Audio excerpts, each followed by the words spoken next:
Good afternoon, everybody. Welcome to a lovely sunny day at Djuma Private Game Reserve in the Sabi Sands here in South Africa. I've started my afternoon with a lovely kudu cow. She's in the Tamboti thickets very close to Gari Dam. Good afternoon, my name is Tess. I'm going to be your guide on safari here for the afternoon. Behind the camera today is Panda, and the reason I haven't turned in my seat is because I don't want her to run away from me moving.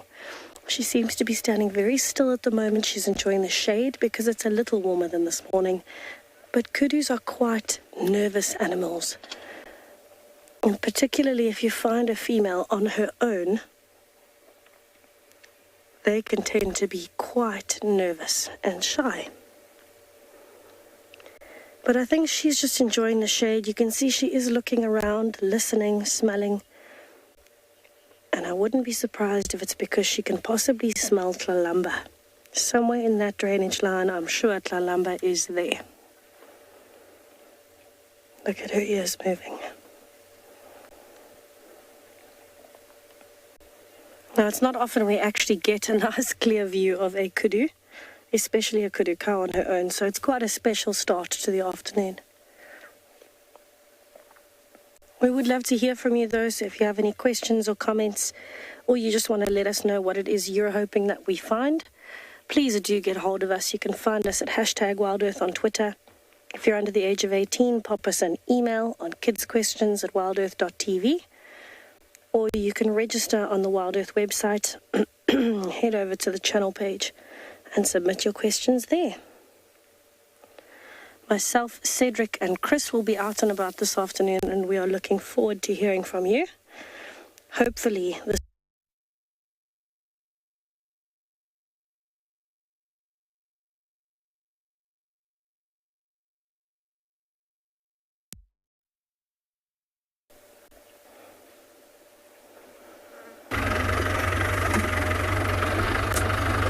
Crash cut. Good afternoon and welcome back to Pridelands. Talking about Pridelands, we're looking for the Pride. And they apparently have moved into that shady area there. There is no sign of them where I got the location pin, so they've obviously moved, which they often do on cooler days like today.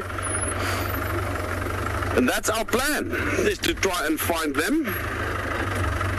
So we're just going to scout around and see if they're not perhaps gone into either the Ndlovu drainage, or there's another tributary to the Ndlovu drainage right up ahead, which I think they might also have gone into. So check for some tracks. I did take a look there, walked around a bit there. Nothing, very thick grass.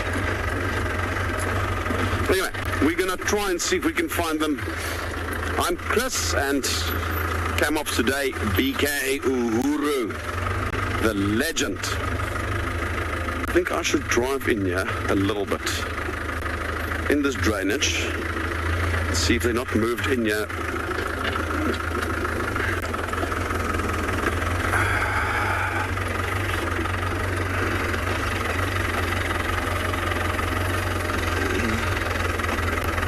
I think it will drive right past them if they're sleeping. After that buffalo they've been consuming, they will get up. If you walk here, they will let you know that they don't like your presence. It's getting quite thick here.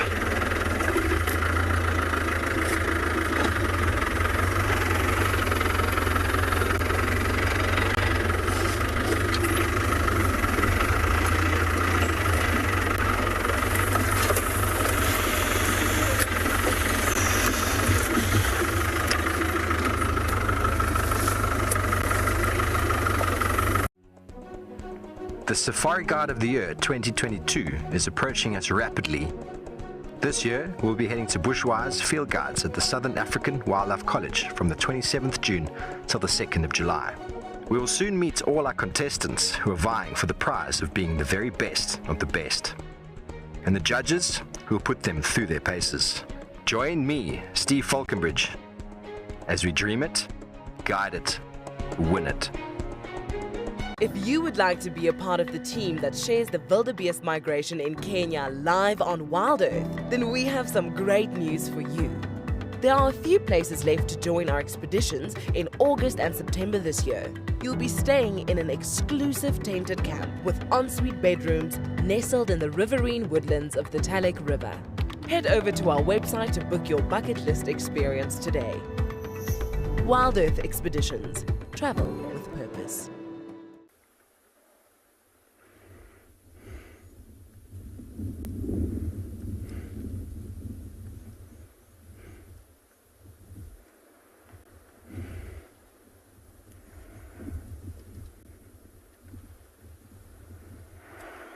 Where would you guys have gone to? I guess that calls for some trekking on foot. Perhaps.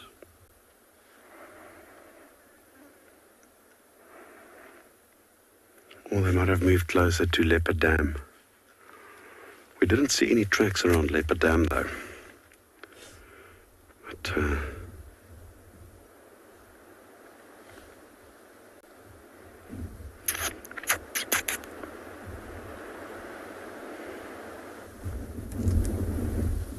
the thing is, it wasn't very hot today, so they're full as well. So I don't think they will move much, but they'll move as the shade moves.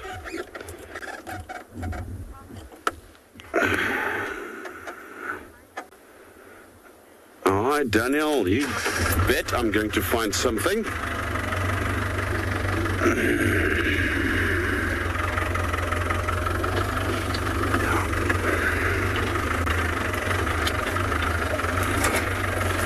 Make my way back to the road.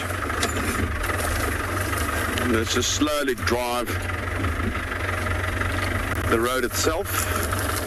Often I've found that they're sleeping here, and if you get close enough to them, you just see their heads popping up in the grass.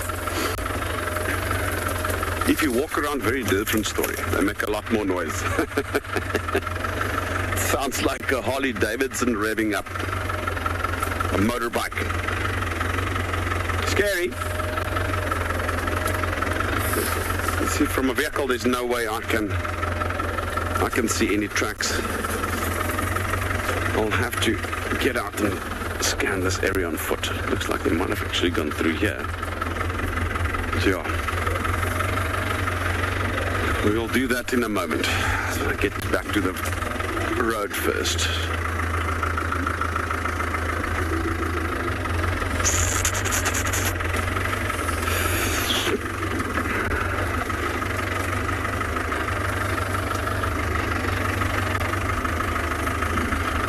Okay, let's go to Cedric in the meantime while I try and figure out what our plan of action is going to be.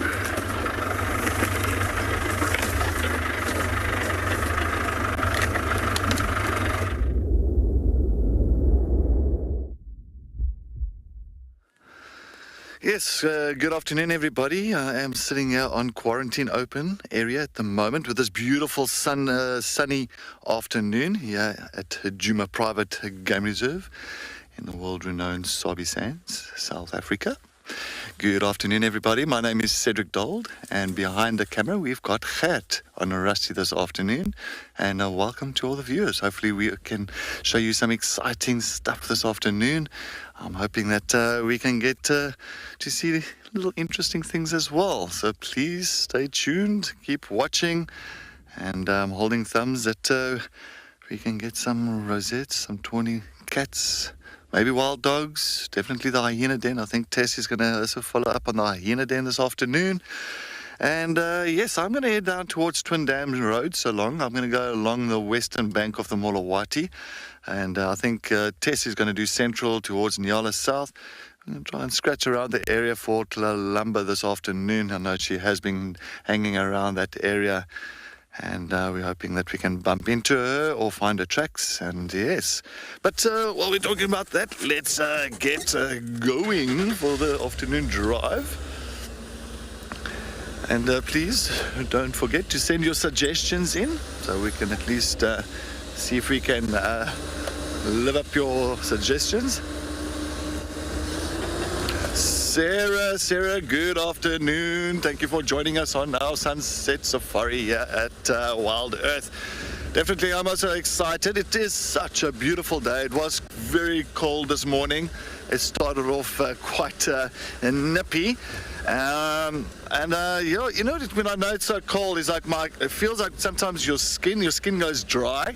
You start getting that winter skin, and I don't like winter skin. Winter skin to me, oh, let's go this way. It just like looks at you have to use a lot of different moisturizers. So I think in winter time, where I usually use the devil's thorn for like sunscreen in summertime, I'm testing it now I think in this winter, because it's quite nippy and there's a lot of moisture still around in the air due to the rain. I'm going to try and take some of that devil's thorn leaves. I still see there's quite a bit around here.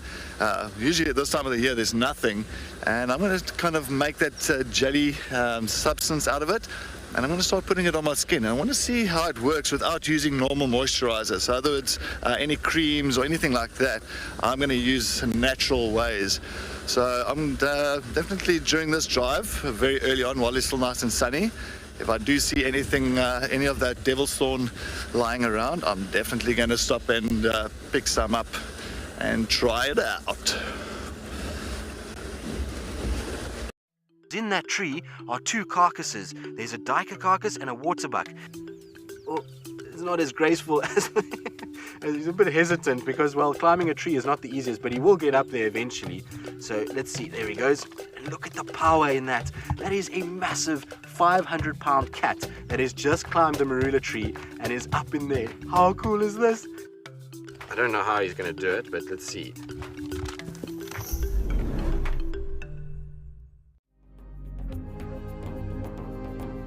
You can see the hyenas are far more tolerant of vultures than a lion or leopard would be.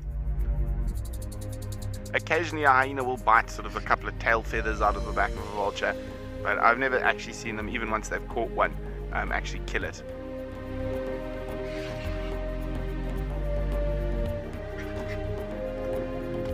Oh, there we go, nearly got him.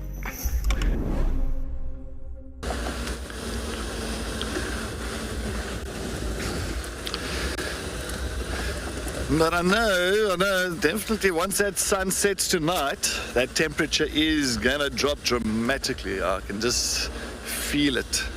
I can just feel it in the air. And I'm prepared. I've got my jersey, I've got my jacket ready. So I'm definitely prepared for that. I want to take a look. Apparently, Tess said she had a lot of squirrels and that's alarm calling behind the wall this morning. And the monkeys. There was a monkey's alarm call. Oh, there's a fish eagle. It's a bit far, but we can maybe get it. Let's just stop here for a few seconds and admire fish eagle here at Gowrie Dam. I think it's sitting in one of the dead trees, a little bit far off. And let's see if we can get to it. I know we've got our little resident fish eagles that hang around the Gowrie Dam area, and sometimes you see them flying over from Baboon Pan, Twin Dam side, but here it is, so pretty. I saw somebody posted a beautiful photo today of the bald eagle in America, and they showed a chick of a bald eagle. And of course, the bald eagle almost looks the same as the African fish eagle, pretty much got that white upper part and a brown lower part. Of course, a little bit larger than our fish eagle. And the chick of a bald eagle is totally black, like dark, like black. Which is incredible. I really thought that was quite fascinating. It's the first time I've seen a bald eagle chick. So yes, usually or not chick, but sorry, a juvenile. Let me say juvenile. And I know our juvenile fish eagles, they're very spotty.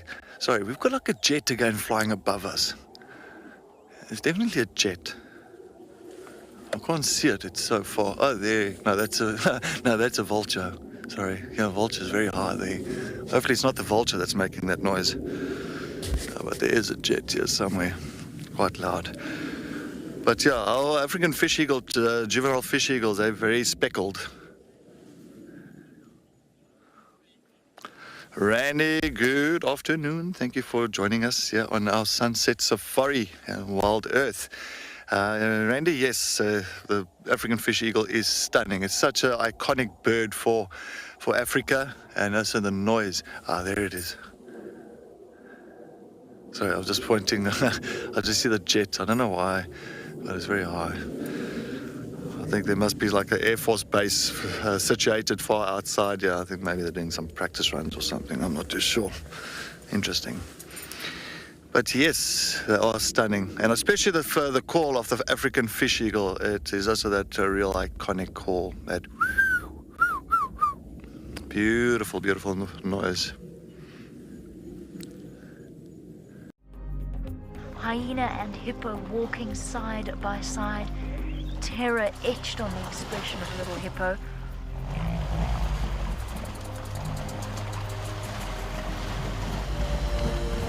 Look at this! Last mad dash! Hyena running along beside it.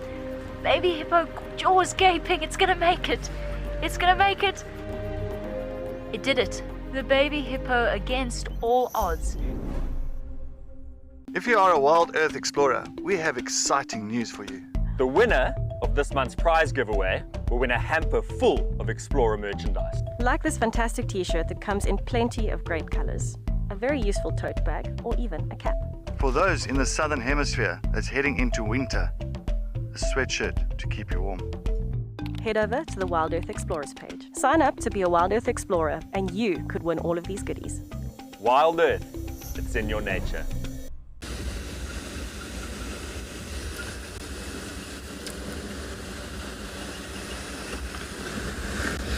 Alright, so we just left Gowrie Dam. Excuse me. It's going to go down Twin Dams Road. Just going to mosey down here slowly. I know that her tracks this morning came up from this side. We did get her tracks coming up. So if she did go back down, and we maybe missed her going past Dam Cam, hopefully we'll pick her up somewhere down this side for Tlalamba. Let's see. Actually incredible as well that she went to go make a kill inside Little Gowrie. So she's already gone now. It's a little bit south of Gowrie Main. So is she really pushing territory? Is she pushing south?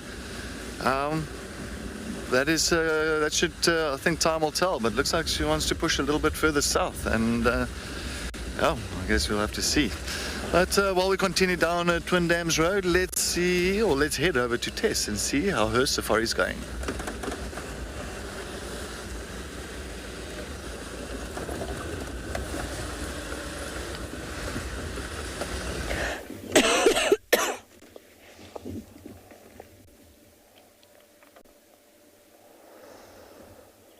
I wonder where Tlalamba is. At the end of drive this morning, we had Monkey's alarm calling, and as I'm sure a lot of you know, Tlalamba was on Dam Cam this morning, just before 6 a.m. And she kind of moved north past camp. We tracked her past camp, and then towards the end of drive, there were monkeys going ballistic at the dam wall.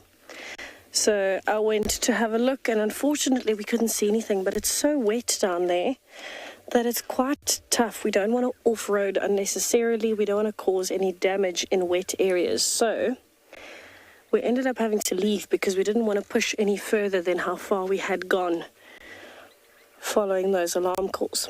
So what I decided to do while Cedric's doing Twin Dams Road, I did a bit of Central Road, and now I'm on Battalier Road. I came down Yala Road south. I wanted to come and check the pan system here on Battalier Road, which is the one that you can see at the moment.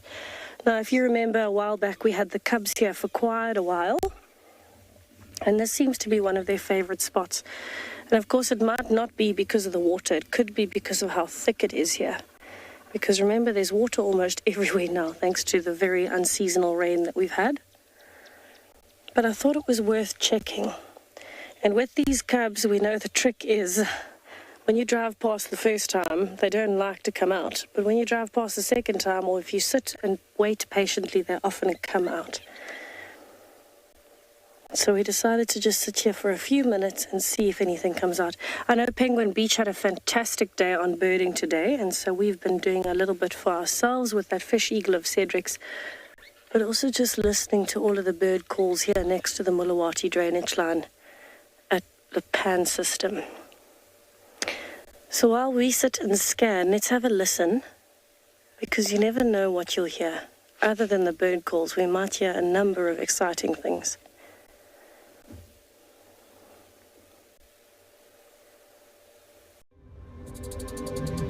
things bright and beautiful, all creatures great and small, all things wise and wonderful. WildEarth will see it all. Each little flower that opens, each river that does flow. Join us to celebrate World Environment Day for a very special safari show. We want to hear from our WildEarth kids this World Environment Day. You are the future protectors of our planet, and we want to help you understand what needs to be preserved. We saw a termite mound. We got to see a lot of unique animals. Some trees are male and female. That's pretty cool, right? A whole lot of different creatures. It was amazing that we could ask questions. Kids, send in your questions for our special World Environment Day safari on June the 5th. It was so cool.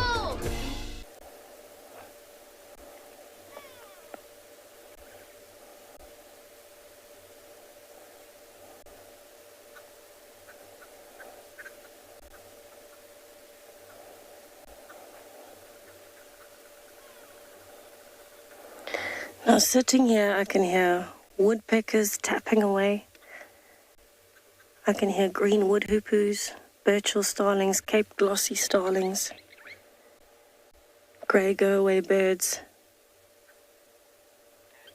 But interestingly enough, we can't really see any of them. The bush is so thick next to the river that we can't actually see any birds. We can definitely hear them though. But it doesn't look like there are any leopards here at the moment, unfortunately. But that's all right. We haven't actually picked up any tracks of Tlalamba bringing the cubs up north. We know that she was on Little Gowrie last night with the cubs. We know that she crossed into Djuma, but we didn't get an update about the cubs crossing in. So what I think she's done is a bit of a territorial loop. The way she does those very big circles up past Quarantine, into Mvubu Road drainage line, back to Gowrie Dam, down into that drainage line. So I have checked Spaghetti Junction. I don't know if Cedric's found any tracks on Twin Dams Road yet, but it doesn't look like she's come south again. So I'm wondering if she's not still just sitting in the drainage line somewhere that we can't get to or can't see her, which is very possible because there's a lot of good hiding spots there.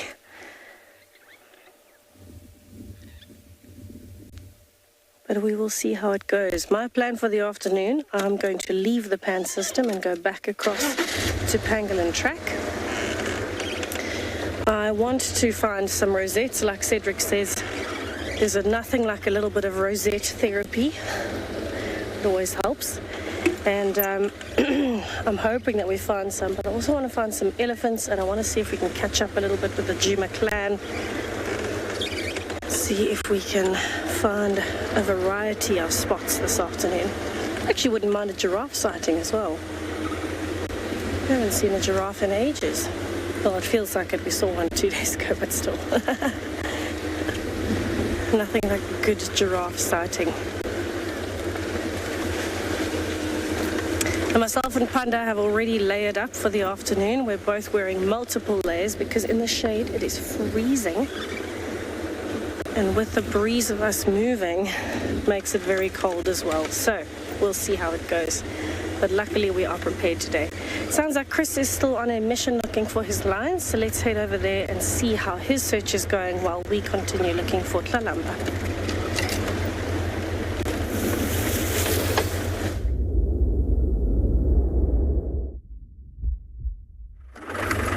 Still trying to figure out where they've gone. I've circled around the whole block. It's very dense there, so I think it, for now, might not be a good idea to walk in there, because not necessarily from a safety perspective. We'll encounter them very close range and they'll run away, and then we might not find them again. So I'm gonna just go there and just try a little bit further east and go through the block. There doesn't seem to be any tracks coming out of the blocks. They've probably just moved a touch.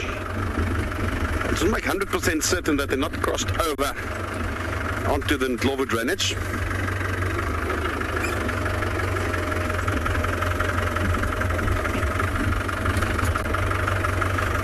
Could they been?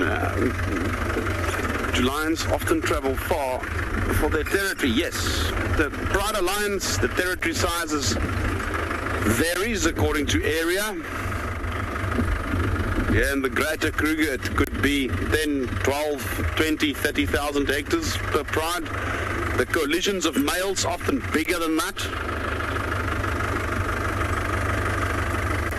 In the Kalahari National Park, Gemsbok National Park, Kalahari, those territories can be even double that, if not bigger, because of the lower prey density. Or at least lower prey density at times. So within that territory, I mean, you can find the pride lions here today, 20 kilometers further the next morning. It happens. When they move, they move. They're characterized by long periods of rest or inactivity or sleep, and then short, intense periods of movement, 4 or 5 hours at a time. And they move. If they need to, they move, and they can cover long distances. I was following a male lion once from the Umbabat, north of the Timbavati, right up to almost the far south.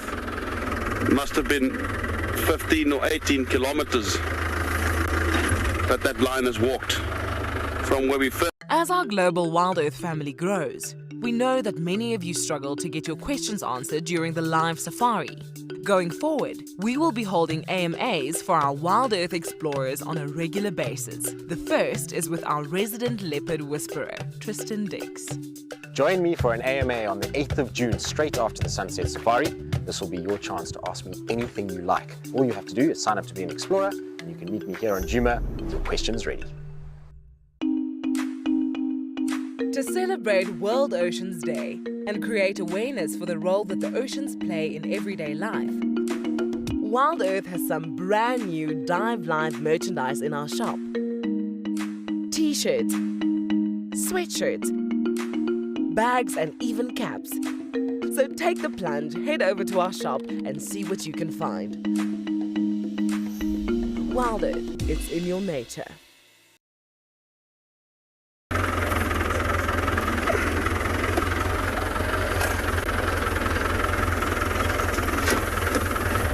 I also don't want to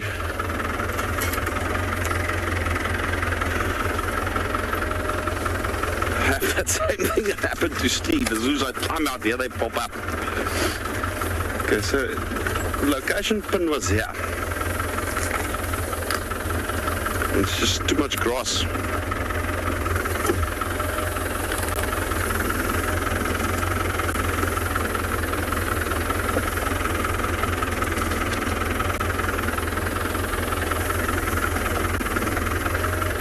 We'll just sort of meander through this block and see if they don't lift their faces. That looks promising there. That looks very promising. I'm not really tracking them now, I'm just driving around because I don't have tracks. It's more a guessing sort of game of where they might have gone. My feeling still that they have gone into the drainage behind us.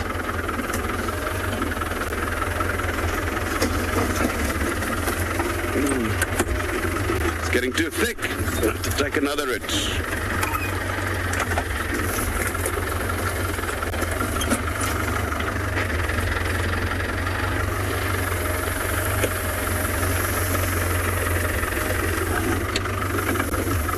Or they might have decided to move and they might be 10 kilometers from here. They do that.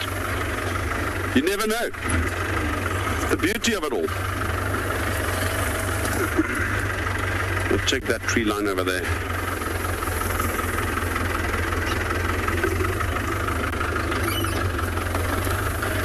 Right, let's go back to Tessa to see what she's up to.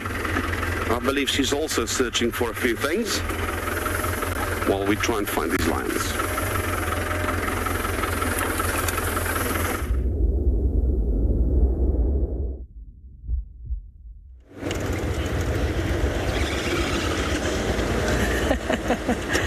Yes, very possibly not a good idea to walk into the lions, Chris. let's not take a page out of Steve's book there. We've got a little bit of an unusual sighting for Philemon's cutline. I think this is the herd of impalas that's normally up on quarantine. And for whatever reason, they are on Philemon's cutline. Now, it's definitely not a lack of resources on quarantine, that's for sure. So that makes me think that they moved this way when Tlalamba moved that way. Logically speaking. But of course they could have just decided to come here on a whim as well, change of scenery, who knows. But at the moment it seems like the male of this herd has himself a very busy day. He's currently kind of in the middle, but as we drove up we could see him kind of chasing females. He's walking through the herd, checking on them.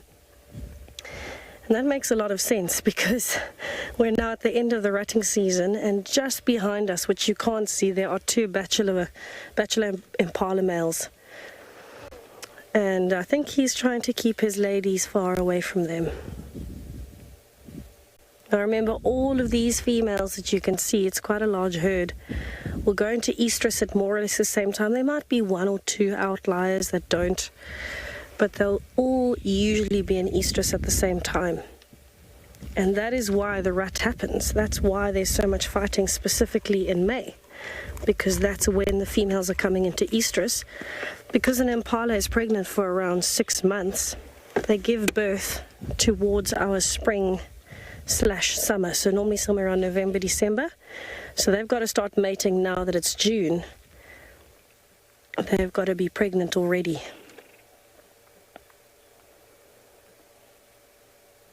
So that is what the rut is in essence all about. And there might be one or two females that are a bit late. Maybe, you know, he's feeling a bit protective of them, and so he's been doing his rounds throughout the herd, trying to make sure that everybody's where they should be, checking on who's in what cycle.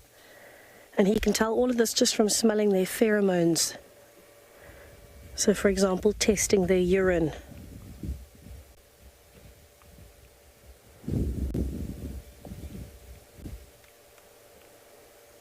So what he wouldn't want to happen is these females you can see closest to us are quite far from the other end of the herd. He wouldn't want them to keep coming this way because those other two males are just behind us. So if he notices them coming closer to us, he'll actually come back this way and chase them back towards the center of the herd. He is a very busy man to look after a harem of this size.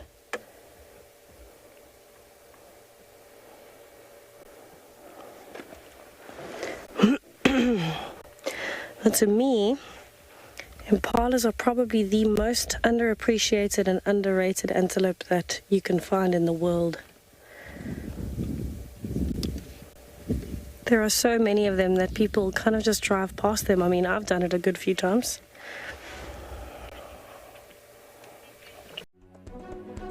The Safari Guide of the Year 2022 is approaching us rapidly.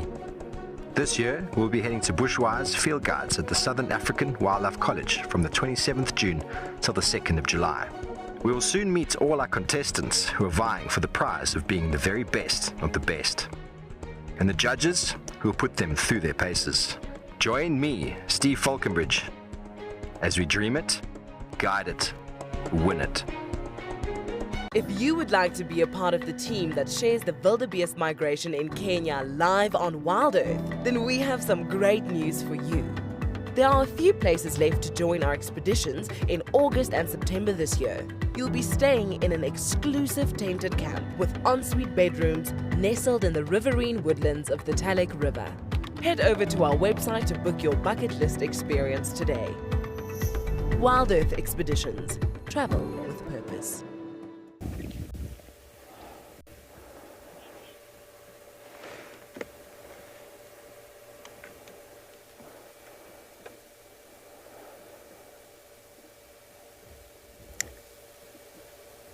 So he's starting to chase the herd, kind of make it a little bit tighter. He's pushing a few of the females from the back towards the front.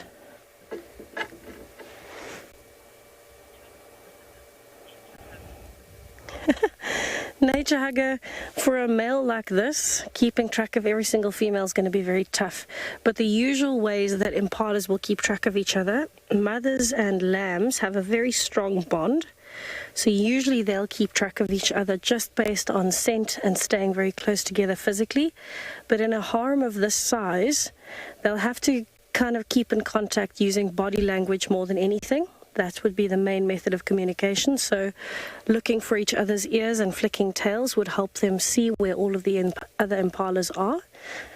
But that being said, you know, with a harem of this size, there's always going to be one or two that get lost somewhere. There's going to be lambs that are separated from their moms, you know, because they use a nursery system as well. So it must be incredibly tough.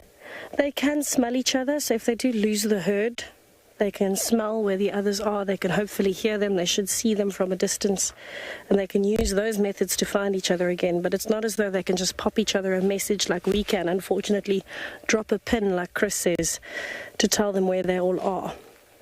So they have to rely on being able to see each other, hear each other, and smell each other. The most important is a mother will recognize a lamb's voice and a lamb will recognize a mother's voice, and scent works the same way for mother and lamb as well. So that's probably the most crucial time that an impala doesn't want to lose another impala, is when the lambs are really young. And that's why when the females give birth, they kind of separate a bit. It gives them a bit of time to bond with their lamb. They can get each other's scents, they can get each other's voices very well, so they can recognize a specific impala's voice.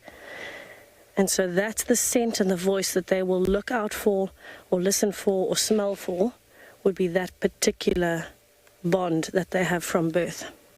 Of course, that expands to a lot of other impalas when they start getting involved in the herd. That poor male, he has not stopped walking. As I say that, he stops. At least he's having a break.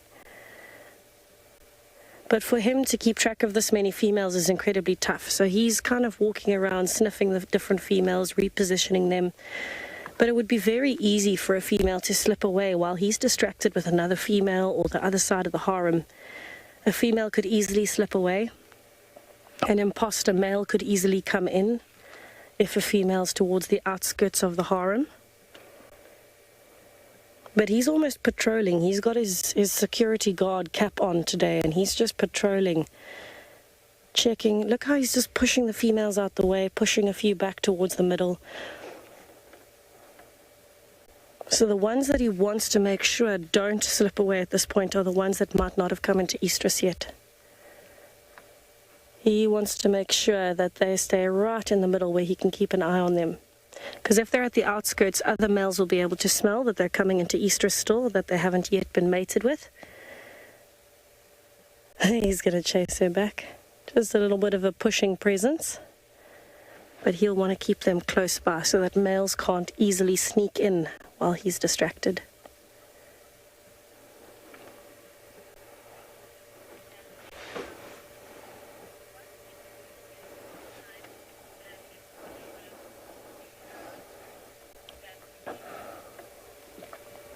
Dancing trout, for a dominant male impala to hold a single harem, the average time would probably be quite difficult to calculate. I would guess that it is probably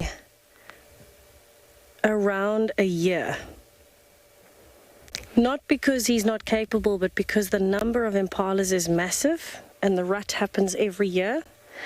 So the chances of him holding the harem for more than 1 year running, just because there are so many competitors, is probably quite low. But I mean, I might be 100% wrong. I actually don't know if there's an official answer for that. So I'm going to have to look that up. I'm sorry. But I would guess it's about a year. I would say a maximum of 2 years. Because an impala only lives for about 10, 12 years. A dominant male probably less than that.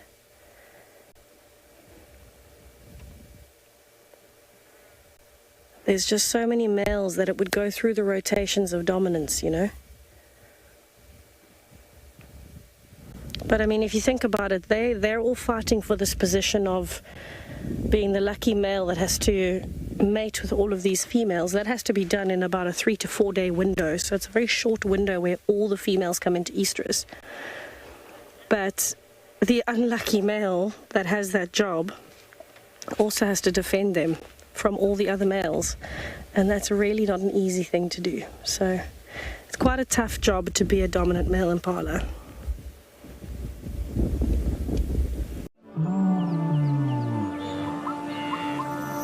We only have one Earth. This phrase highlights the challenges of collective action between nations. It emphasizes the great test of our time. Achieving environmental change cannot be met by countries acting alone. Head over to the WildEarth shop to buy your Only One Earth merchandise and create awareness for global change this World Environment Day. This is amazing, and now she's headed towards the elephants. Yeah, here comes the male behind us. This is the male lion coming over here. The elephants are huddled up to protect the young ones in the middle, and he's going after that girl. And they are the buffalo going after the lion and the lioness. They're still going after them. Look at that guy charging. Hey!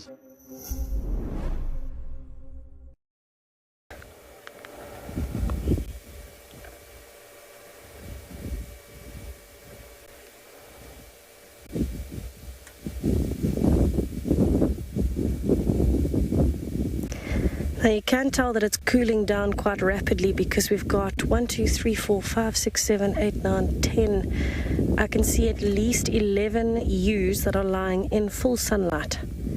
So excluding the little nursery that's half in the shade on the right hand side, there are about 11 impalas that are lying in the full sun. So that tells you how cold it is. They're not trying to look for shade. They're happy to sit in the full sun and try and warm up before a very long cold night.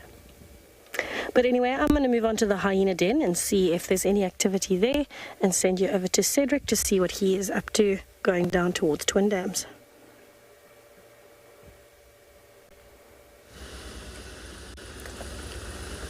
Nice, Tess. Hopefully you are going to come right with some hyenas at the Hyena Den. It'll be brilliant. Hopefully there's a couple of the mothers that'll be at the mound itself.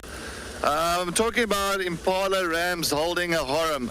Yo, that varies. I think a ram can hold a harem for a day. It can hold a harem for 4 days or 5 days.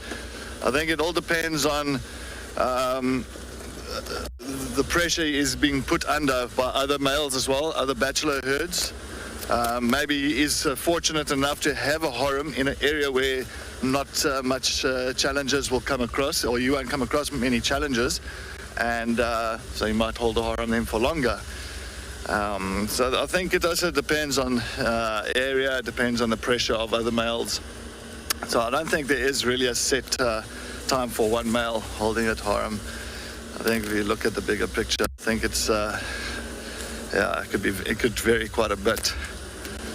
And also it depends on the females. So if a lot of females are in heat at that point of time, right then, I think if there is other males around, I'm sure they'll put a lot of pressure on him to get that harem, because of course the scent of females being in estrus, and so I'm sure that's also could be a factor to the length of time of that male holding it.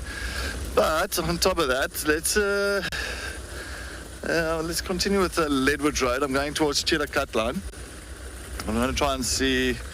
I know that Lumber with the Cubs yesterday had the kill pretty much on that side, not too far from here in Gowrie Main, or in Little Gowrie itself, and then she moved north towards here.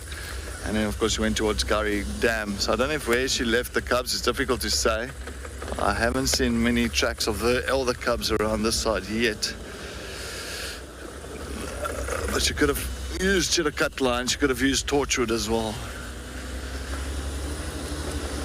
I want to see if this little dwarf mongoose is around. I'm still looking for my devil's thorn. I don't know, I can find some devil's thorn here. I'm looking around. I want to find some devil's thorn and also get some nice wild anise. Because wild anise and devil's thorn, you put a bit of wild anise in your devil's thorn, and then create a lovely almost like a licorice moisturizer on your skin and gives it a little bit of a scent. So because the devil's thorn hasn't got any scent to it, no aroma, sometimes if you like a little bit of aroma to your skin. But I think there's some devil's thorn. Usually you'll find devil's thorn, it's like a creeper. Many times you'll find it along the roads. So it's a lot of areas that it has been mowed down, like your fire breaks and all that. And you'll usually find a lot of devil's thorn on the side, yeah. So I'm just going to double check closely if we might be lucky with some here. While the sun is out, while it can dry nicely, I want to see if it works nice as a moisturizer.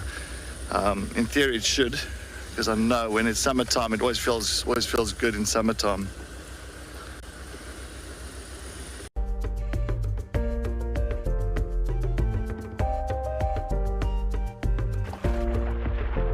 It's Scottish Lauren as your underwater biologist. We have a turtle! So this is the dive symbol for turtle. So today is not any ordinary day, it is World Ocean Day.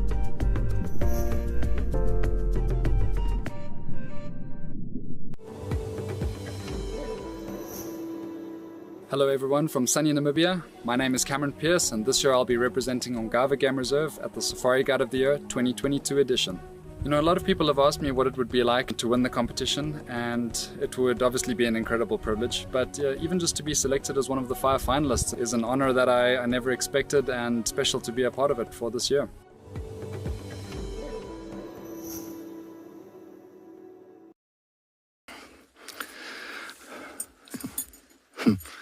Definitely you can feel that winter skin. It gives you that real dry skin. So now, luckily I found that devil's thorn, one of the creepers here. I just want to quickly grab some leaves. So enough leaves there. It's a nice creeper. It's beautiful little purple flowers that come up as well. And why they call it devil's thorn is because it's going to be my luck that I'm not going to find a seed that looks like but it's an old seed. Can you see? Huh? You see the little horns on the seed. So of course that's where the name comes, devil thorn. Of course, the seed sits on the ground. A hooved animal comes, steps on it, picks it up, walks, and disperses the seed somewhere else. But anyway, let's test this theory. Because winter time, skin does go dry. I hardly ever use in winter because at this point of time of the year, you don't get the devil's thorn around because it's too dry. But because of our late rains, we still have it. I mean, the grass is still quite thick and green, a lot of green trees.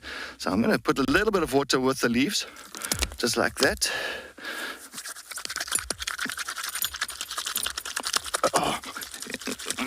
So you start creating that real gooey kind of paste in there, almost like snot.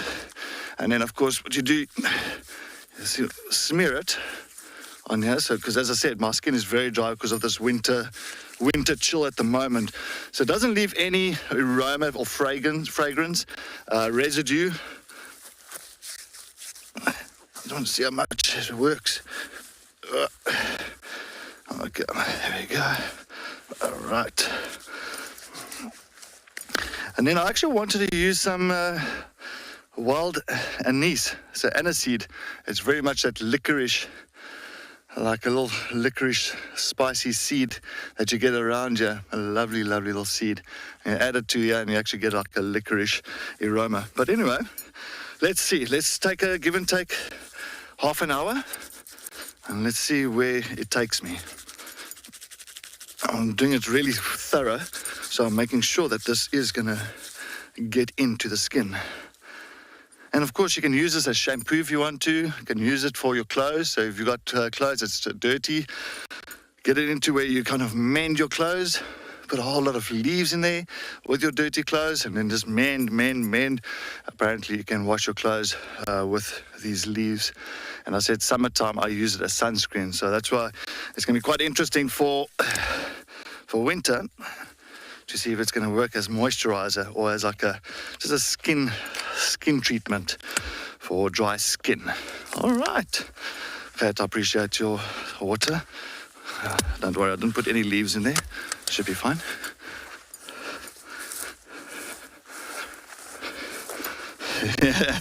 Yes, it does. It is indeed very snotty, but give and take, look at it, it's already almost dry. You hardly actually even see any of the snotty substance that's left behind. No, you don't. No, there's not even a smell. It's actually nice. It actually is very refreshing. I love that stuff. I think I should bottle it, especially for winter time.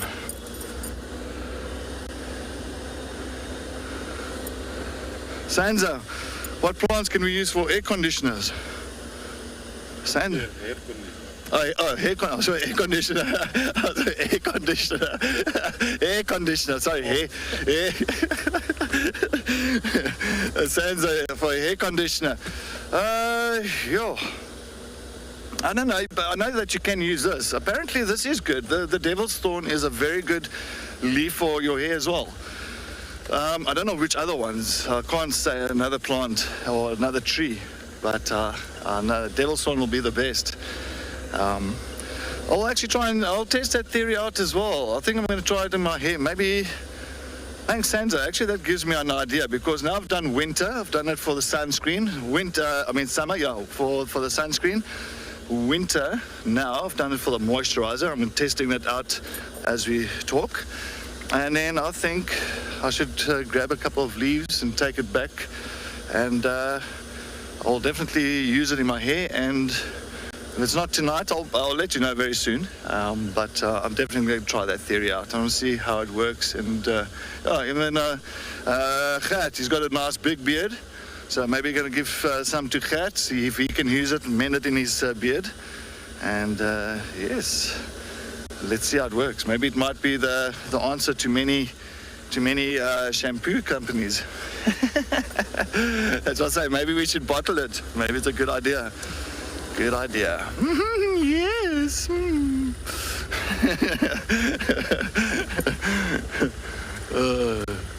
All right. Anyway, while we're talking a lot of rubbish here, I think that's on top.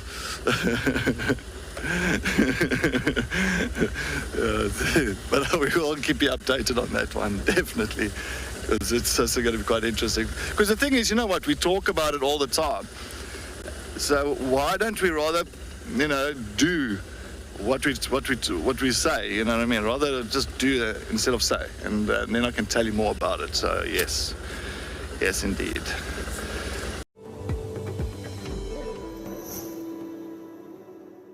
My name's Liam Henderson. I'm a guide at the Homestead Lodge on Nambiti Private Game Reserve in KwaZulu-Natal.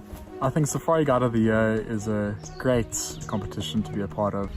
I'm somewhat nervous for the tracking part of the competition, as being in KZN now, haven't been exposed to the low-felt animals and tracks and signs that are so apparent up there.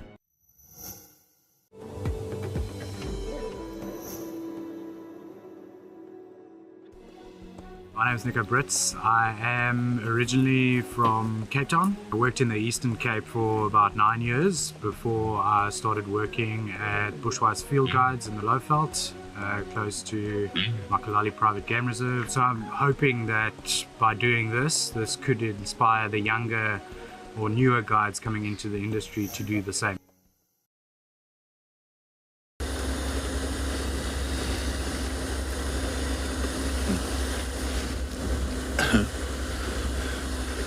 Alright, so we're coming up to Central Road, and on Chillicothe, coming up to Central. I know that test did do Central. Oh, there's the elephant.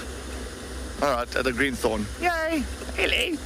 That's probably picking up all the little greenthorn seeds. We're just going to stop here. He's a young male. 10 to 1, he'll run off if we get any closer. Typical young boys. Let's just stop a little bit in a distance here so you can continue. See, it sounded like another tree went down that way. Oh, don't go. So, of course, he's eating pretty much under a greenthorn tree. So that tree is bearing nice seeds. Nice. Oh, there's a steenbokkie at the back as well. Sorry, just coming down the road. Sorry, Gert. I just saw the thing pop out there. Hello. It's a little steenbokkie, one of our dwarf antelopes. And of course, he's also just strolling down. So you got such a big animal, the African elephant, and you got one of the smallest antelopes, in practically almost in the one picture there if he comes a little bit closer. And he's coming down the road. You can just see the sizes. A little steenbokkie weighing around about maybe 13 kgs, so from 10 to 13 kgs, where you got that big elephant that will get up to about 6 tons, 6,000 kgs. So that's the difference between those two animals, and the difference between their weights. Quite a bit. It's actually a huge amount. Yeah, looks like he's finished off at that green thorn. He wants to mosey off now. Sounds like there's other elephants just inside Torchwood. So just to exactly where he's off to now, sounds like there's another few more elephants that are ahead of him. Okay, let's just go a bit forward.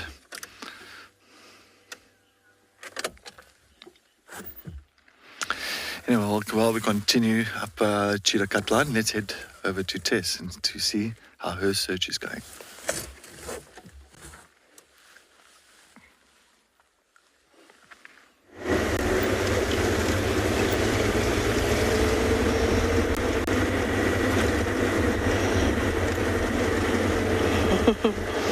I have had a quick check-in at the Hyena Den, said nobody's home. Nobody, but that's all right. It is warm-ish, so I suppose the hyenas are out adventuring somewhere, especially the older cubs. The younger ones are probably very neatly tucked away in the den having a snooze. Definitely can't blame them. It's such a nice afternoon. In bed with a good book and a cup of coffee sounds perfect. So I've just come off of Elephant Carcass. I'm back on Twin Dams Road. And I'm actually changing my plan as we speak. So I found tracks of my ribs going on Elephant Carcass back towards Twin Dams Road, and it looks like the tracks actually crossed out this morning sometime over Cheetah Cut Line, which I think Cedric mentioned. So he's gone back east towards Torchwood. But it doesn't mean he hasn't come back, and what I'm really hoping for is tracks of Tlalamba and her cubs, because we've checked that area around the drainage line. We can't find where she went in or out. Very possible that we drove over the tracks, and it happens all the time, especially in the harder patches. But we do want to check and see, because we definitely didn't have tracks of her cubs this morning, and she was alone on Dam Cap. So I want to try and figure out where she may have left them, because then we can find where she's come to and gone back to, if she's fetched the cubs for anything. And that is going to be easier than us trying to navigate the drainage line, where we would probably damage quite a bit of the soil. We don't want to off-road for no reason. So it's much better for us to find some tracks to follow directly and go from there. Hello everyone, my name is Ruan Grobler. I'm from Lion Sands Game Reserve, and being nominated for the Safari Guide of the Year came as somewhat of a surprise to me. I was very excited and quite nervous as well in the beginning to tackle this task, but it's quite a prestigious event, and it means that you are recognized, and I'm quite happy to be recognized. It means quite a lot to me.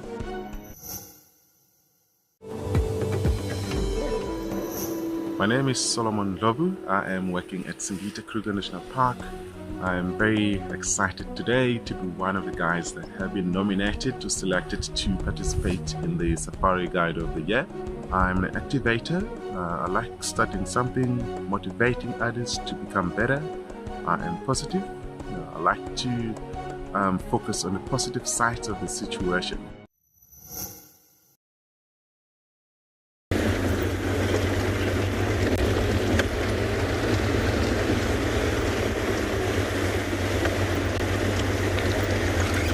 Right, so it looks like Tlalamba's been on a bit of a walkabout since the drainage line. Quite a lovely one, it seems. She's been on an adventure today. So there are tracks here on Mamba Road going east towards Cheetah Cut Line. So what I'm thinking happened is this morning when we had the monkey's alarm calling, she was going into the drainage line after a morning of adventure, or she'd been in the drainage line and popped her head up and the monkeys spotted her. She then moved south, and the reason we haven't found her tracks is because she was moving through the drainage line until she got to one of the roads. And in fact, this looks like it came from the Mulawati. So I think she's going to collect her cubs somewhere. We know that the carcass that they were on is almost directly south of where I am now, but over Gowrie Main, so not even just the next road, which is Mumbalink, not the next one, which is Leadwood, the next one, which is Gowrie Main, so quite far to my right. And very likely the cubs were in here somewhere, or just south of Gowrie Main, and she's taking a bit of a detour to fetch them and go somewhere else. Whether she's got a new carcass, I don't know. She is a killing machine. She is so impressive. But these tracks are from this morning. They're quite fresh. So we're probably only a few hours behind. Of course, we're just hoping that she hasn't collected them and gone straight into Torchwood.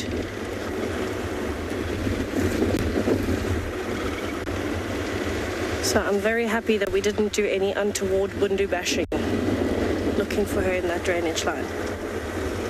Maybe, knowing her, she's already so far ahead that she's fetched the cubs and gone back up, maybe through Drakensberg or Central Road from the other side. Maybe we'll bump into her on the road somewhere.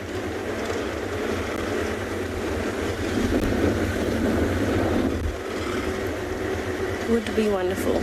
Also, I found it very strange that Sid wants to bottle some devil's thorn and try and use it as conditioner. I've never used it as conditioner. I've actually used it as soap quite a lot. It's very handy as a hand soap. If you crush the leaves and add water, it foams and it actually cleans your hands quite nicely, but then you rinse it off and it tends to take off quite a lot of dirt. So I can see why it would be used for many things like that, but certainly never tried that. And I'm not about to volunteer my hair. I think we'll try Sed's. And if he ends up looking like Chris, then we know it doesn't work. Opposite effect.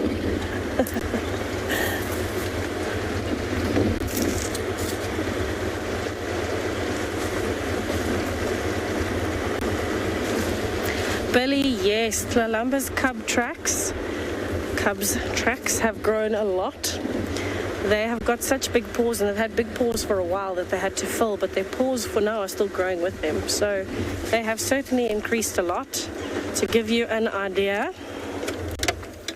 Tlalamba's track is probably about that big over my hand, so it doesn't reach my palm. My palm would even be a little bit big for a male leopard. I do have very big hands though. So her track is probably about that big. So not even, say, 2/3 of my palm. The young male's track is probably about like that now, so just smaller than hers, and the female track is still little. So I don't know if that's a very good description, because my hand is, obviously, it's all relative, but the tracks are definitely getting bigger. It's very cute though, because you can very clearly see the female's track. The female's track is probably only about like that now. The male slightly bigger, and Tlalamba's just bigger than that. So it is very, very impressive. Always exciting when you find more than one leopard track together. But her male cub, I've been so impressed. He's nearly as big as her now. It's brilliant. Growing fast and learning by the day.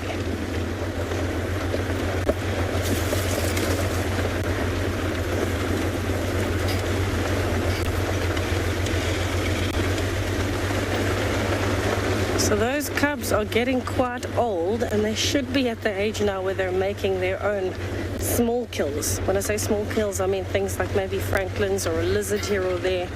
I would absolutely love to see that happening. Watch their hunting skills at practice.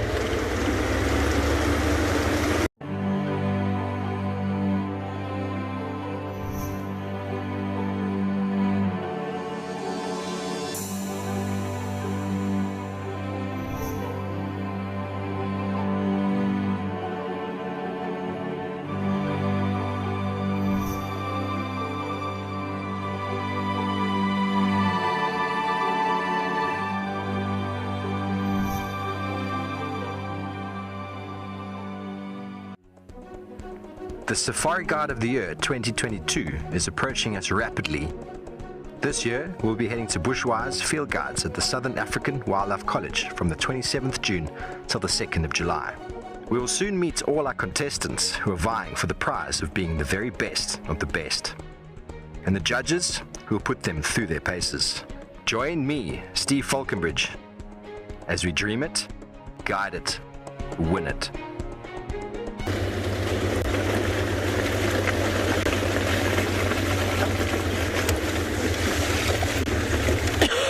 Now the really good part of this is that if Cedric is doing cheetah cut line, he can see if the tracks have crossed that way and hopefully if Cub Tracks have joined. And I can check, I'm going to do Drakensberg back up to Central and then do Central back to Hyena Den. Just covering a few of the bases to see if we can pick up any more tracks, because it looks like her tracks from that junction went back towards cheetah cut line.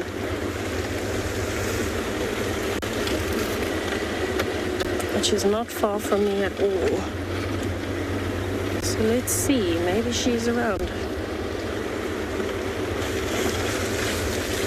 It sounds like Cedric has made his way to Chitwa. It was absolutely gorgeous there this morning, by the way, so nice and peaceful.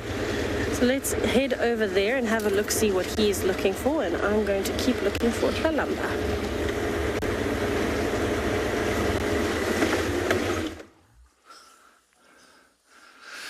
Yes, on Chitwa Clearing, on just north of Chitwa Dam, we have got a beautiful herd of buffalo, Cape buffalo. As you can see, really just like most of them just lying down at the moment on this open clearing, and a few of them just feeding on the outskirts of this big herd. It is really magical to see these buffalo again. I haven't seen a herd of buffalo for quite some time. So this is definitely brilliant. You can see the one that's closest to us at the moment, the female, nice and thin horns on her. And that's the one just behind her as well, another female. So of course their horns are way thinner compared to the males. They've got that big boss on their head. Almost looks like a helmet that they are wearing. But yes, Cape Buffalo, this is one of the, or for me, I know it's the most dangerous out of the big five, on foot. These are the animals you do not want to approach and bump into on foot. They've definitely got a very short temper and very temperamental as well. There's a lot of oxpeckers around here as well on these buffaloes, which is always fantastic. So many times I always say when you see a herd of buffalo like this and you see so many oxpeckers, always take a look carefully at these oxpeckers, and maybe you are lucky to see a yellow-billed oxpecker or family of yellow-billed oxpecker, which is the less common one here.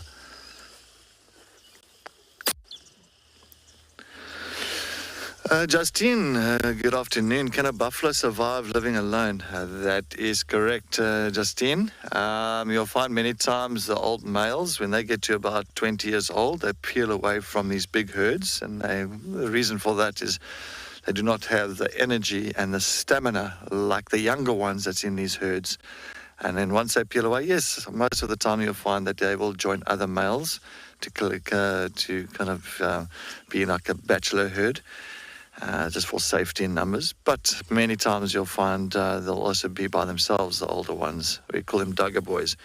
But that is very dangerous, Justine, if they are by themselves. Unfortunately, if they do bump into a pride of lions, and that buffalo hasn't got any backing. So if a pride of lions goes for an individual in this herd, you'll find the rest of the herd will turn against those lions and protect that individual that's been taken down.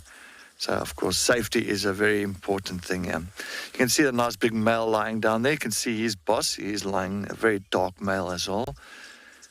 Very much lying down and just ruminating there. A couple of females moving through. It looks like they're all starting to get up and start moving. And this is very much controlled by your old females. We'll call them pathfinders. So your old females will decide, and they will lead the path to the next grazing area, water hole, or wherever they need to go. But look at this big guy here. He's got a couple. Oh, look at the little one. Hello. And look at that big one. A little one in front and a big male at the back with these oxpeckers all riding on top of him. Of course, enjoying all the little ticks. You can imagine plenty of ticks here. If you would like to be a part of the team that shares the wildebeest migration in Kenya live on WildEarth, then we have some great news for you. There are a few places left to join our expeditions in August and September this year. You'll be staying in an exclusive tented camp with ensuite bedrooms nestled in the riverine woodlands of the Talek River. Head over to our website to book your bucket list experience today. WildEarth Expeditions. Travel with purpose. If you are a Wild Earth explorer, we have exciting news for you. The winner of this month's prize giveaway will win a hamper full of Explorer merchandise. Like this fantastic t-shirt that comes in plenty of great colors, a very useful tote bag, or even a cap. For those in the southern hemisphere that's heading into winter, a sweatshirt to keep you warm. Head over to the WildEarth Explorers page. Sign up to be a WildEarth Explorer and you could win all of these goodies. WildEarth, it's in your nature.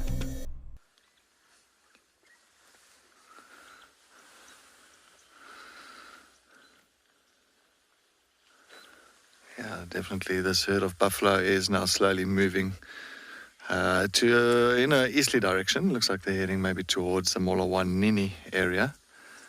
I think it's amazing. So as soon as the one gets up and as soon as those start deciding to move, everyone will move together.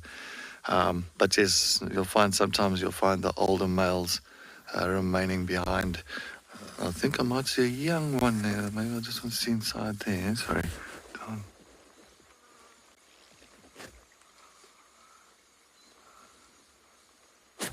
A little calf or something that's lying in the shade next to that cluster leaf. Yeah, just there. A little one there. Oh, hello. Look at that. Oh. Where are you going? He's so small. Still got his umbilical cord on as well. Oh. Sorry, I've got two that's busy shunting each other around here. There's so much to look at. Of course, that little one is so small. He's still got his umbilical cord. You'll see it coming out now. There, right there. It's gone behind some of them now, unfortunately, there.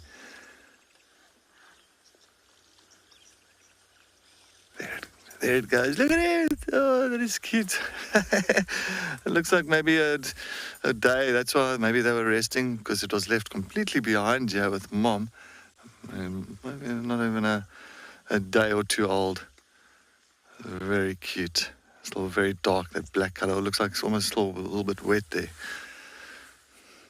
But he's just, yeah, but very protective. Of course, many times you'll see when they move off like this, they all keep those young calves in the middle of the herd. And then get the older ones, the males protecting the outskirts, and of course the straddlers, of course the older males as well, leading from the back, or protecting the back of the herd.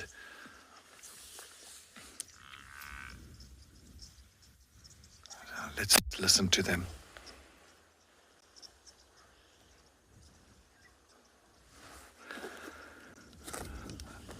Daniel. Daniel?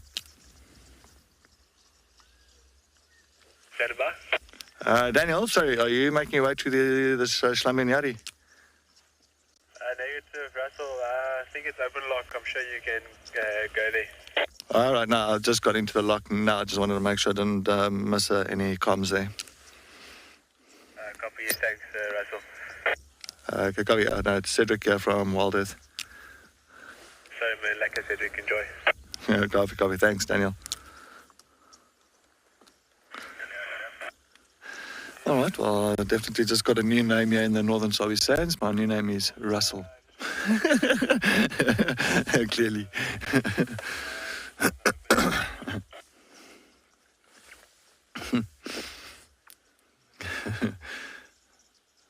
Well, a lot of young calves in this herd, eh? Loads and loads of calves. And they're not seasonal. You'll find they are pretty much breeding throughout the year. So they're not seasonal. But yes, unfortunately, buffaloes, they do show signs when there is drought. They're one of the animals that do show, quite a bit of signs, the ribs and the hips, when the grass is low and there's not much around. And when it comes to winter time, funny enough, when it's winter, herds will get together because they lose condition, so they need more protection over predators. And then usually in summer, when there's a lot of food and a lot of water all over the show, and the condition becomes much better in physical ways. You'll find that their herds will actually then break up and create smaller herds. And they won't amalgamate again until the next winter.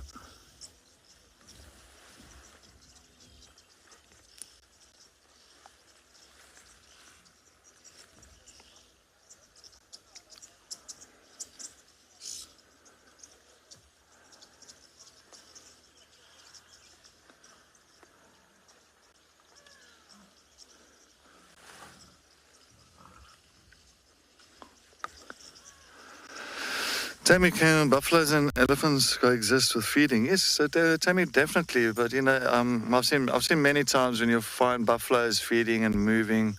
Look, they're not going to go and feed next to each other. No, they'll respect each other's space. Elephants are quite big, as you know. They're big animals. So a buffalo is not going to really push its chance with the elephant. So if the elephant is busy feeding on a tree and there's some nice grass around that tree, you'll find that buffalo or the herd, whatever, they'll just kind of part around that tree or where that grass is and continue feeding further away from the elephant. But they won't go and attack each other and all that unless one really goes and pushes a boundary. And the buffalo runs for an elephant, and of course the elephant is going to protect itself. It is going to have some defense there. Other than that, they'll just feed past each other and move on swiftly. So I won't have too much of an issue with that.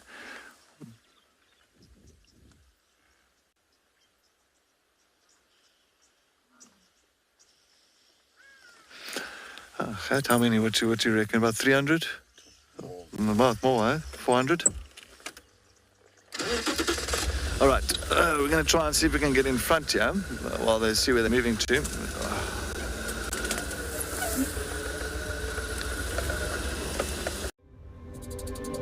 All things bright and beautiful. All creatures great and small. All things wise and wonderful. WildEarth will see it all. Each little flower that opens. Each river that does flow. Join us to celebrate World Environment Day for a very special safari show.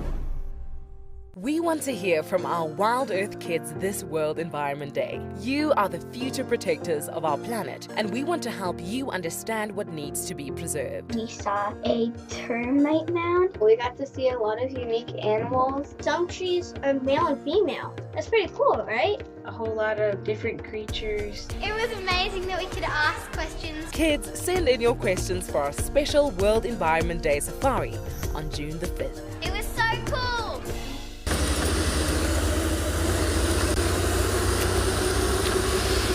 All right, we're just going to try and get to Gary Main. I just want to try and see if we can get the front part of that herd.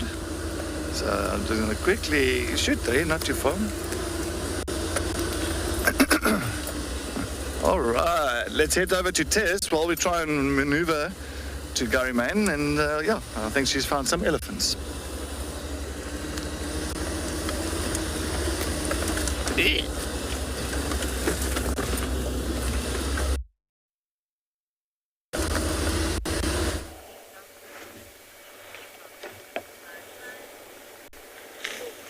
Absolutely brilliant timing, talking about elephants and buffaloes coexisting.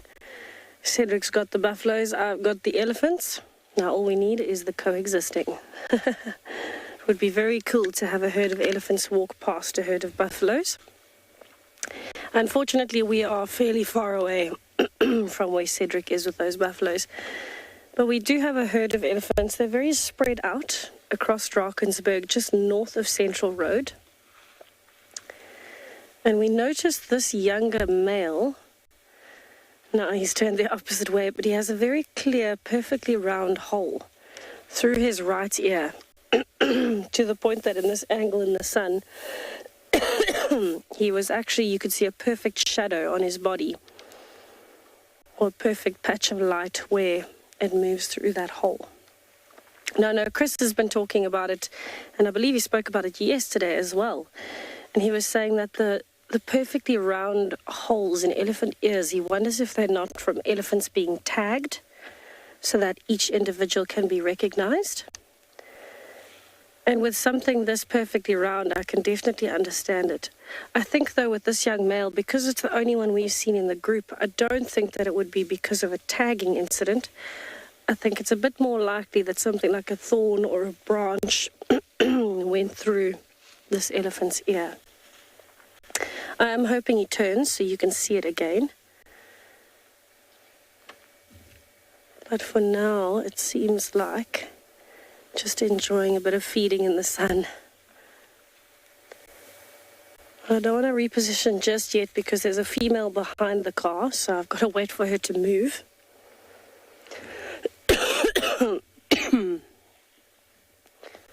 But this young calf is probably only around maybe 8 years old, if that. No, I wouldn't even say that. Maybe 6. So it's still a fairly small one. The grass is very tall though, so it is deceiving.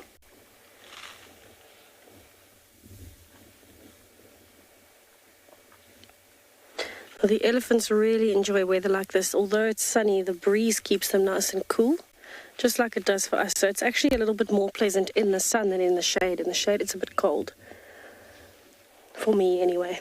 So the elephants are enjoying the fact that they don't have to be hiding in the thick drainage lines, trying to get some shade while they're feeding. They can feed pretty much anywhere this afternoon and might not overheat.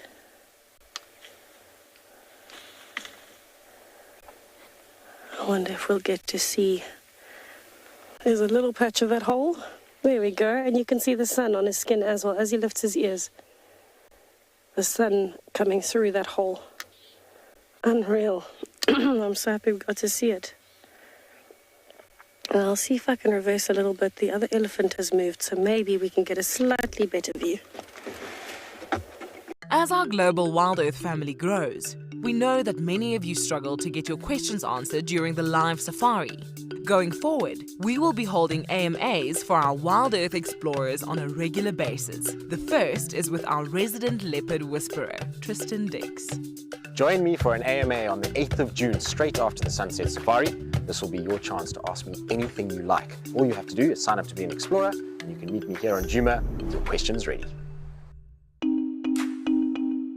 To celebrate World Oceans Day and create awareness for the role that the oceans play in everyday life, WildEarth has some brand new Dive Live merchandise in our shop.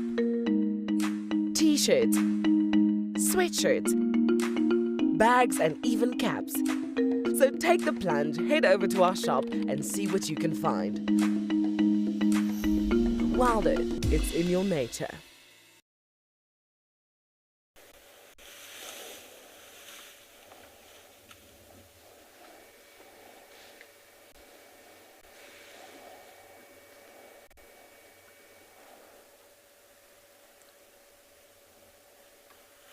So I'm hoping he's going to turn his attention to the greenery on the right. There we go.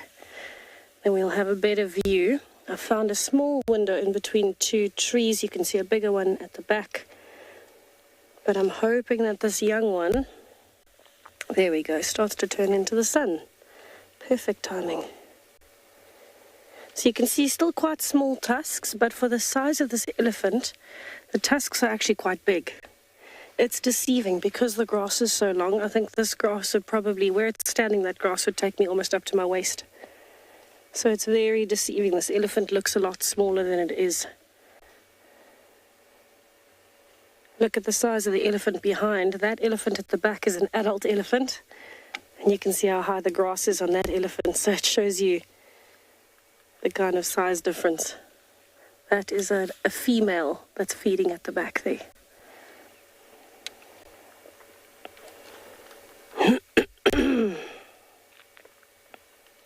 So even through the brush you can see the very square forehead. But I'm going to try and stick with them a little bit longer and just see if they move to the open area, that clearing at the junction of Central Road and Drakensberg. I'll send you over to Chris in the meantime to see what he's up to on bushwalk. He might be moving around very similarly to these elephants, nice and slow through the long grass.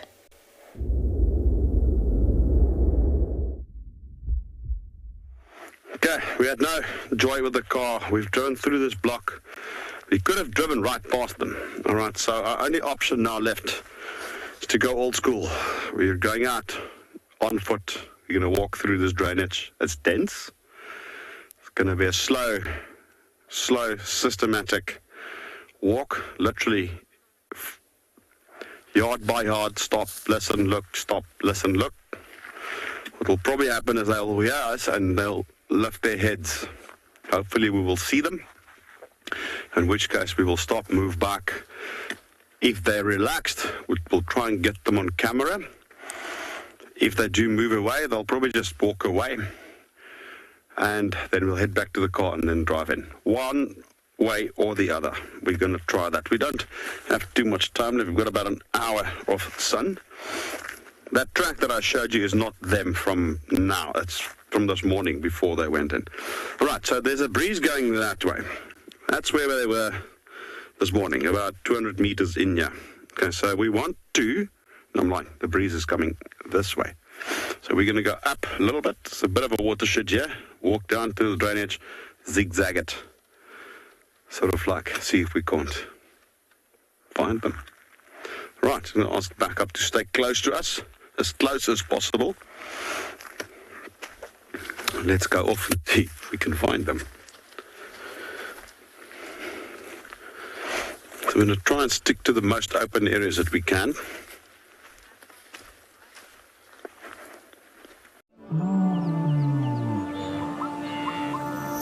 We only have one Earth.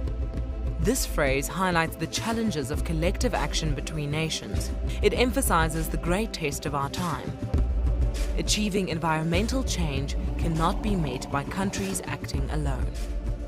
Head over to the WildEarth shop to buy your Only One Earth merchandise and create awareness for global change this World Environment Day.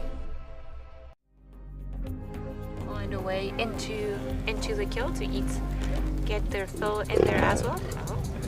But they're also going to be told off. See, lions are not great at sharing their food.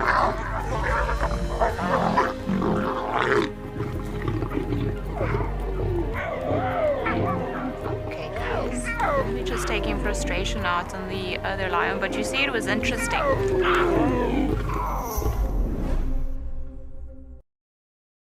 This is before they were even seen this morning.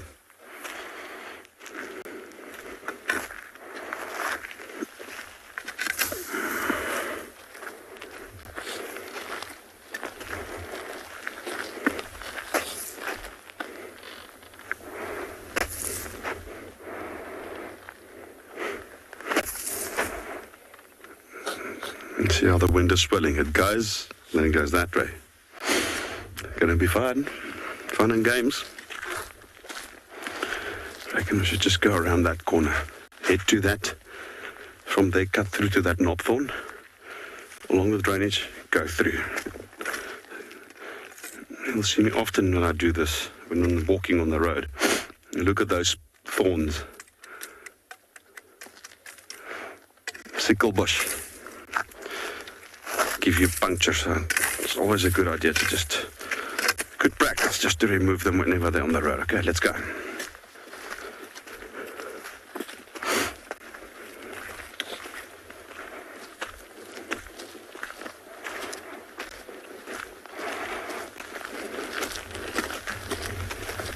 Now the wind's coming back towards us.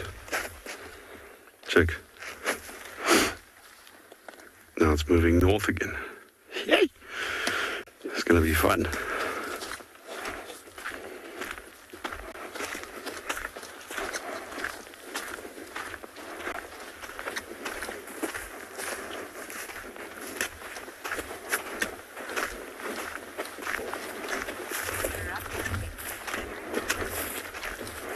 Okay, like I said, once I'm into the bush, We likely want to be off air for a bit. Not for a bit, but until the next update. So in the meantime, let's go and see what Cedric's up to.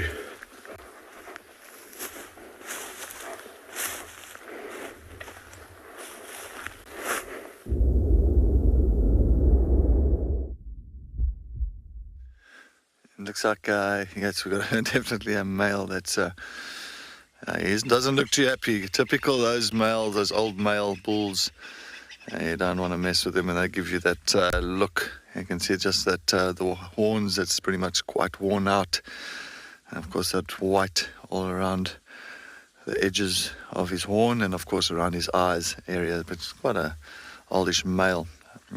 Buffaloes, the Cape Buffalo can get up to about 25 years old, plus minus, in that age group.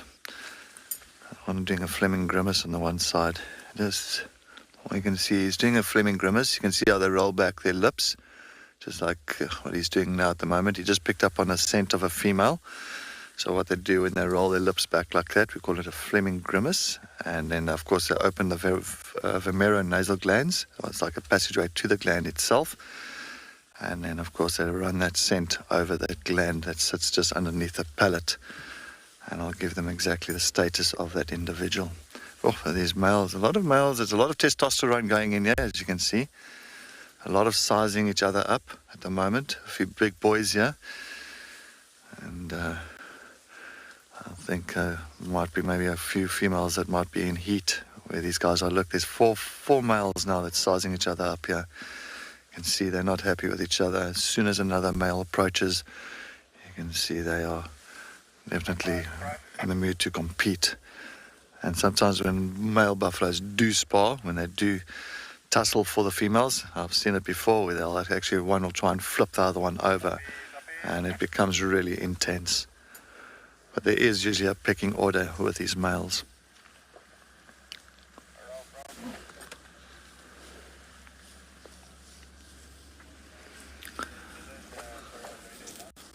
You know, one or two males have just given up on the female, yeah. So a couple of them are just moving off. There might be more of a dominant male around there.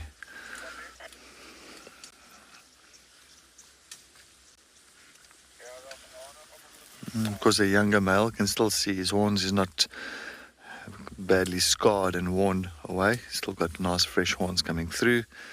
So it's still a youngish male that we can see there.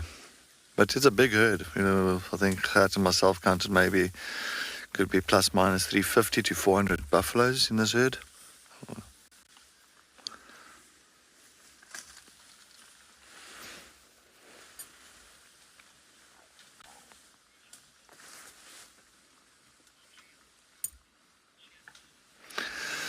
Bob Champion, good afternoon. Thank you for joining us on our Sunset Safari. Do buffaloes have a matriarch? No, they do not have a matriarch. It's not like hyenas, or it's not like elephants. So they do not have a matriarch. They'll have a pecking order, so they'll have several individuals in these breeding herds that will have very much more rights than the younger ones. So that's where, of course, you saw the males that were competing and just testing each other out. So you'll have that dominance or that pecking order through the males, even with the females as well. So males and females. But there is no matriarch, so there is no leading female or leading male in this or alpha male, alpha female situation in these breeding herds. So of course a big male buffalo, there's a couple of the males that we did see earlier now, they will be around about maybe 900 kgs up to a ton. All females will be about 700 kilograms, 650, 700 kilograms. You can see these two males are staring at each other, just looking at each other. This morning we were driving and suddenly we heard a lot of commotion. I think the wild dogs might have caught an impala then, or the leopard might have caught the impala, and as it was dragging it, the wild dog saw it, started chasing the leopard up into the tree, and then the hyenas came to steal it.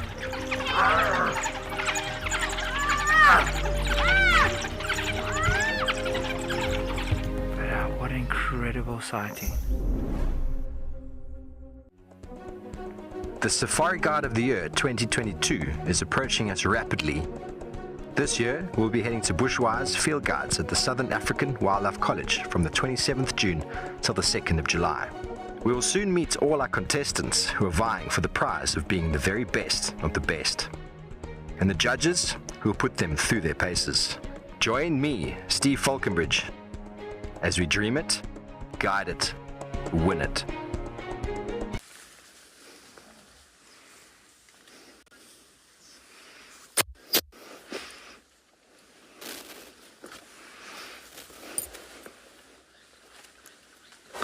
All right, we're just going to go a little bit back. I just reversed a little bit back. I think a lot of majority of them is still coming through behind us. I just want to rather get past that side and get some nice shots and nice walk-bys, as we want to call it, from these buffaloes. Because it's such a beautiful herd, this. Wow, oh, look at that.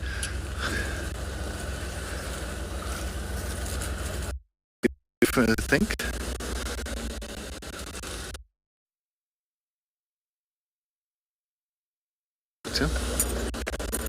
Let's just pull to the side here. All right. Sorry, we're on a little bit of a slope here. Thanks, Ed.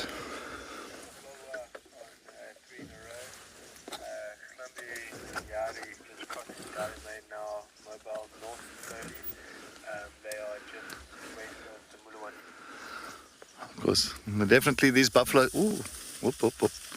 A little bit of a tussle between two there. But I think a lot of these buffalo, it looks like this herd is slowly moving north. So we're at Gowrie Main. Gowrie Main is just north of, or just next to us, practically, just behind us.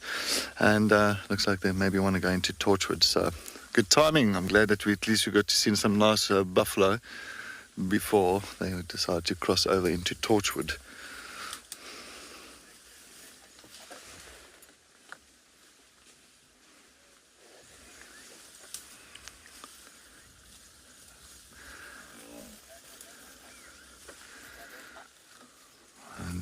Of course, the main predators for buffalo, lions. So many times you find a herd of buffalo, you'll always find, sometimes, or not always, most of the time, you'll see lions actually trailing them. Seen them many times in the morning, actually finding lion tracks, and then you leave those lion tracks, you find a herd of buffalo not too far, and all of a sudden you find a nice pride of lions following and trailing buffalo. And many times they'll find and try and trail them, and then at night time they'll try and chase them and try and get the oldest or the weakest ones in these breeding herds to start falling behind. And as soon as they fall behind, of course, those lions will kind of single out those ones, and hopefully they're successful then.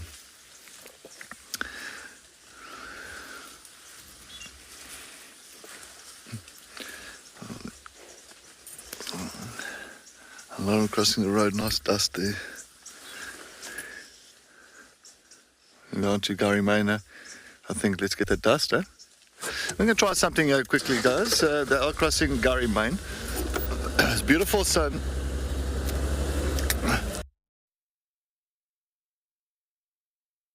You can get here.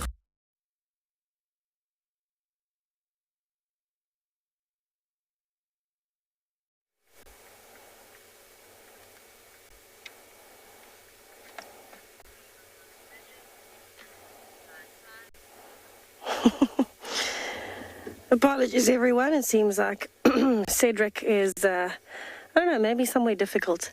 We are still with a herd of elephants. They are moving around in the bush. This one at the moment looks like it's been scratching its head. But because the view is not so great, I actually found something very different to show you. I wanted to show you how fresh the elephant dung and the urine is on the road. Now, this is obviously from the elephants that are around 15 meters away. And of course, if you have a close look there, you'll see the ground is still wet, but more importantly, the dung itself is very, very wet. So this has been dropped in the last few minutes as the elephants cross the road. And this is one of the link roads of Hippo Pools to Central Road. But what I wanted to do as well is give you a little bit of a hands-on comparison And I've got 2 piles of dung. This is why you always carry a book crate with you, because the lid comes in handy when you've got some fresh elephant dung. So of course this would be the dry one. This has been in the road for a while. You can actually hear the impact. It's incredibly hard. Where the one on the right is the fresh one, in fact collected from that same pile of dung that you've just seen in the road. Now there's a massive difference between these 2 piles of poo. Not only is this one very dry, so it doesn't have any moisture left in it, but of course it's completely intact. So this was very likely dropped when there were no dung beetles around, not really many flies around, no rain, and so it has actually stayed intact. So if I move it, it is one solid ball. And in fact, I can try to break it open. Ooh. And interestingly enough, you can see that it is still holding moisture right in the middle. So the outer layer has dried, but the inside is definitely still very wet. Lots and lots of fibrous plant tissue in here, so you can see very grassy looking things. There's actually some sticks in there as well, little pieces of branches. So you can see what's gone into this elephant's diet. In fact, there is a piece of a leaf that wasn't digested as well. So there is little bits and pieces, there's another leaf. So little snippets into an elephant's life. Now the biggest difference here is that this obviously was outside of dung beetle season, so nothing has gotten to the inside of that piece of elephant dung. Where this has been so covered in flies, from the second it was dropped, it's unbelievable. So I can flip it open. It is still very, very wet. And in fact, if I was to squeeze it, you would actually get some water out of it, because it is still that wet. And in fact, it's still warm. It's literally still warm. So this is just a very good comparison of what it's like when it is still wet. It's still very loose, which means this is perfect for insects to be using, especially things like flies in this kind of weather where they need a bit of moisture. Nice little comparison. If you would like to be a part of the team that shares the wildebeest migration in Kenya live on WildEarth, then we have some great news for you. There are a few places left to join our expeditions in August and September this year. You'll be staying in an exclusive tented camp with ensuite bedrooms nestled in the riverine woodlands of the Talek River. Head over to our website to book your bucket list experience today. WildEarth Expeditions. Travel with purpose. In that tree are 2 carcasses. There's a duiker carcass and a waterbuck. Well, it's not as graceful as... He's a bit hesitant because, well, climbing a tree is not the easiest, but he will get up there eventually. So let's see. There he goes. And look at the power in that. That is a massive 500-pound cat that has just climbed the marula tree and is up in there. How cool is this? I don't know how he's going to do it, but let's see.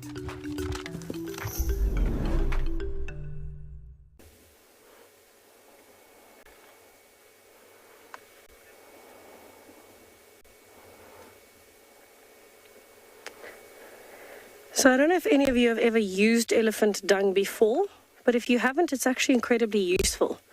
Not only is it very cool to dissect and have a look at, because there's a lot of little flies. I've seen quite a few different insects already climbing into the elephant dung because they'll use it for moisture. But it's actually quite useful to humans. Now, I've never tried the elephant dung gin, but I know there is an elephant dung gin, and that would probably be made more from the wet version than the dry version, I would imagine.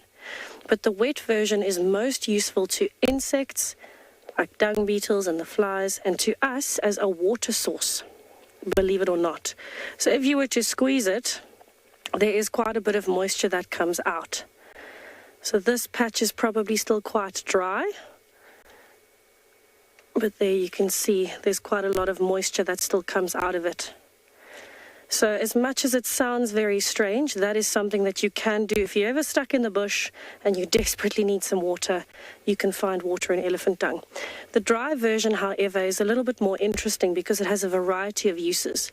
So if you light this, if you take dry elephant dung and you light it, it has medicinal uses, it has repellent uses, it has all sorts of uses, and you can make paper out of it because of the beautiful fibrous texture. But most importantly, I know Steve likes to use it to chase away bad energy, but you can actually use it to repel mosquitoes. If you light a ball of elephant dung, the smell is not offensive at all. It smells like grass, but it chases away things like mosquitoes. And it's also fantastic to get rid of nosebleeds, to clear the sinuses, anything like that, but specifically while it's burning. So in this form, it's not as useful.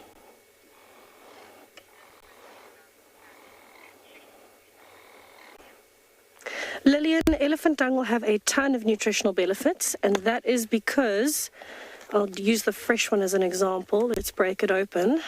All right, if you have a look here, there is still so much intact fibrous content from the plants. So elephants only digest about 40% of what they put into their mouths. There's a solid leaf. Look at that. Okay, so 60% of what comes out of an elephant, which is everything that we're seeing here, this is still completely undigested.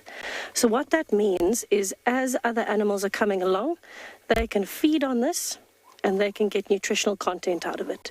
Humans could probably feed on it as well, although I don't think you really want to be ingesting that many bacteria, but you can. This is all solid, it's still usable. I mean, look at that. That's a whole undigested piece of grass right there. Undigested, untouched. So all of this is nutritional content. Whether it's enough for a human, I don't know, but for other animals it is certainly more than enough. There is so much nutrition in there, and of course even in the juice of the dung you'll find nutritional content, because as you're squeezing it like that, the juice is discolored. That water, that has nutritional content as well. So everything can be reused and recycled, and that is what is most important here. And I mean, bear in mind, this came out of an elephant about 15 minutes ago. So it is still very, very fresh, but very useful. Look at that, whole pieces of plant in there. So absolutely worth every bit of nutrition. If an animal needs it, it will make a plan and use it. And in fact, people can definitely do the same.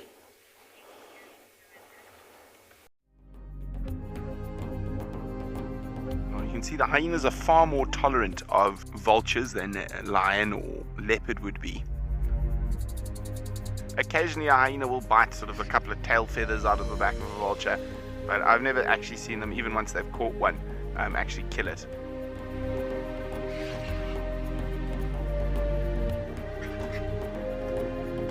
Oh, there we go, nearly got him. Hyena and hippo walking side by side, terror etched on the expression of little hippo.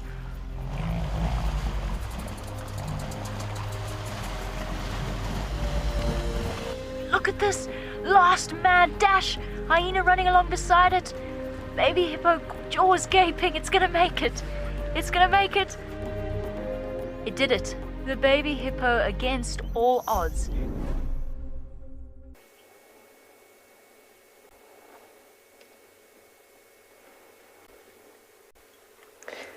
I want to have a look. Yes, actually you can see some. So Panda, you might have to zoom in a lot. I don't know if you can, but you can actually see some insects in here. I don't know if you'll get them, but just have a look for movement. There's a little bit of movement there. So this is already being used as a home for insects. So what will happen is things like termites will come in and they'll hollow it out, start coating the outside with the remnants of whatever they've chewed, combined with their saliva, combined with some soil, and that will turn this into a termite mound. So what will end up happening is the top will be solid, right, on a ball of dung on the ground. It'll start coating the outside, or the termites will start coating the outside, and they actually hollow it from the bottom up. So this is very flattened on the bottom. You can see where all of the dirt has been. It's been on the road. And so from the bottom, they work their way in and then coat the outside to create a termite mound. So all of this is completely useful in some way or another and excellent for the animal version of recycling. Go, elephants, go.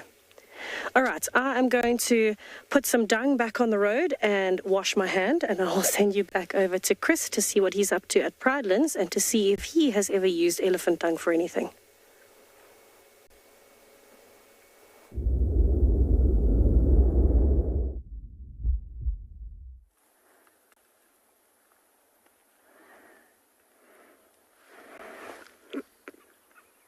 Relax. How long does this link for now?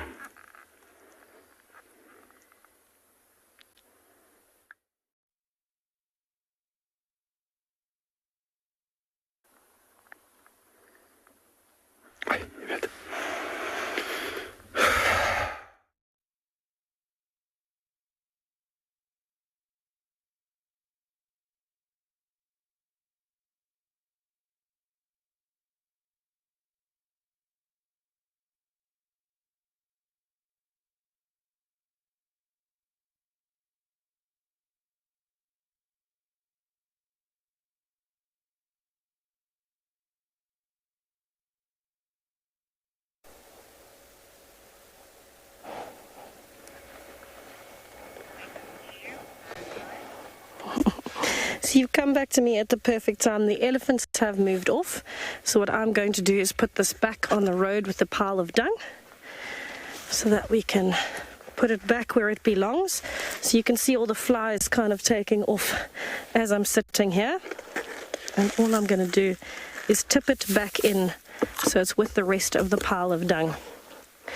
Now there's a massive quantity of dung here. Massive, massive, massive. And all of these flies are making good use out of it. Absolutely brilliant. And of course, if there were dung beetles here, they would have been here already. They would have been devouring it. I can see lion tracks on the road as well. That's exciting. But of course, this is one of the very important parts of nature. It's often a part of it that we don't really look at as much as we should. But dung is vital, absolutely vital to the functioning of this ecosystem. One of the best forms of fertilizer is elephant dung because it is so high in content, because their digestive system is so poor.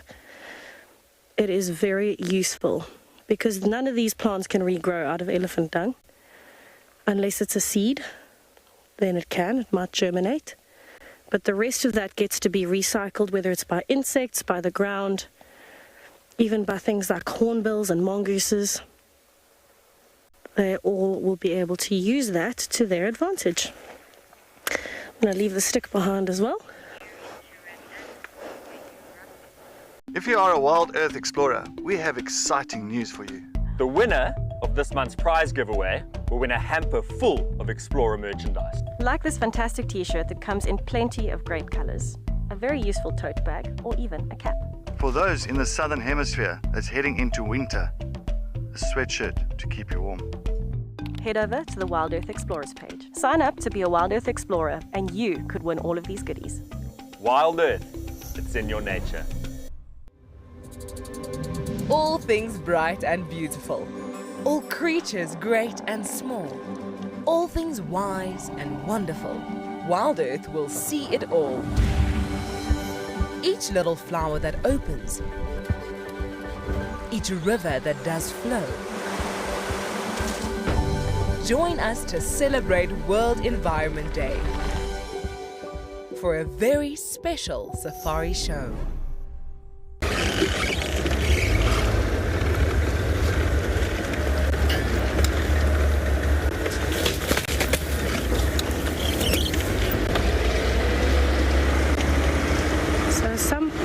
Is going to come along there and wonder what on earth happened to that poor elephant dung, and also what happened. They're going to think something very strange happened where I washed my hand. It looks like a waterfall on the floor.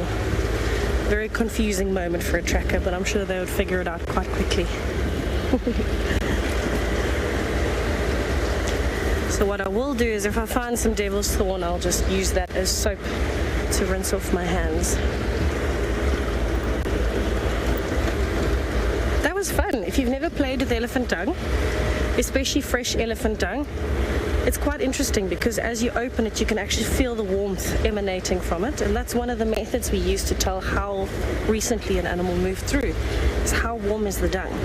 Now, obviously you don't want to manhandle something like hyena dung, hyena scat or leopard scat or lion scat, but you can hold your hand over it to see if it's still warm. Preferably wait until the lion has moved before you do that as well. but you can do that. One of the oldest tricks in the book is getting students, when they're training, to feel if buffalo dung is still warm, and as they put their hand over it, you step on their hand and it splatters into the dung. That was done to me a good few times. But it is a lot of fun either way. Tracking using poo. It's a fun segment to do.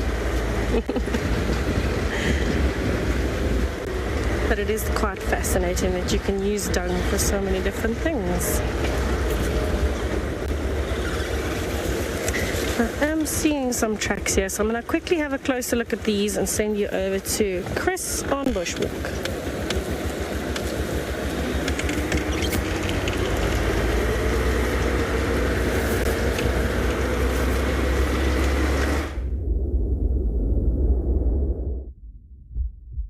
We finally managed to get the direction, and we were checking the area on foot north of where they were seen. They didn't cross that drainage, and like I said earlier, I do not rule out the possibility they're heading south back into the Robu drainage, and here's confirmation of it. The tracks of one of the youngsters there. See the hind foot here, that's left hind foot. There's a, right hind, right front. It seems like they've gone straight in there. Now, I don't think we should head in there. This is very dense. I can see a little bit more opening bush there, so I reckon we should find an easier spot to enter the drainage and then try and scan the area. They might be lying in the drainage. They might already be en route to Leopard Dam, which is right over there. Not a possibility. While we're driving, they were sleeping, and as we were walking, they probably saw us, and they then moved through. This looks like an easy gate, not a fast gate, so it doesn't look like they were running, like an easy, good pace walking. All right, so we're going to try and head out here. Now, in a normal guided scenario where I would have been the lead guide and I had guests with me and a backup, we will be 2 guides armed. Often what you would do in a case like this, if there's no other alternative, you would leave your guest with a backup guide. Lead guide enters there slowly, checks and listens, so if the lions are there. Although, if you have another option, rather take that than head straight into that thick stuff. Your visibility is 2-3 meters there. It's not really what you want. All right. I've done it before. So we're going to go into this open area here. I'm just queuing back up to come with us. Right, so again, I'm not going to walk fast. Actually, I prefer to stand still while live. The bush is very dense. I can only really move through the bush when I'm not on air. We want to hear from our Wild Earth kids this World Environment Day. You are the future protectors of our planet, and we want to help you understand what needs to be preserved. We saw a termite mound. We got to see a lot of unique animals. Some trees are male and female. That's pretty cool, right? A whole lot of different creatures. It was amazing that we could ask questions. Kids, send in your questions for our special World Environment Day safari on June the 5th. It was so cool! As our global Wild Earth family grows, we know that many of you struggle to get your questions answered during the live safari. Going forward, we will be holding AMAs for our Wild Earth explorers on a regular basis. The first is with our resident leopard whisperer, Tristan Dix. Join me for an AMA on the 8th of June, straight after the Sunset Safari. This will be your chance to ask me anything you like. All you have to do is sign up to be an explorer, and you can meet me here on Juma with your questions ready. Back north.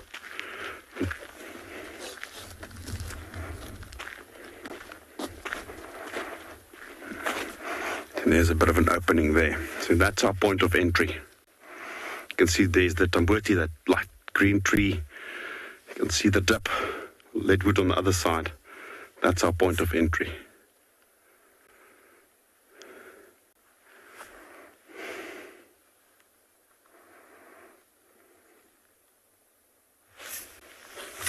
Shall we?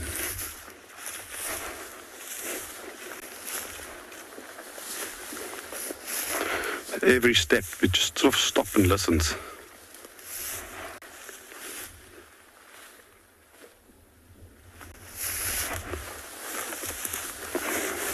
Just to give you an idea, just look at the stuff we have to walk in. Look at this. It's impossible to walk quiet. So I'm just going to stand here until I can actually, between segments, walk. But you cannot see a line track in this. Right, let's go over to Cedric in the meantime. He's on Chitra.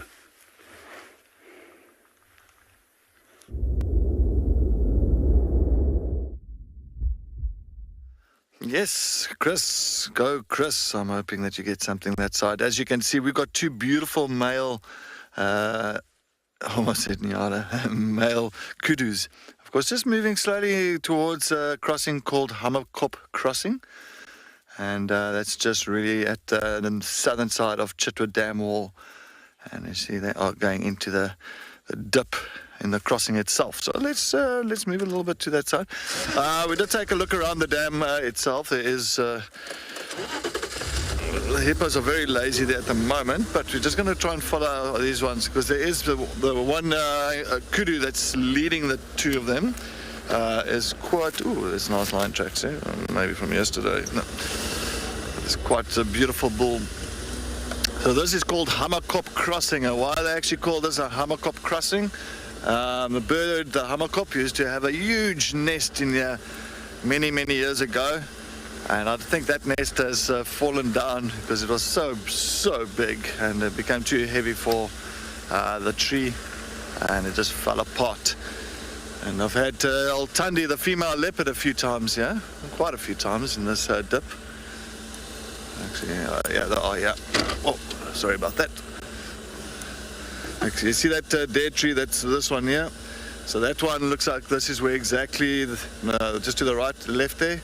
That one, yeah. Usually the Hammerkop nest used to sit inside there, and it became too heavy, and the whole tree just fell apart with the Hammerkop nest falling down and falling out of there. Okay, let's go up here. Let's see if we've got a view of those kudus. Yeah, yes. Yeah.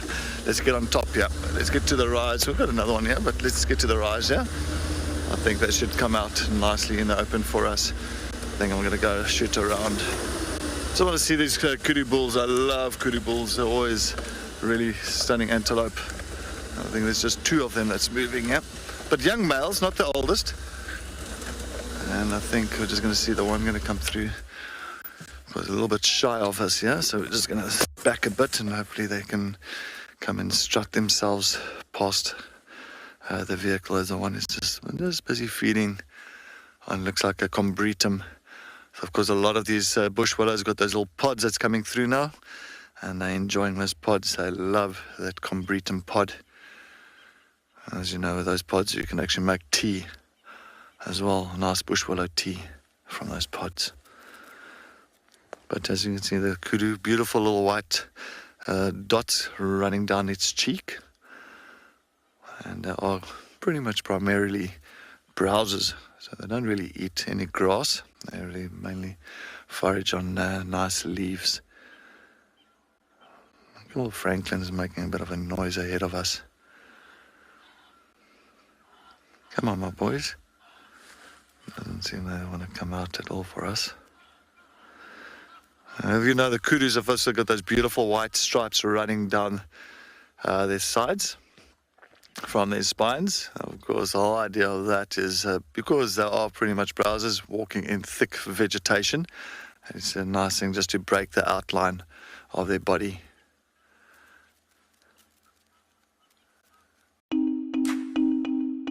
To celebrate World Oceans Day and create awareness for the role that the oceans play in everyday life, WildEarth has some brand new Dive Live merchandise in our shop. T-shirts, sweatshirts, bags and even caps. So take the plunge, head over to our shop and see what you can find. WildEarth, it's in your nature. The Safari Guide of the Year 2022 is approaching us rapidly. This year, we'll be heading to Bushwise Field Guides at the Southern African Wildlife College from the 27th June till the 2nd of July. We will soon meet all our contestants who are vying for the prize of being the very best of the best. And the judges, who will put them through their paces. Join me, Steve Falconbridge, as we dream it, guide it, win it.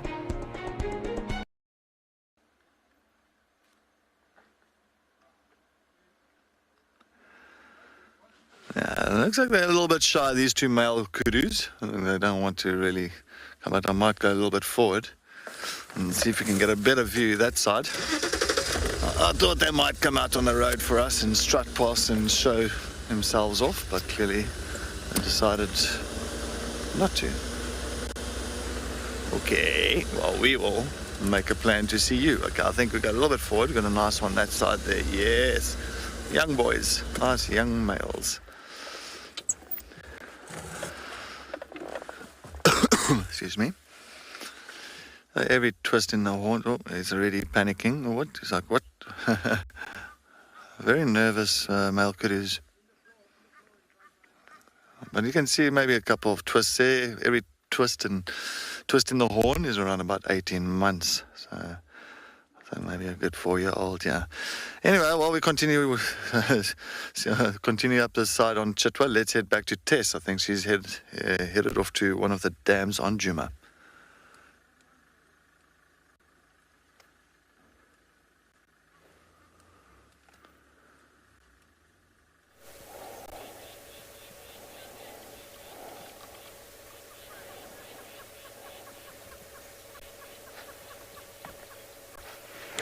I have made my way to a dam indeed.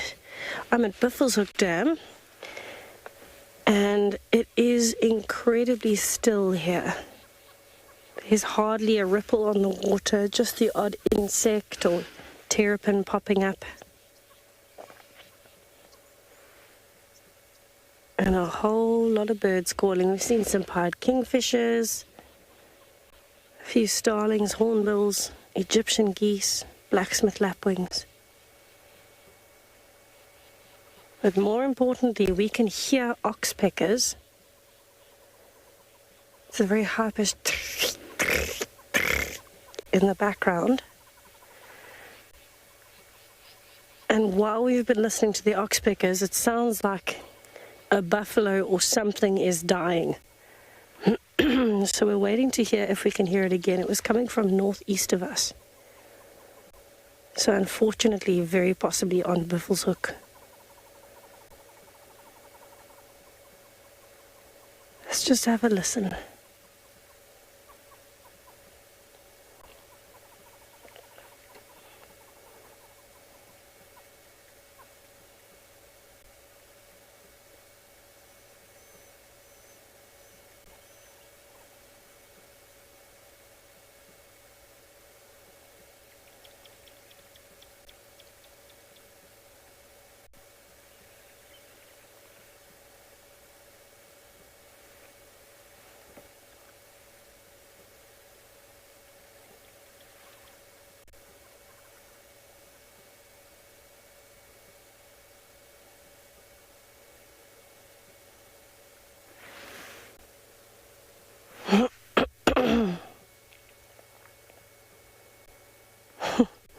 We can't hear it anymore.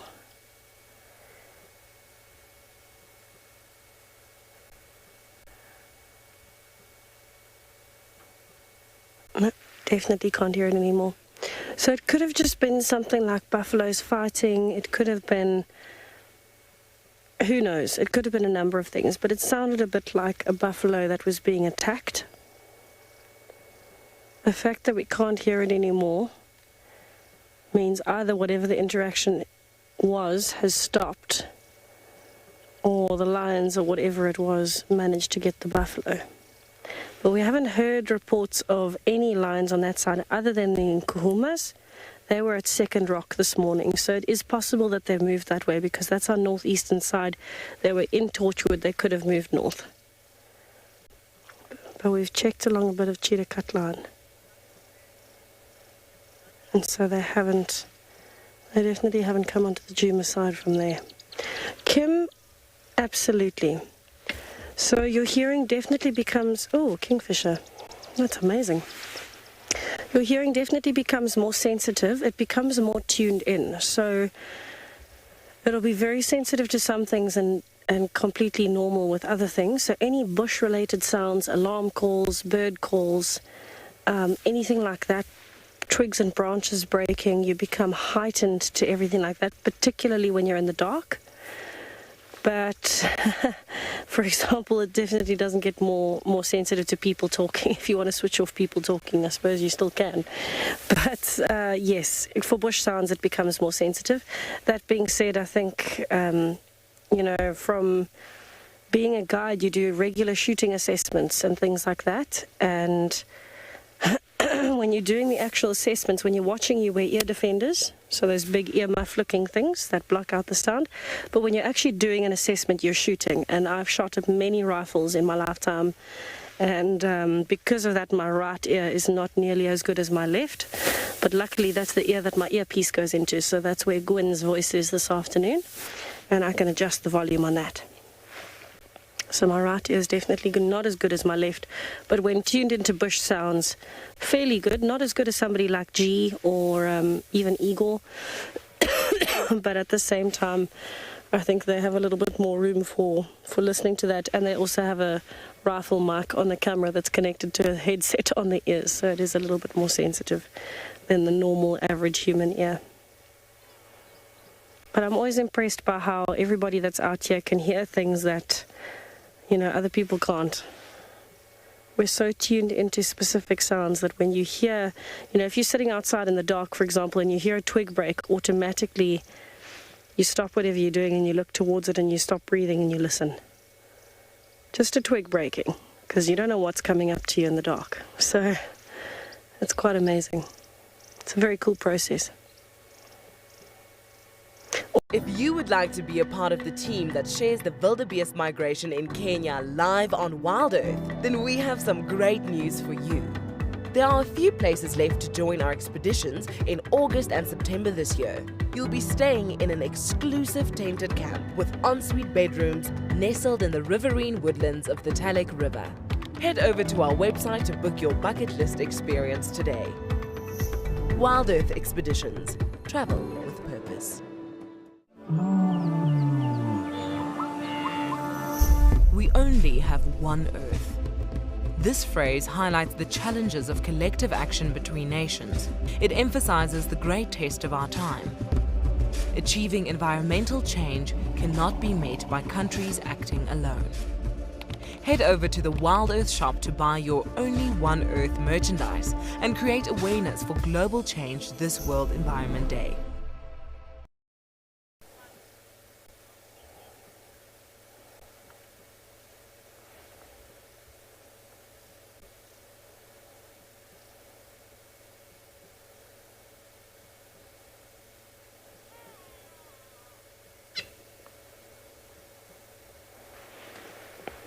There's quite a gorgeous reflection on the water. Almost perfect. But because there's a few ripples on the surface and a very light breeze, I suppose it's not as intact as we'd like it to be, particularly there. In front of me here, I can see a very nice reflection of the tree. It's almost like glass. Have a look there. It's almost like glass. Very, very close to it.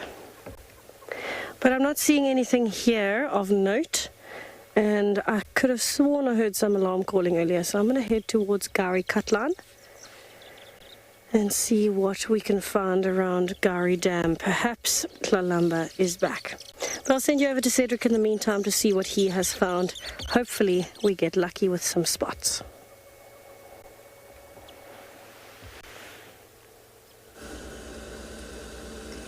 Yes, I've just got a waterbuck. I don't know if Kat can get there. You got it. There's a male waterbuck there, but it's beautiful because the sun is behind him and those horns are busy really reflecting that sunlight off him. But we can just see it's a bit difficult. Hopefully they will move a little bit. It is a male waterbuck that you see in the thick bush. You can see that light reflecting off his horns. Beautiful male waterbuck. Really got those beautiful recurved horns. And there is a couple more females further to the left of him, but you can't see the females. They're just behind a termite mound at this point of time.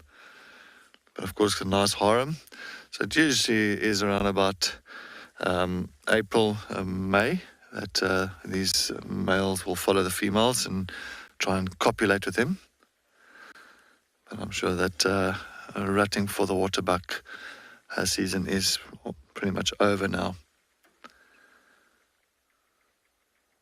But as I said, I can't see those females. But they don't stray too far away from water, so we're not too far from Chitwa Dam. I'm just going to go a little bit forward so we can get a better shot here of him. And he's just going to go there. It's not going to. They don't stray too far from the water areas. So like it was about 500-600 meters away from the water, if they have to. But they'll tend to go back to the water areas not too late from now. And they use the water, of course, as a defense. Hence the name waterbuck. Beautiful white lines as well above the eyes.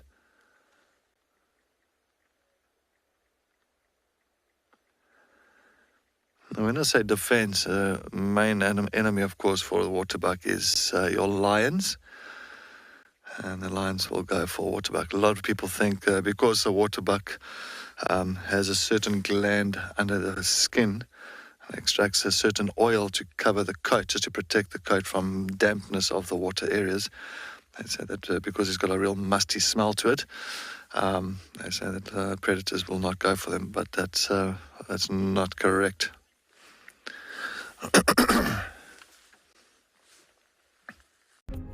This is amazing, and now she's headed towards the elephants. Yeah, here comes the male behind us. This is the male lion coming over here. The elephants have huddled up to protect the young ones in the middle, and he's going after that girl. And they are the buffalo going after the lion and the lioness. They're still going after them. Look at that guy charging. Hey!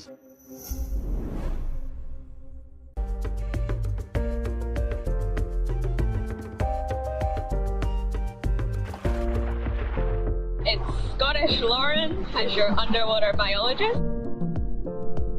We have a turtle! So this is the dive symbol for a turtle. So today is not any ordinary day, it is World Ocean Day.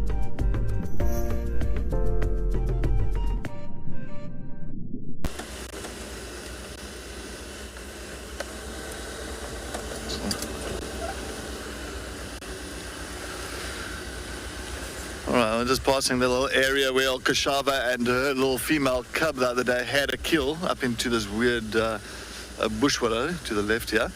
And of course, Marips decided to come and try and steal it from them. Well, it did. And yeah, so we're just passing that area. But yes, I was actually hoping to maybe, if anything is happening again with Kashava, maybe we're lucky again to see her around in this area. We haven't seen her for a bit. I think that was the last time we saw her. A beautiful female leopard.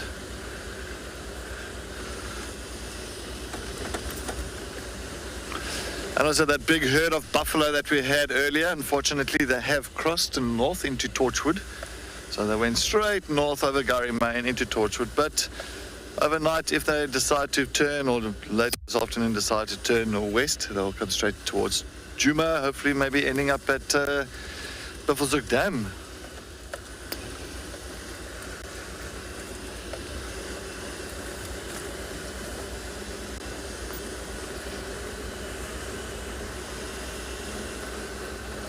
While we continue towards Chitwa driveway, I think let's head back to Chris in Pridelands and see how's it going on his bushwalk.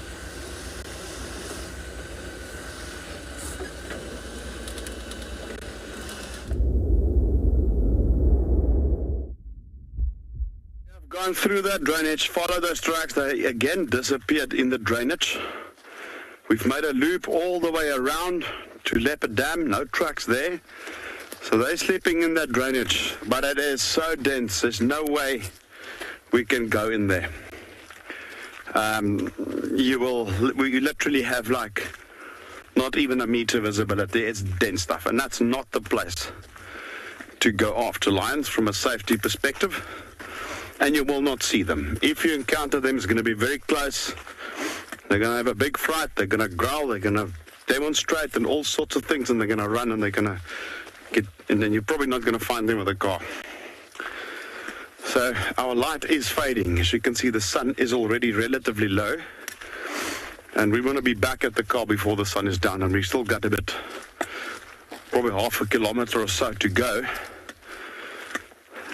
But yeah, tricky line tracking today, eh? You know what? Maybe I've not found those lines yet, but at least I've contained them in a block now. So think about safari guests are here for 4 or 5 days, really want to see lion, couldn't get them today, but what we have established is they are here, they're in that drainage, and we're gonna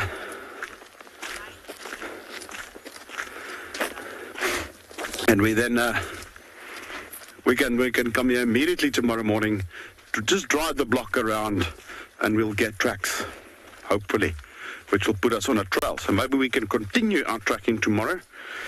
Hi there, cat lover wants to know if lions goes into hiding when they give birth. Yeah, they will go into thick areas when they give birth. Remember, lions, like most cats, their young is very altricial, helpless. The eyes are closed for the first 10 odd days, so they cannot move with the pride yet. So lionesses will detach from the prides and find typically drainage lines, much like leopards will do, aardvark holes, whatever structure they deem sufficient to give birth in.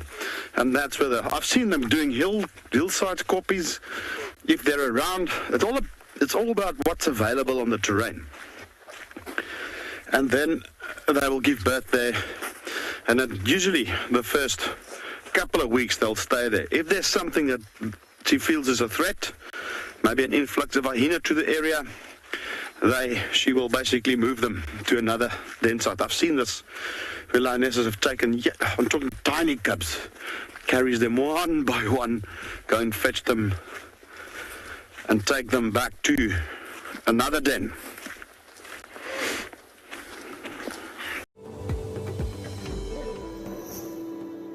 Hello everyone from sunny Namibia. My name is Cameron Pierce, and this year I'll be representing Ongava Game Reserve at the Safari Guide of the Year 2022 edition.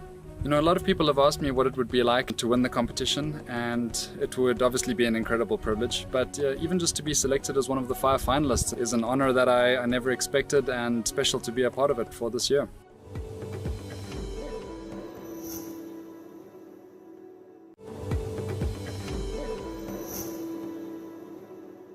My name's Liam Henderson. I'm a guide at the Homestead Lodge on Nambiti Private Game Reserve in KwaZulu-Natal. I think Safari Guide of the Year is a great competition to be a part of. I'm somewhat nervous for the tracking part of the competition, as being in KZN now, haven't been exposed to the low-felt animals and tracks and signs that are so apparent up there. But in dense terrain like that is, it's not for the faint-hearted. It is very tense, but I do like it. I just don't like it when you encounter them that close. So those areas we walk slowly.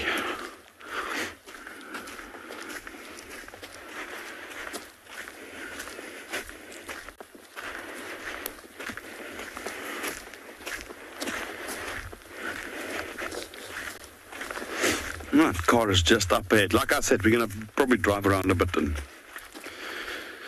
see if we can't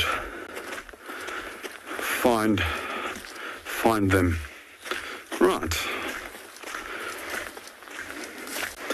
Well, let's watch. We're not going to have the greatest sunset tonight because we're on foot and we're not in an elevated area, but enjoy what is there.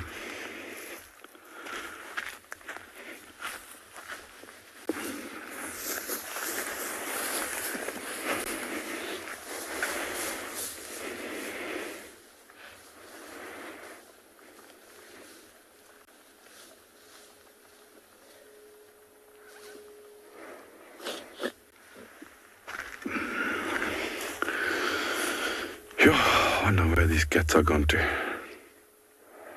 Well, we walk straight in here, but Eventually tomorrow, if we don't get them in the next 20 minutes,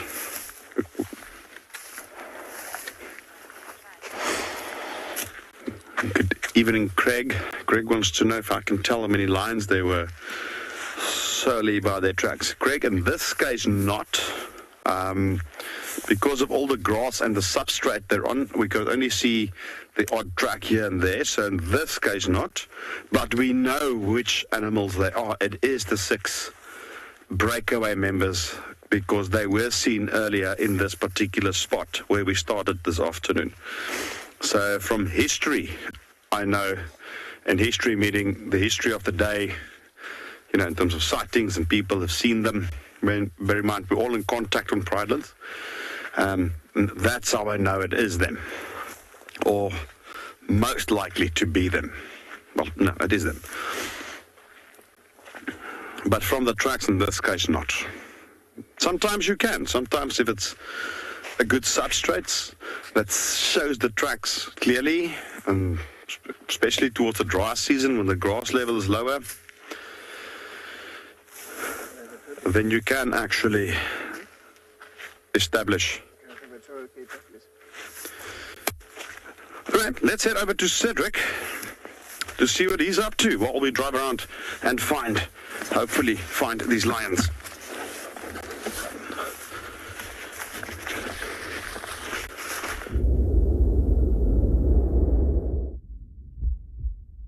No, you can do it.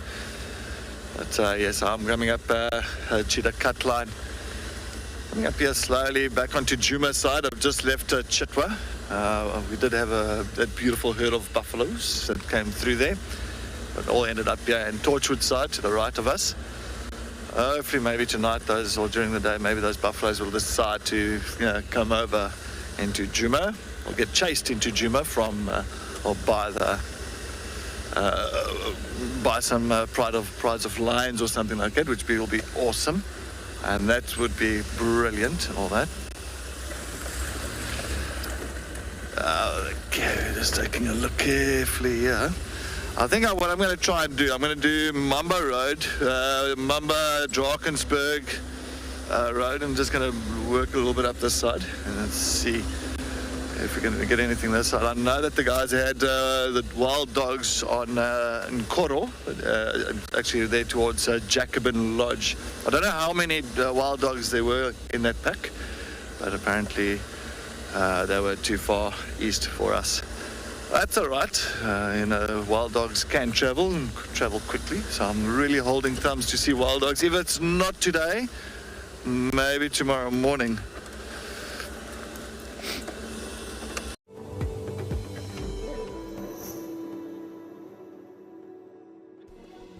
My name is Nico Brits. I am originally from Cape Town. I worked in the Eastern Cape for about 9 years before I started working at Bushwise Field Guides in the Lowveld, close to Makalali Private Game Reserve. So I'm hoping that by doing this could inspire the younger or newer guides coming into the industry to do the same. Hello everyone, my name is Ruan Grobler. I'm from Lion Sands Game Reserve. And being nominated for the Safari Guide of the Year came as somewhat of a surprise to me. I was very excited and quite nervous as well in the beginning to tackle this task. But it's quite a prestigious event, and it means that you are recognized. And I'm quite happy to be recognized. It means quite a lot to me.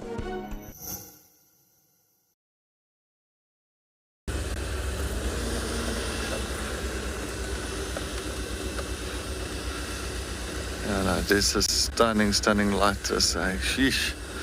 This is where you need a leopard in a tree now for photographers. Perfect scenario for a photographer. A leopard in a tree in a nice marula, nice and open, with this golden light that's coming through. Boom. That would be ideal. Ideal. And look at that, there's some male leopard tracks here.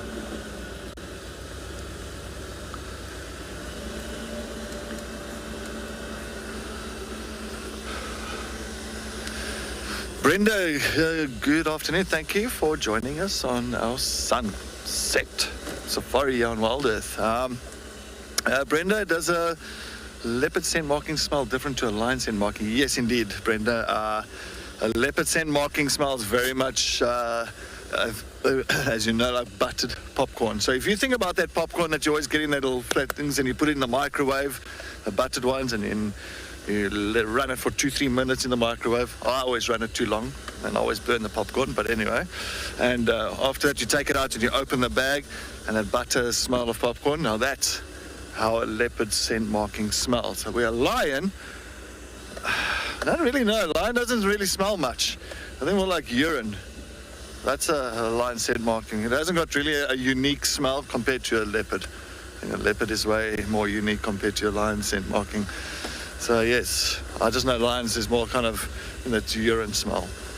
But I don't know, a lot of us, if you smell that buttered popcorn now, if I smell it now, and I find leopard tracks, then I know I'm very close to a leopard.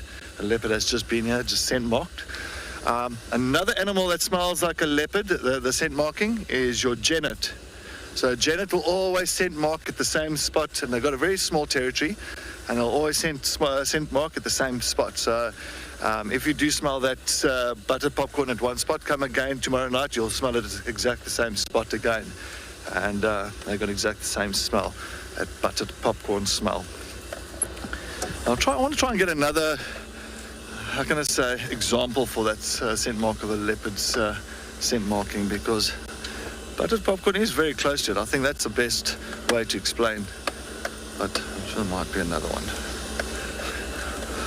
All right, we're on Mamba Road. Let's go down Mamba Road. All right, let's go down this way. Let's see if we can see any of the tracks down here.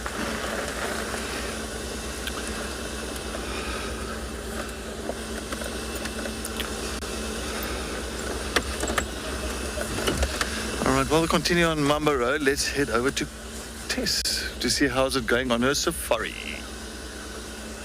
Where?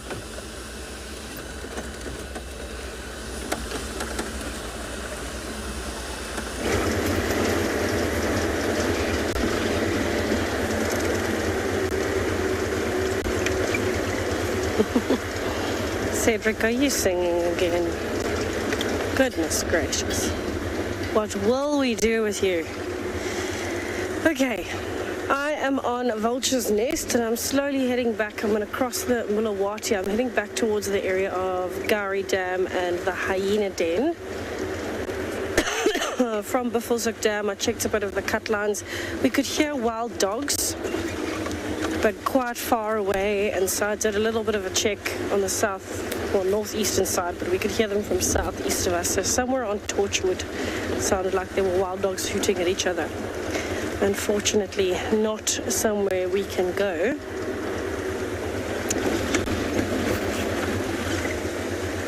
And chatting about all of the different urine smells and scat and everything like that. I just want to have a look what that scat is. No, false alarm. It's a warthog scat. So warthogs, sometimes their poo looks a little bit like a leopard's. It smells very different though, I can tell you that much. But I think, Sid, I'm going to slightly disagree with you on the smell of lion scent marking. When they initially scent mark, it just smells like urine. I actually know someone who tasted scent markings from lions. It was very strange, but anyway, I don't think I will be doing that.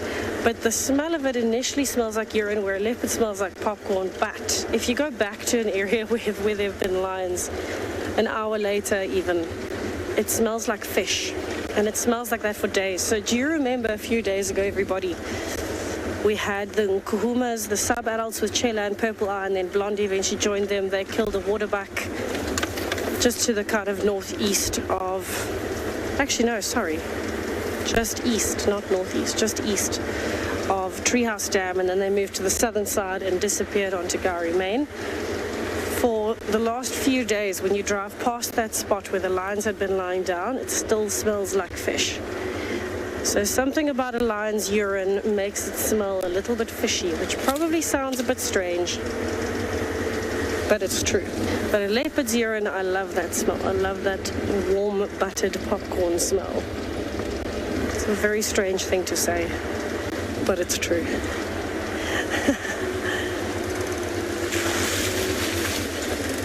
Well, I didn't find any other leopard tracks, so I've just done a bit of Central Road and then I did Vulture's Nest in the hopes that Lalamba might be coming along the drainage line somewhere with the cubs, because she does like Vulture's Nest, Nyala South, Central Road and Twin Dams Road. My name is Solomon Robu. I am working at Singita Kruger National Park. I am very excited today to be one of the guys that have been nominated or selected to participate in the Safari Guide of the Year. I'm an activator. I like starting something, motivating others to become better. I am positive. I like to focus on the positive sides of the situation.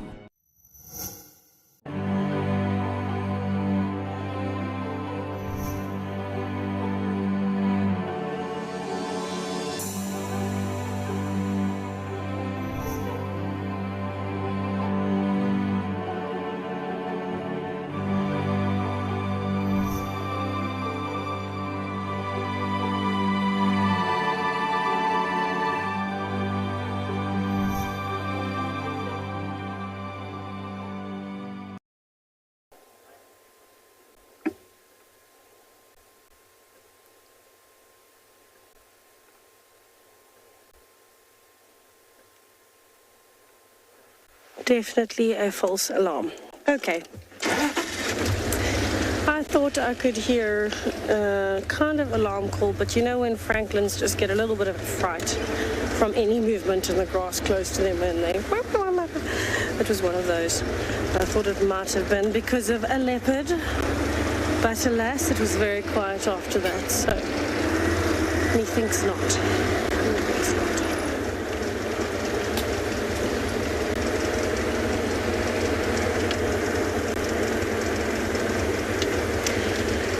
You're 10 years old. Thank you so much for your question, and it is a really good one. There are definitely some species where siblings stay together for life, but it actually depends if we're talking brother and sister, sisters, or brothers.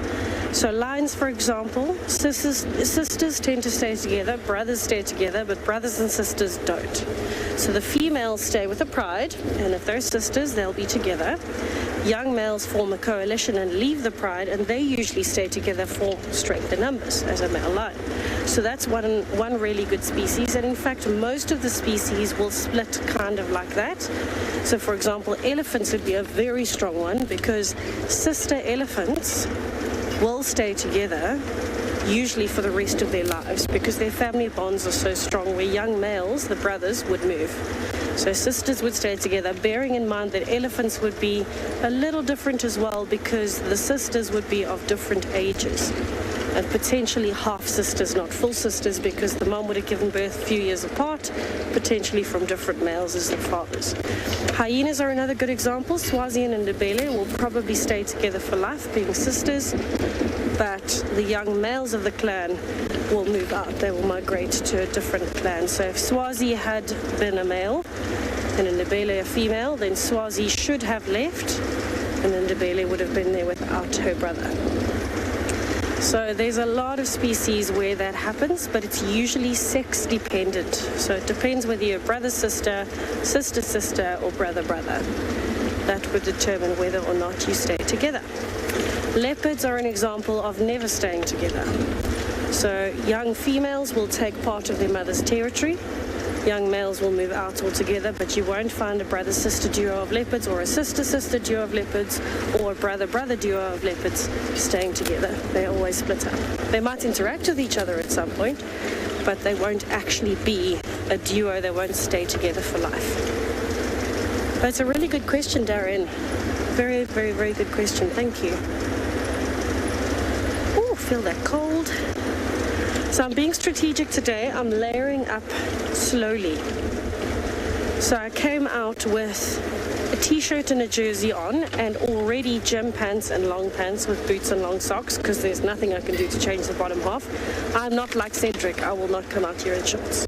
Even in summer, I don't wear shorts. Not because it's cold, but I just don't often wear shorts. I prefer dresses, and I'm not wearing a dress on drive. But the top half I'm doing slowly. I've added my gloves. That is definitely, potentially, good sentence, some leopard scat. You have a look at that.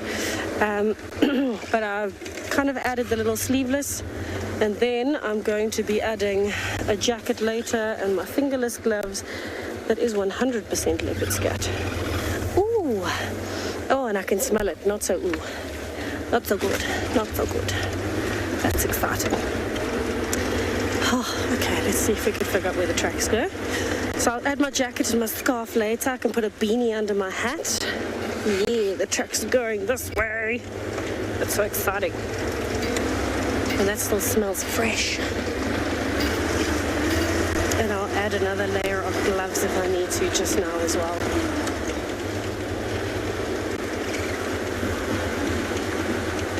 I'm telling you, Tlalamba just enjoys walking circles around us. It's a thing. She loves it. In all seriousness, she's not actively walking circles around us. It just feels like she is sometimes. She's just on her normal patrols.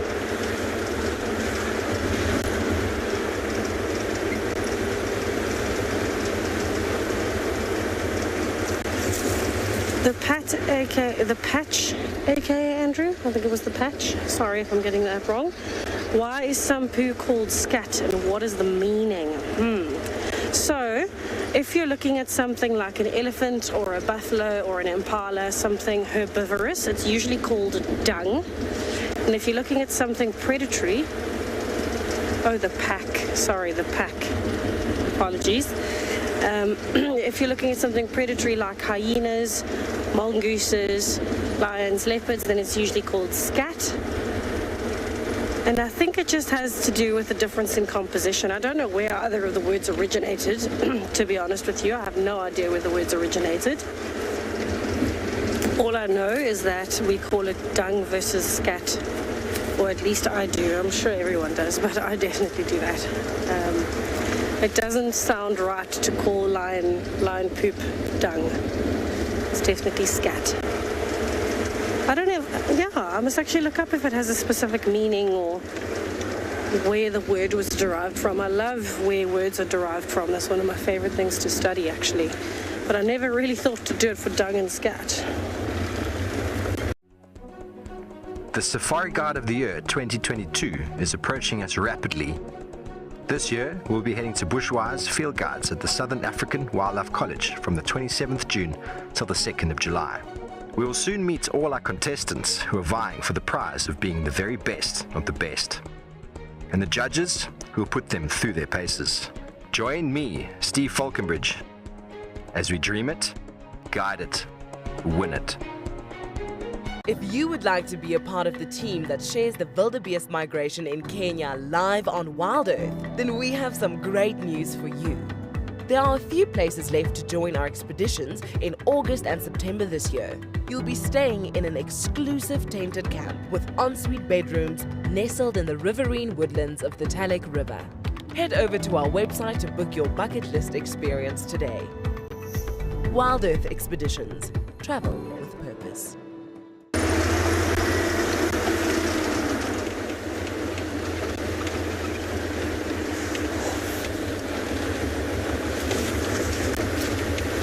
We have hit a little warm patch of air and I feel like I could stay here forever.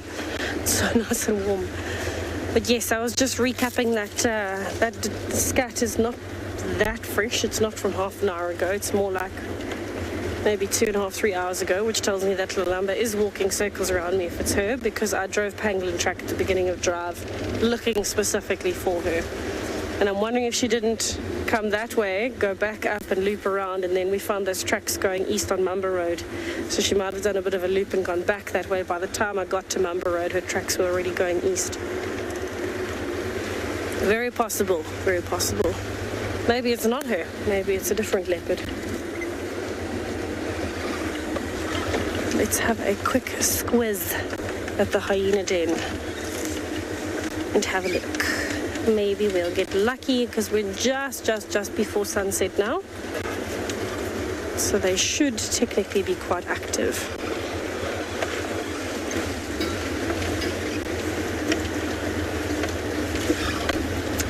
Willow, no. Hyenas are not the only animals that produce scat. Scat would be from any predator. Leopards, lions, hyenas, mongooses, wild dogs. Anything predatory I would term scat. I hope I got that question right. I hope I interpreted it correctly. If I didn't, please let me know. Yay, we have some activity. I can already see one adult. So I'm going to pull around on this side. I see an ear in the den's entrance as well. Yes, everybody seems to be here. It's just going to be a bit of a tricky view. That's fine. I'll try my best from here. Okay, so we've got a cub in the road with mum, and then the rest of them look like they're having a bit of an interaction off in the bush with one in the den's entrance. So there's a lot going on. We'll just go slowly, one at a time. How about that?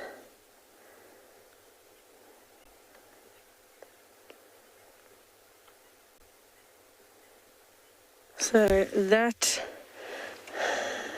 Oh, hello, cutie. That looks like Swazi's cub. Swazi's cub at the one entrance. It looks like it was Corky and her cub suckling in the road. And we have got one of Intima's cubs coming over to say hello. The other one of Intima's cubs is off in the bush somewhere.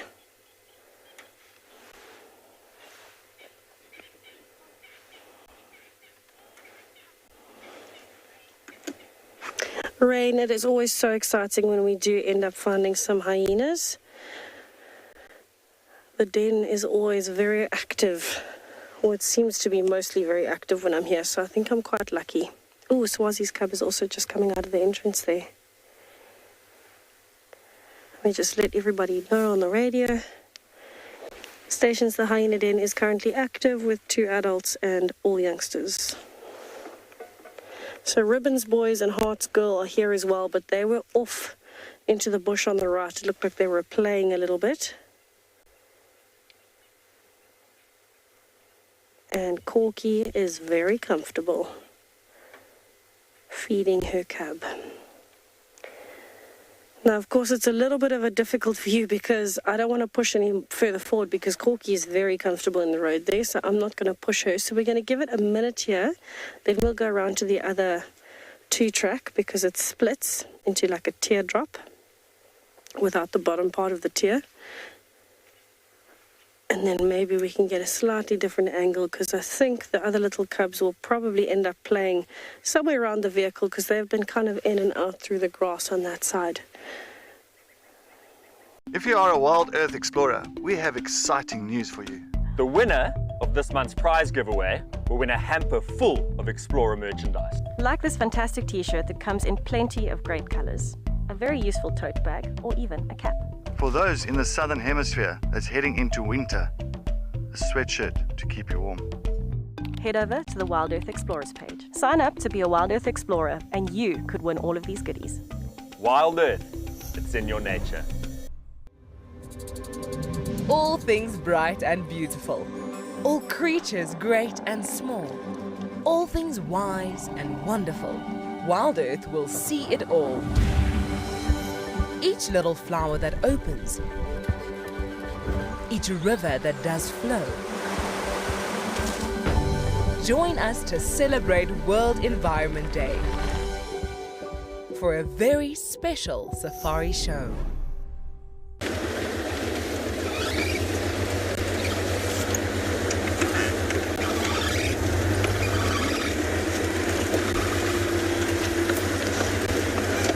It is very cool to know that June was here when Cedric came past this morning. I haven't seen June at this den site yet, interestingly enough. I've seen the other hyenas, but not June at this particular den site. I saw June at the other den site.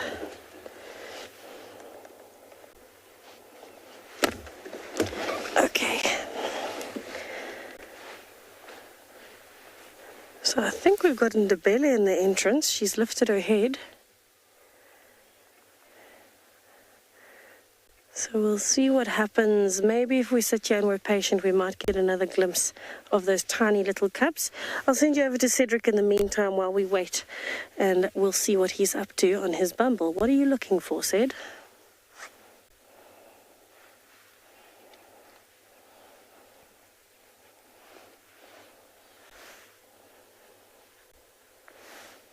Yes, I'm still on Mamba Loop. We did Mamba Road towards Mamba Crossing, in the westerly direction, but we did pick up on Tlalamba's tracks coming into this direction, on top of all the vehicle tracks on Mamba Road, and it looks like it cuts south towards Mamba Loop into this area. So we are just slowly but scanning. I don't know when. It looked like maybe during the daytime that she did come past here. So I think we just doing it a very slow. I'm just hoping that she came here, got the cubs. Maybe she made a kill wherever she was and taking them back that side. But we shall find out very, very soon. I'm just slowly bumbling around here and just to see if I can hear anything or see anything in this vicinity for her or the two cubs. But I think she kept them in this drainage here on Mamba Loop. It's a very, very thick drainage line. That's perfect, ideal for little leopard cubs to be stashed away here.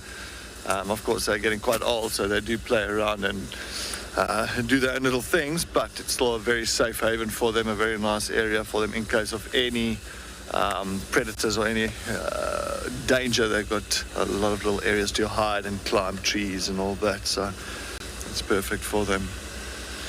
And I'm just thinking that maybe if she did pick them up, I'm hoping that maybe she took them further along the drainage line coming out towards the Molawati area, if she did not come back this side. You need to just watch out here. We've got a tree that's just been pushed by an elephant. How low can you go? How low can you go? All right, there we go.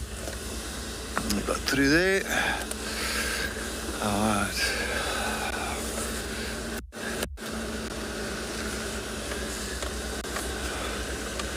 And definitely.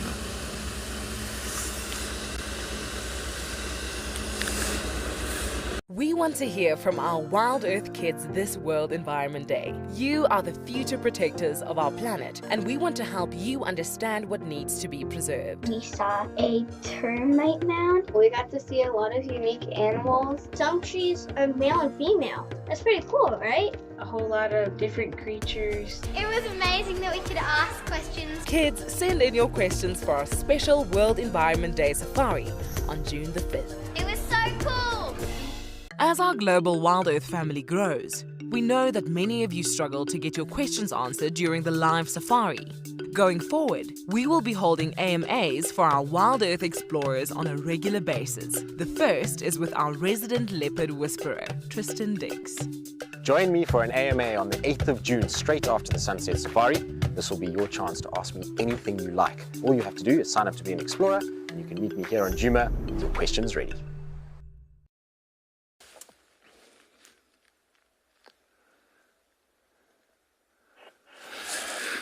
Clearly, I can't hear anything. I was just sitting here quickly right at the end of Mamba Loop now. I was just trying to listen and see if I was going to pick up on any of alarm calls or contact calls or territorial calls, but nothing to my liking here. All right, let's move on. I think let's head towards Mamba Crossing before the sunset. Yeah, I think while we continue searching for Tlalamba, let's head over to Tess while she's at the Hyena Den. I think she's got some action going down there.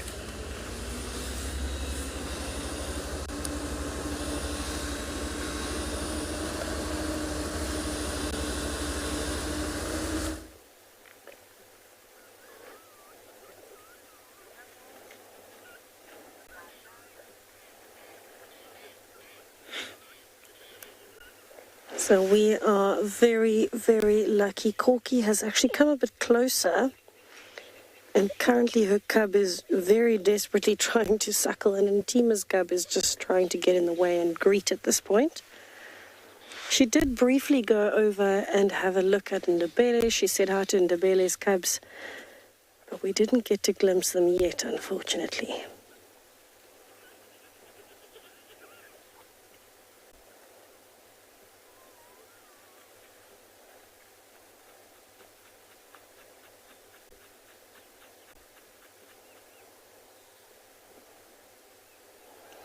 So you can kind of see that regardless of what the adults do, the cubs, when they want to suckle, are pretty much not going to let go.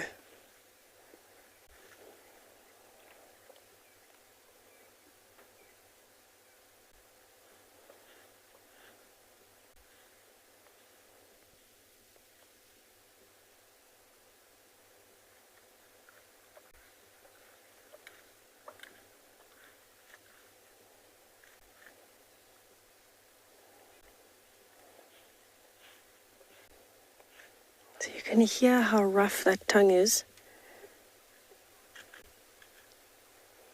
Busy grooming itself, and yet that sound is so loud. Oh, there's one of Ribbon's boys coming to say hello.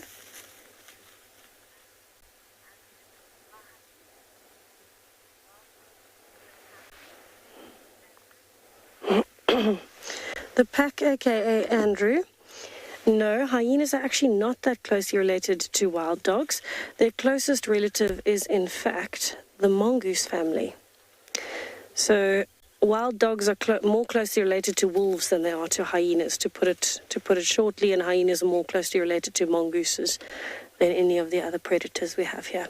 It's quite a strange thing, really, but hyenas are very lucky. They're in their own genus called Hyena Den.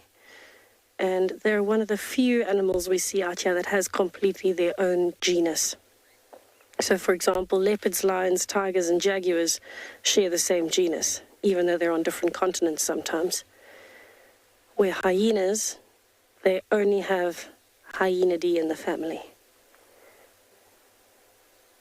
Very, very impressive stuff. Oh, we might get to... Oh no, Ndebele lifted her head and then she put it back down. I was hoping we might get to glimpse the cub there.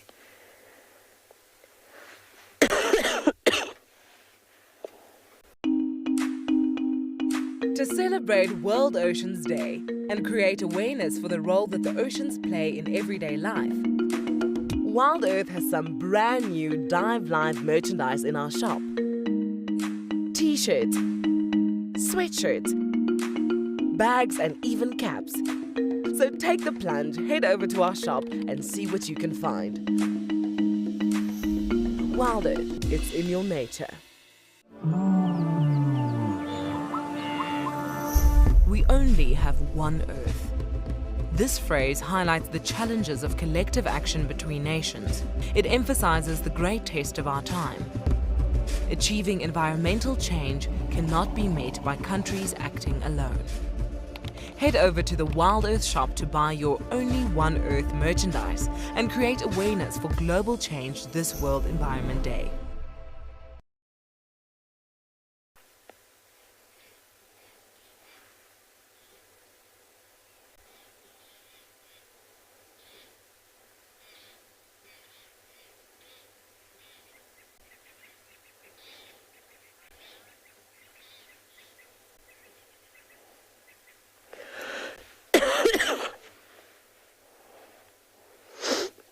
So let's see what she does. She's looking like she's getting more and more intent on the cubs and on possibly moving them, grooming them, or now that the temperature's dropping, possibly even just getting them back inside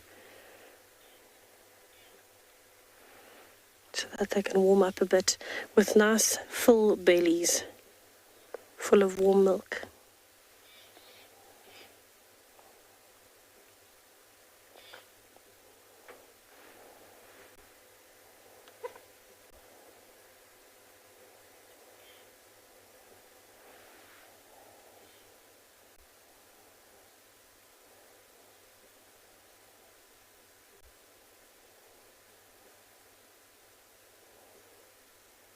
Can see she's moving to adjust to when the cubs are moving.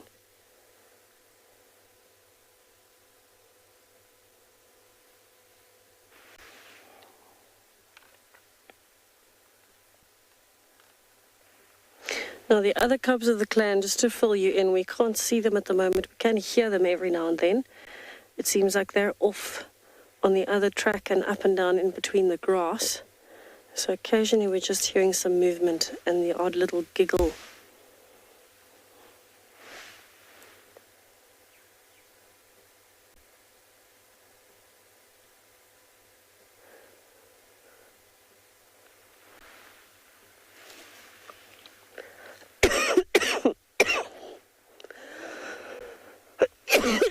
I'm so sorry, everybody. It is getting so cold and my cough seems to want to come back today. My bark is coming back.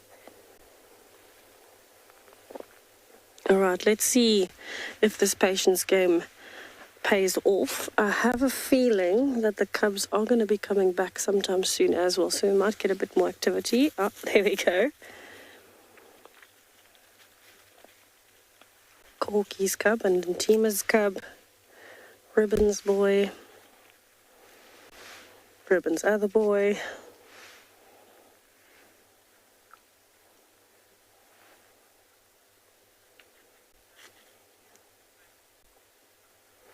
Frank, hyenas will only give birth usually once every 2 years. Unless something happens to their cubs, then they might be more frequent than that. But remember, hyena cubs can suckle until a year and 2 months, a year and a half, depending on the hyena cubs, on the different individuals. So it wouldn't make sense for a hyena mom to have more than 1 litter in a year, because hyena cubs are the most prolonged in their extended care phase, if I can call it that. So the time when they're suckling, when they're dependent on mom and still usually bound to a den site of sorts as well. When I say bound, I mean that's home base and a very strong one. So normally hyenas will only give birth once every 2 years. So for example, if you look at the difference with June and we look at Sutu versus Novella, Sutu was born December 2018, then Novella was born the end of 2020, and so if we look at that pattern, we might expect that June might have cubs towards the end of this year, 2022. Because that gives the cubs enough time to get old enough that they're kind of independent and starting to leave, either if they're a male or starting to really pull some rank in the clan if they're a female.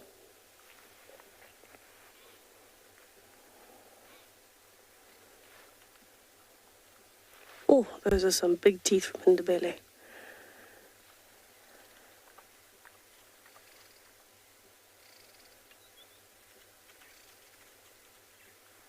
Alright, so let's see what she does. She often does 1 or 2 rounds on the outside of the den before she leaves, and then she comes back and she kind of fusses over the cubs a little bit and then she leaves. So let's just see.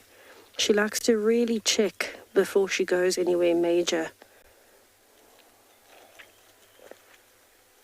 You can see she's got her ears up, she's listening.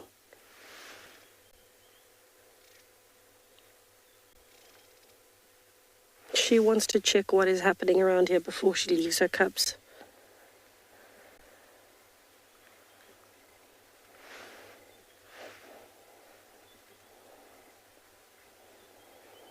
Alright, let's see what she does. She might do a few laps around here and then come back.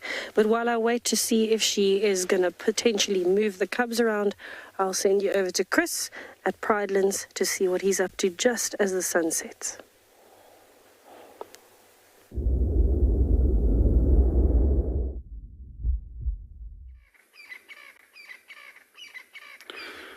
Alright, at least we've got an elephant bull as a last minute little find. Our light is not the greatest, but we'll try and make the best of it. Losing light rather fast now, but he's pushing down some knobthorn trees there.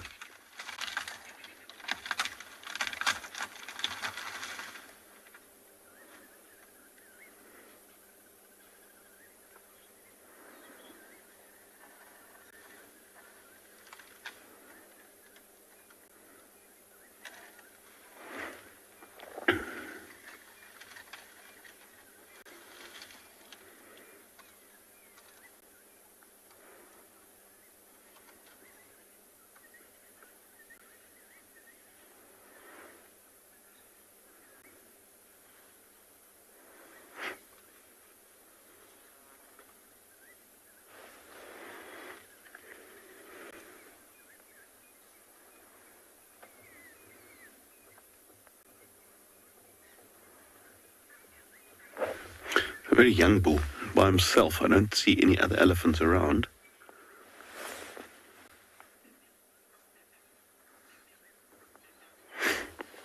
Are there James elephants? Do they have a favorite tree they feed on? James, they do seem to show preference to certain trees out here. Currently, knobthorn. They target a lot of knobthorns, but that changes throughout the year. There's times where they push down red bush willows to get to the roots and the leaves. Then they seem to focus on marula and marula bark. I've seen a leadwood being pushed down the other day, which is bizarre. Currently, a lot of knobthorns. They seem to focus on knobthorns. You might find when it rains, then they start pushing down bigger trees to get to the root systems. Certain times they will rip out raisin bushes quite a lot. It can change daily. It's not necessarily only a seasonal thing. But they utilize a wide variety of plants. And I mean, it will also be area specific. I mean, you can think that the tree composition here will be slightly different to what you have at Djuma. Djuma will be slightly different to the southern Sabi Sand. That will in turn be different to the Timbavati region. Everywhere you go throughout Africa where they occur, there will be different plant communities. Even though some of these plants occur all the way from here right up into East Africa.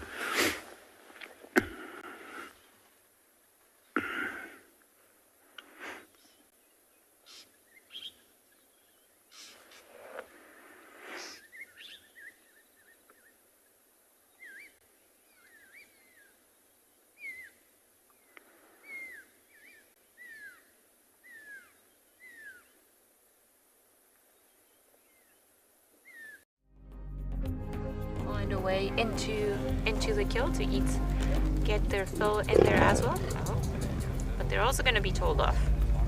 See, lions are not great at sharing their food.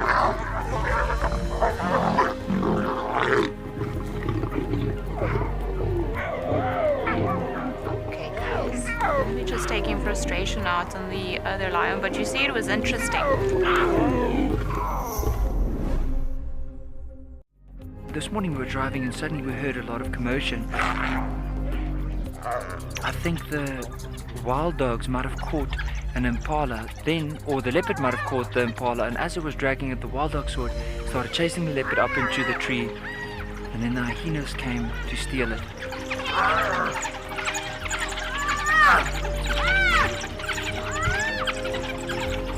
But what an incredible sighting.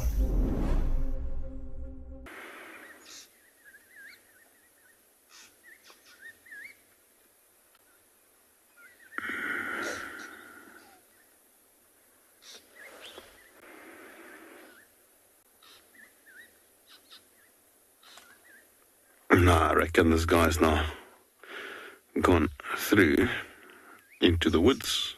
Still hear him walk there. Let's go over to Cedric, who's out on a bit of a drive.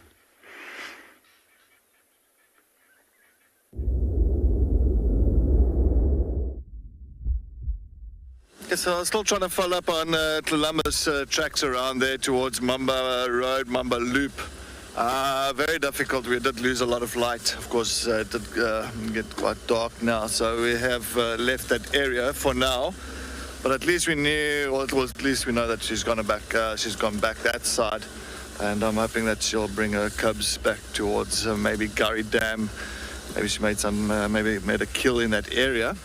But now I'm all the way down onto the western side of Djuma again, and I'm just coming on to Zoe's. I'm still on a mission with this male leopard tracks. It's been up and down on this road, and definitely before Monday I will get this male leopard. That's my goal, and let's hopefully it does give us a beautiful show or something. I'll be very happy. But he's definitely eluded me for the last 3 weeks, coming up and down this road on Zoe's, and every time we have been so close finding him, because as you can see, sometimes the tracks were almost like still steaming with freshness, And unfortunately, every time he has crossed over into another property that we cannot go into. But I shall bump into him very soon. Very soon.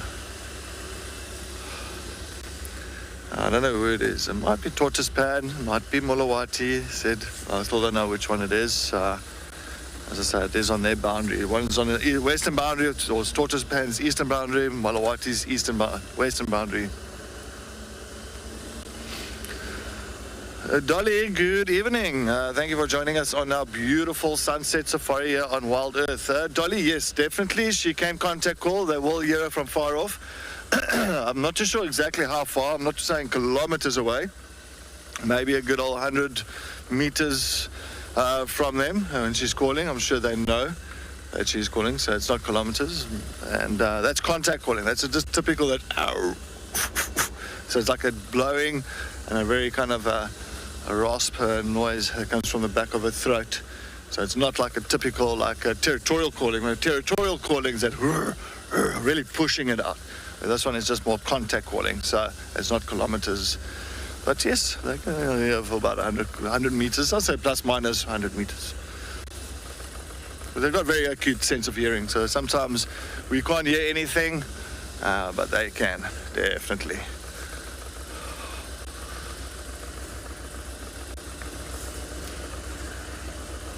Especially with Lambus cubs at their ages now, they don't hang around where mom leaves them anymore.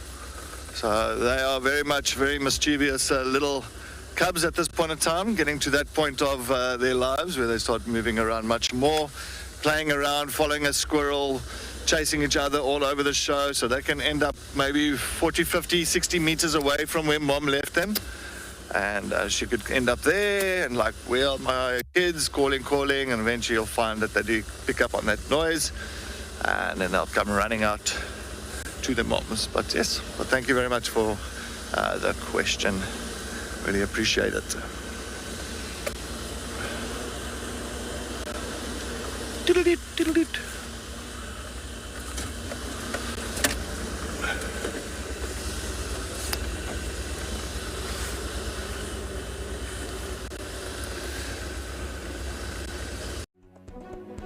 The Safari Guide of the Year 2022 is approaching us rapidly. This year, we'll be heading to bushwise field guides at the Southern African Wildlife College from the 27th June till the 2nd of July. We will soon meet all our contestants who are vying for the prize of being the very best of the best, and the judges who will put them through their paces. Join me, Steve Falconbridge, as we dream it, guide it, win it. If you would like to be a part of the team that shares the wildebeest migration in Kenya live on WildEarth, then we have some great news for you. There are a few places left to join our expeditions in August and September this year. You'll be staying in an exclusive tented camp with ensuite bedrooms nestled in the riverine woodlands of the Talek River. Head over to our website to book your bucket list experience today. WildEarth Expeditions. Travel with purpose.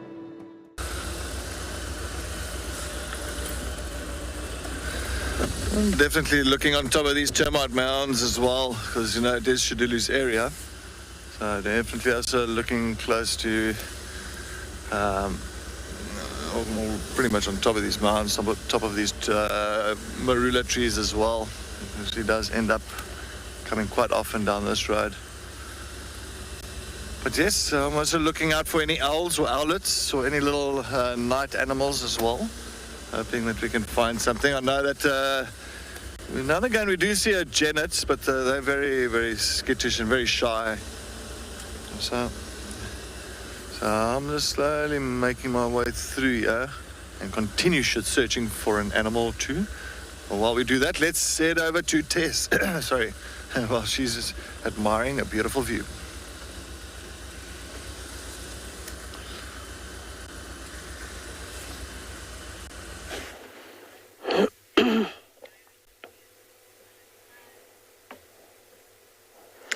So we have just lost that last little bit of light, and I'm now sitting at Treehouse Dam.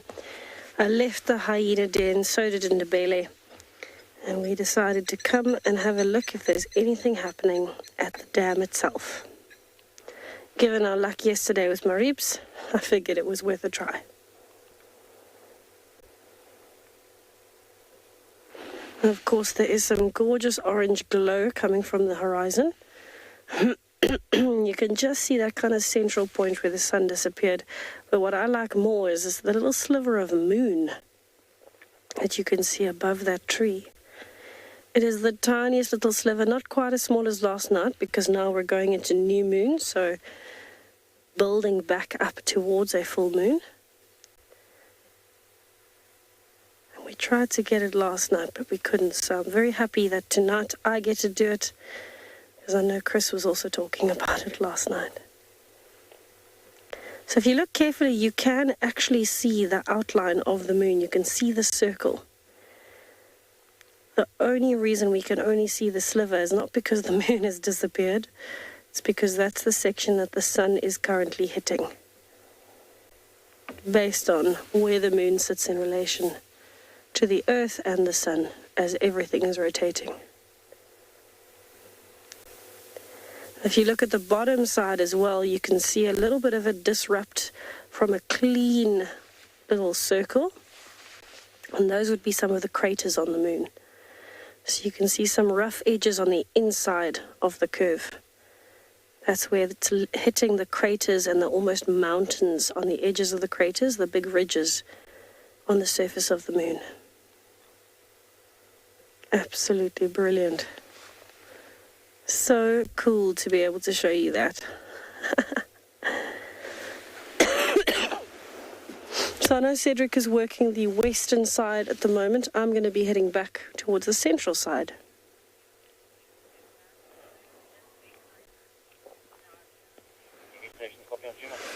Dahlia, I'm so happy that you're enjoying this. Sorry, Oh, there we go.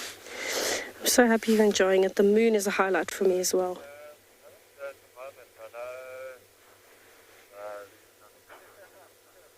Look how much the light has changed already, though. Just from when we got here to now, there's hardly any orange left on the horizon.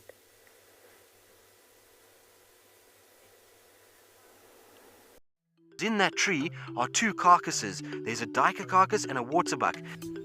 Well, it's not as graceful as... He's a bit hesitant because, well, climbing a tree is not the easiest, but he will get up there eventually. So let's see. There he goes. And look at the power in that. That is a massive 500-pound cat that has just climbed the marula tree and is up in there. How cool is this? I don't know how he's going to do it, but let's see.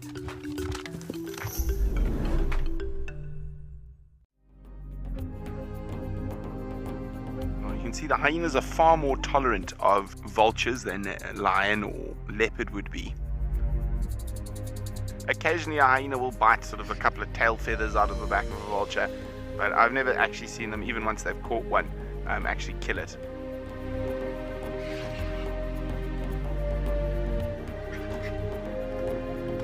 Oh, there we go, nearly got him.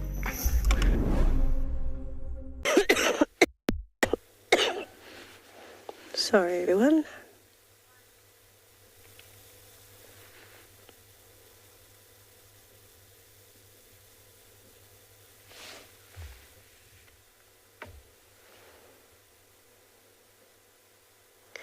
That little moment in the day where we get to reset and just take it all in. I love it.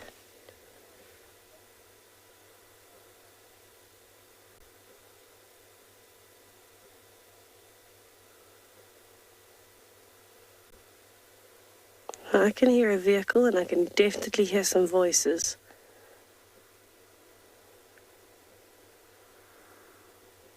I wonder who it is. But what I want to do from here, when we're done taking in the scenery and the gorgeous glow, is head back towards the central part of the reserve to see if we can find any signs of Tlalamba towards that drainage line. I'm fairly convinced she went back there at some point. Whether she's still there, I don't know. But it is worth checking in case she is. Because we all know how she likes to walk circles around us, particularly me. I think she likes to walk circles around me. But it's usually when I stop looking for her that I find her, so I don't think it was a bad thing that I ended up at the Hyena Den. Especially being able to catch up with a few of the little cubs. Always a good thing.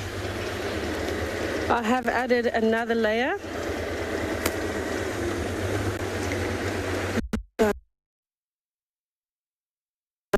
Adding a beanie and another pair of gloves.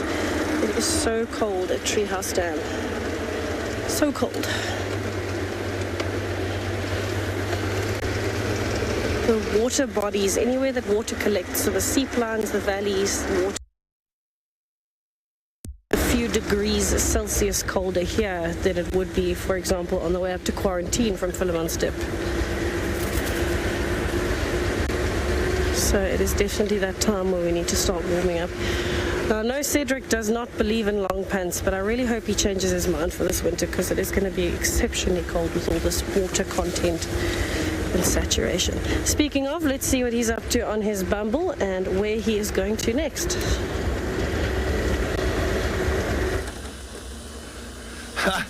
Changing my short pants for longs. Never.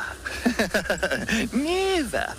No, the thing is, if I wear longs, it's like I was thinking about it as well. It's like if I wear long pants, it feels like I'm in a straitjacket. It feels like I'm kind of closed up and I can't move around and do enough, you know. So I don't like it. It's almost like, you know, if you get locked in a small place, in a dark place, and you're like, you start, you know, going crazy about that. Same thing. It's I don't like having my legs all wrapped up in cloth.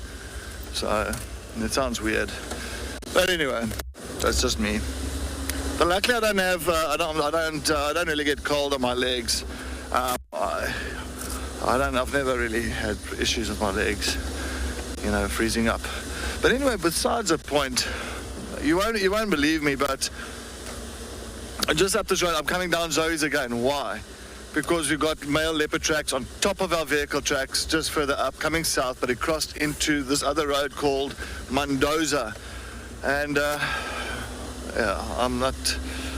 I think these males are giving me a run for my life here, honestly, because it's just not happening every single time, and I'm not too sure. Sorry, I just saw eyes there. No, it's Impala.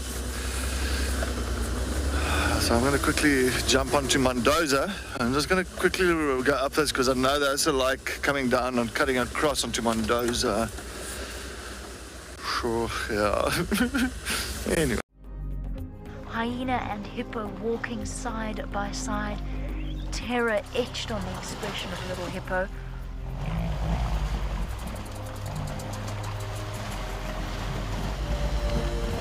Look at this last mad dash. Hyena running along beside it.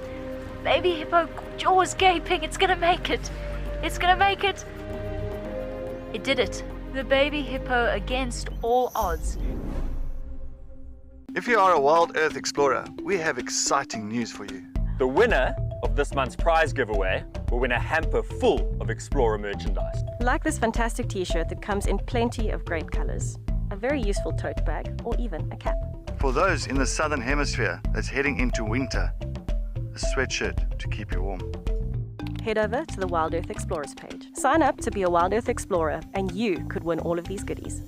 WildEarth, it's in your nature. And I'm pretty much on Mendoza now. I'm like hoping that I will see him coming down here or spot him somewhere around this area, because yeah, I wonder if it's Milwaukee. Definitely, maybe every time he hears a vehicle coming, he'll just like pop into the bush and like, you know, play hide and seek for us or from us and all that. And maybe that's why he doesn't want to be seen. But let's see.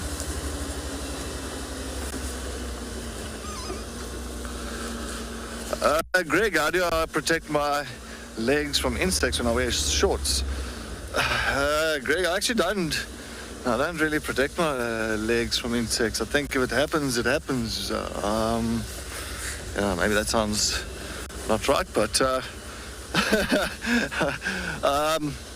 Nah. Luckily the mosquitoes, Greg, mosquitoes, they do not bite me, so I'm not really worried about the mosquito part. Maybe the ticks. But if it's ticks, and especially the little pepper ticks, if it's them, it's fine. Because I love the itch afterwards. So that's a little bit weird for me, but anyway. And yeah, that's about it. And if it's like other insects, well, I'll just have to deal with it at that point of time. But now, nah. I did, oh yes, now of course, remember I did a bit of a test, if anybody was with me earlier. I did a test with the Devil's Thorn to see how it works on dry skin, especially in wintertime. Of course, our skin dries up quite a bit in wintertime here, and you have to use moisturizer or something just to kind of keep the skin nice and healthy and moisturized. And I used the Devil's Thorn. I did smear it all over my arms, my legs. Okay, it wasn't the best outcome. It wasn't the outcome that I thought it would be.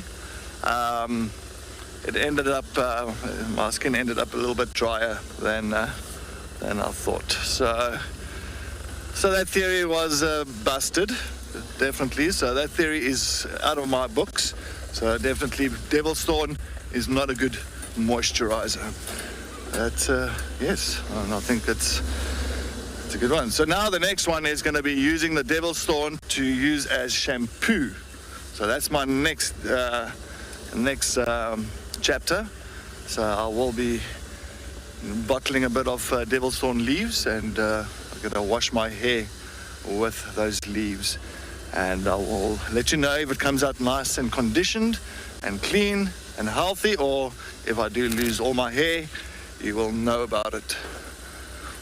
Oh yeah, you'll definitely know about it.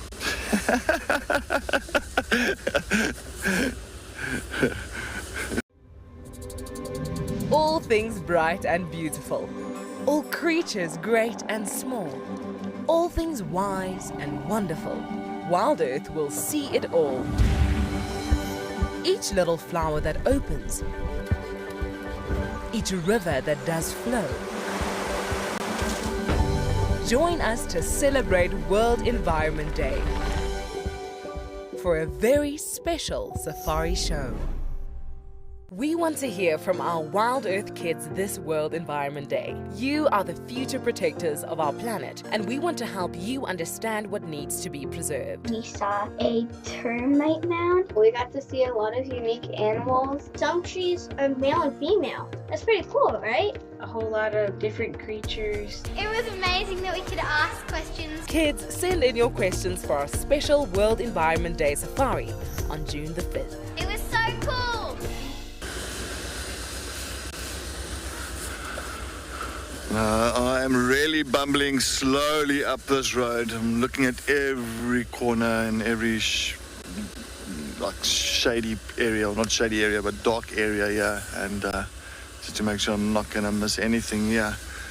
But yeah, so far nothing, no eyes here. But I am ambling very slowly up it to make sure I'm not going to miss it. But yes, indeed. I think I'm going to actually make...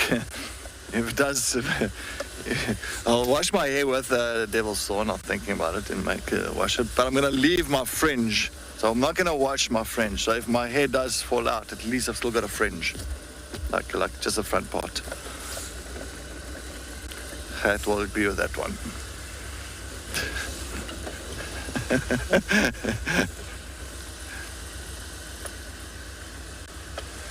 While we continue up Mendoza, still to see if we can find where this male's gone to, this male leopard. Let's head to Tess and see what's happening on her safari.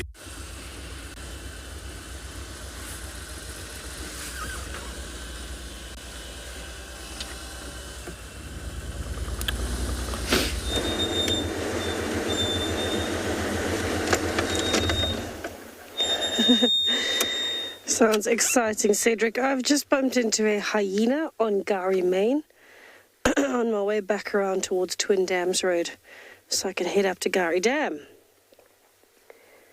And it is freezing, but look at that belly. My goodness gracious me. You have eaten a lot And it is the lovely Miss Ribbon. Good to know that she's eaten so much. Now we can hear other hyenas a bit further in the distance. And I think there's some form of meal happening.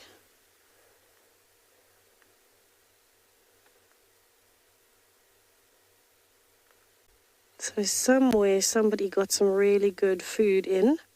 Now I'm not sure if the hyenas killed something themselves, if they stole something. She looked like, and there she goes. She looked like she was coming from Baboon Pan area on Little Gowrie. We'll reverse a little bit and see if we can catch up with her.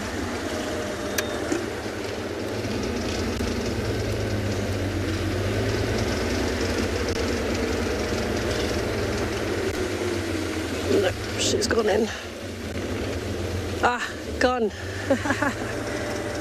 Coming back on the road. I can see vehicles in the distance. I can see some lights. Maybe that's where she came from.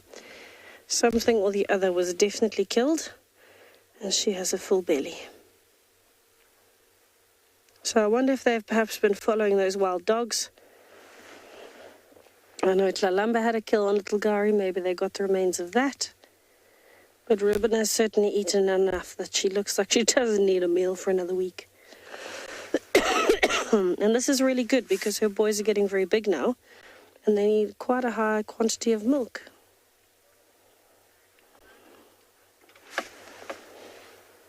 Lisa, it's a pleasure to be able to share the different clan members with you. I'm so happy that we're seeing Ribbon. We haven't seen her on her own in a while, and again, she is gone. Disappearing. So she's on a bit of a mission. She seems to be doing a zigzag between kind of the bush and the road and the bush and the road.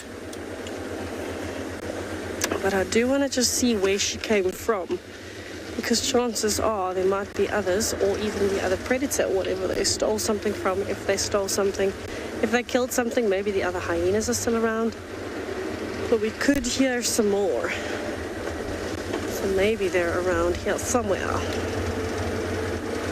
so cool. Miss Ribbon. It's the fullest I've seen her looking in a long time. So she might be on her way back to the den a little bit later to give her cubs some milk. I have officially added every layer that I own now, by the way. Got my jacket on, got my gloves on, the extra pair, got my scarf on, and I've even got my beanie on underneath my hat. It's a full up dressing up party, full on dressing up party. That's what I'm looking for. And I'm fairly sure Cedric's thermal gauge is broken. Just saying. As our global WildEarth family grows, we know that many of you struggle to get your questions answered during the live safari. Going forward, we will be holding AMAs for our WildEarth explorers on a regular basis. The first is with our resident leopard whisperer, Tristan Dix. Join me for an AMA on the 8th of June, straight after the Sunset Safari. This will be your chance to ask me anything you like. All you have to do is sign up to be an explorer, and you can meet me here on Djuma with your questions ready. To celebrate World Oceans Day and create awareness for the role that the oceans play in everyday life, WildEarth has some brand new Dive Live merchandise in our shop. T-shirts, sweatshirts, bags and even caps. So take the plunge, head over to our shop and see what you can find. WildEarth, it's in your nature.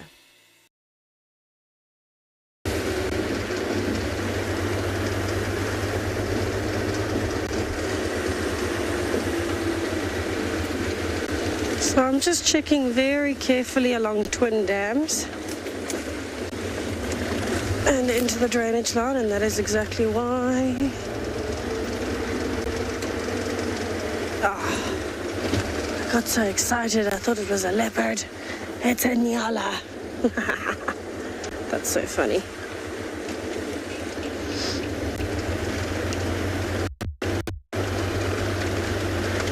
Alright, I'm hoping we're gonna bump into whatever the hyenas bumped into. Maybe we'll get lucky. But let me send you over to Cedric. Maybe you can all ask him why his temperature gauge is broken. Where is your thermal gauge, Cedric? It's gone.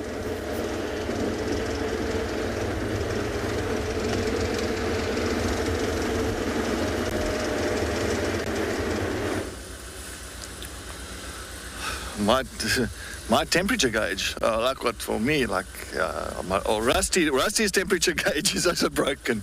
So Rusty and myself, we are definitely hand in hand here. I think we are, both our gauges have stopped working. So, so I think we are definitely sitting with a bit of a problem, but actually not, because I don't mind it. It's like it's actually ooh, what is that? Oh, it's Impala. It's actually a pleasant evening tonight. I think it's not so bad. Maybe at the moment where we are now, we're on quite a rise. So I think because the hot air or the warm air rises now during the night time, so it goes a little bit further up, and of course the cold air sinks, and maybe I'm catching a nice warm draft up this side. Could be. It might be. One of the explanations that I'm not getting that cold at all. But it is a beautiful orange glow. I agree with Tess. That is winter sunsets are absolutely divine. They've got a different. It's got a different look and feel to it compared to summer. I think winter. It's more like crystal clear, beauty coloured. Coloration that comes through. I don't know. There's just something about it, but it's beautiful, especially tonight as well. Once again, it is beautiful. But anyway, on top of that, we did stop for a little bit just to listen out. Gert and myself, we just were listening to see if we have maybe kind of picked up on any noises or any calls, alarm calls around here. But I am still going very slowly up Mendoza. I think I'm doing this road in practically almost in reverse, just to see if I can see anything this side of those leopards that came through here during the daytime on top of my vehicle tracks.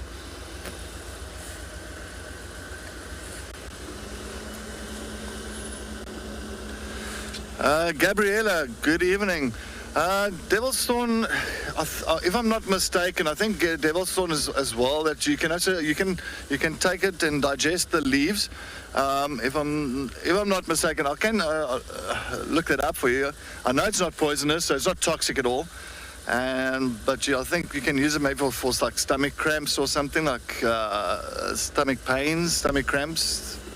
But yeah, just let me run through the things here quickly, but I think so. I know it is used for something. Maybe Tess will know.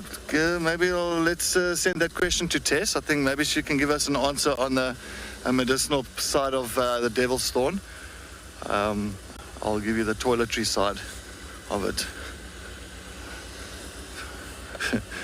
Well, not the toiletry, but like the toiletry side, like the skin care and hair care. Oh, that is toiletry.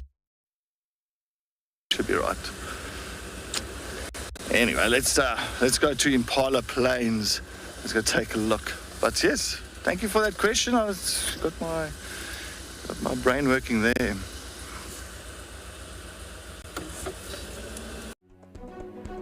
The Safari Guide of the Year 2022 is approaching us rapidly. This year, we'll be heading to Bushwise Field Guides at the Southern African Wildlife College from the 27th June till the 2nd of July. We will soon meet all our contestants who are vying for the prize of being the very best of the best, and the judges who will put them through their paces. Join me, Steve Falconbridge, as we dream it, guide it, win it. If you would like to be a part of the team that shares the wildebeest migration in Kenya live on WildEarth, then we have some great news for you. There are a few places left to join our expeditions in August and September this year. You'll be staying in an exclusive tented camp with ensuite bedrooms nestled in the riverine woodlands of the Talek River. Head over to our website to book your bucket list experience today. WildEarth Expeditions. Travel with purpose. I wonder if it's just as chilly for the animals as it is for Tess. Because the animals, I don't see any eyes or anything popping out here. I'm really looking even for little owls or owlets around here for the night. And nightjars as well. They've been scarce. Hyena, that's Hyena Tracks. It's on that side. It doesn't look like, looks like Impala Tracks. So yeah, I think Impala Tracks on the other side.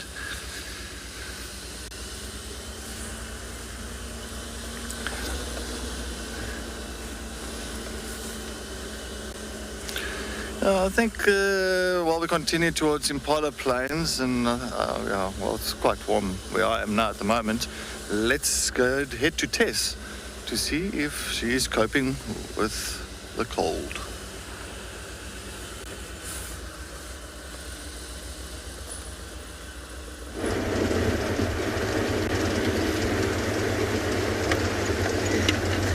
Said I'm struggling. Yo, everybody, it is so cold. I think this is the coldest I've been in a while. With all my layers on, I'm still cold.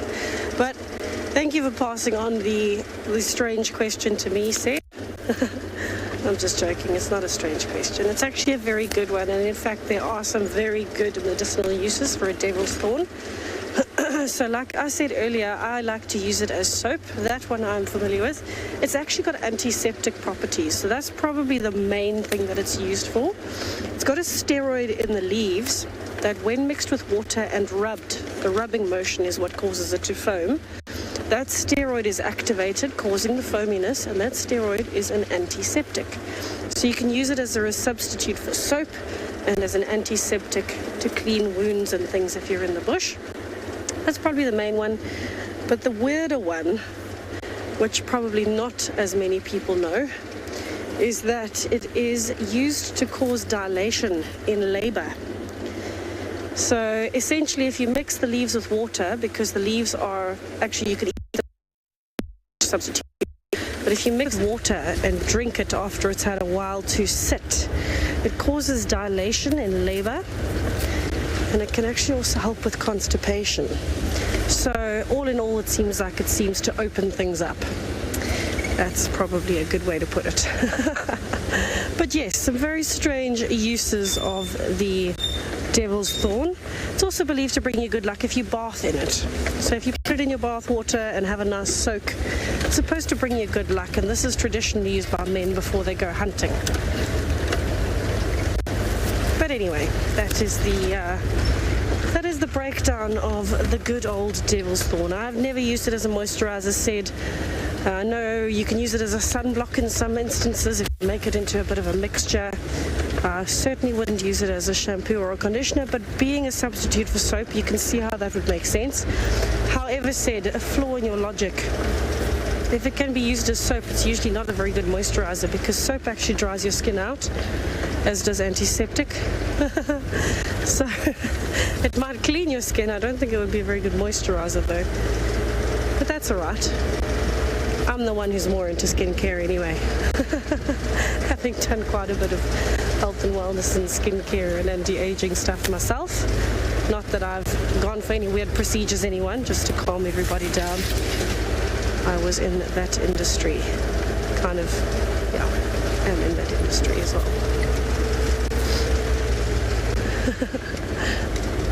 Strange. My favorite products are things like baobab products. So the baobab tree is incredibly useful with everything from baking to actually working on your skin as a moisturizer. I think I definitely prefer baobab to devil's thorn, said.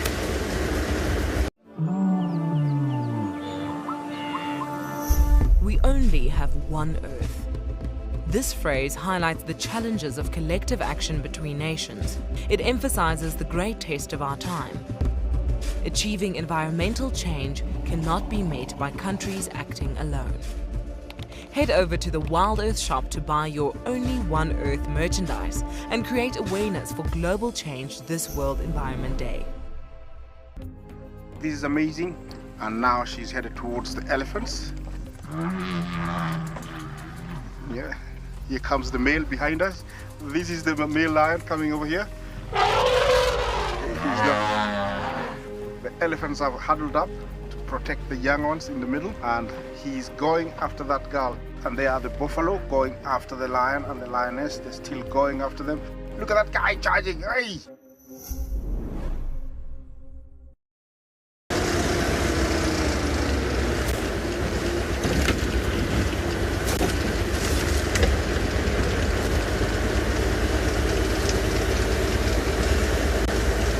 Right, I'm now driving along the edge of the drainage line where we think Lalamba has gone again. Walking circles around us, the queen as she does, the new queen.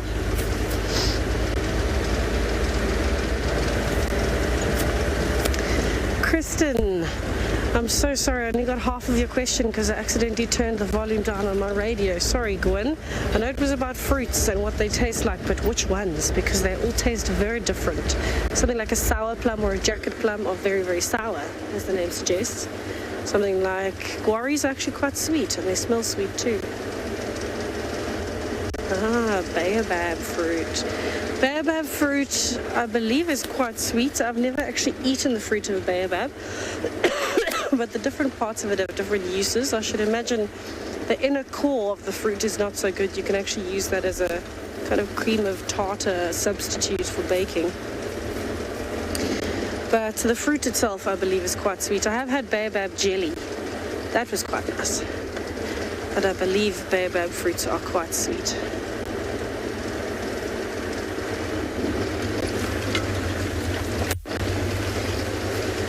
They kind of look like a giant upside down tree, don't they? A baobab.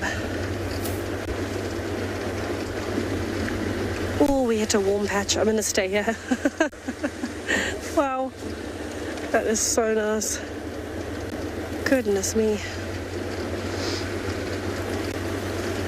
And that is a thorn tree close to my face.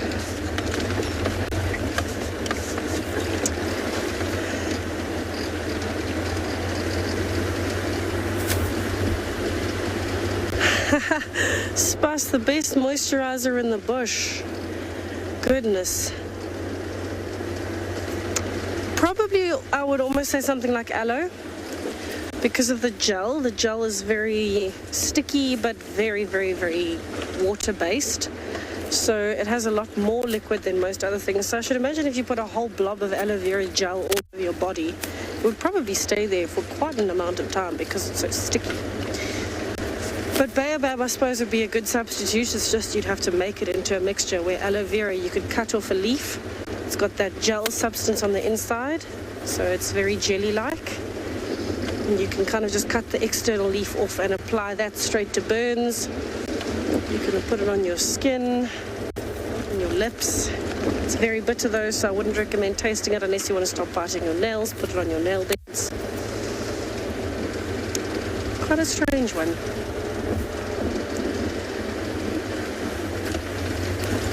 Aloe vera.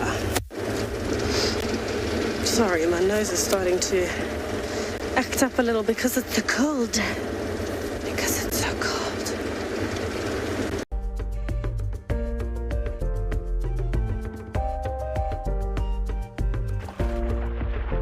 It's Scottish Lauren as your underwater biologist. We have a turtle! So this is the knife symbol for a turtle. So today is not any ordinary day, it is World Ocean Day.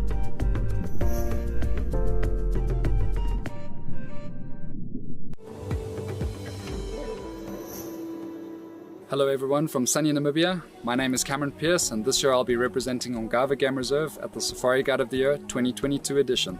You know, a lot of people have asked me what it would be like to win the competition, and it would obviously be an incredible privilege, but even just to be selected as one of the 5 finalists is an honor that I never expected and special to be a part of it for this year.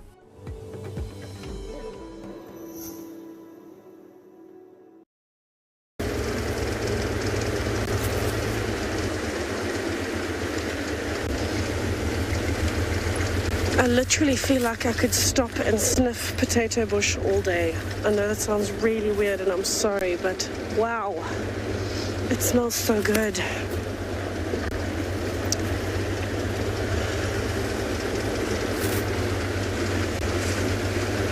You know, I'm starting to feel like this winter is going to be very interesting because it's going to be quite tough for people like myself and Sid looking to try and find animals in the thickets.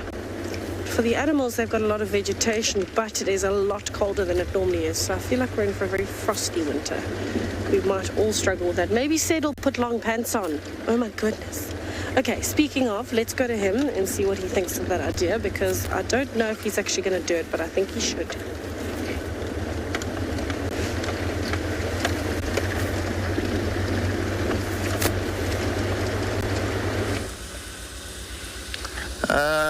No. No long pants needed.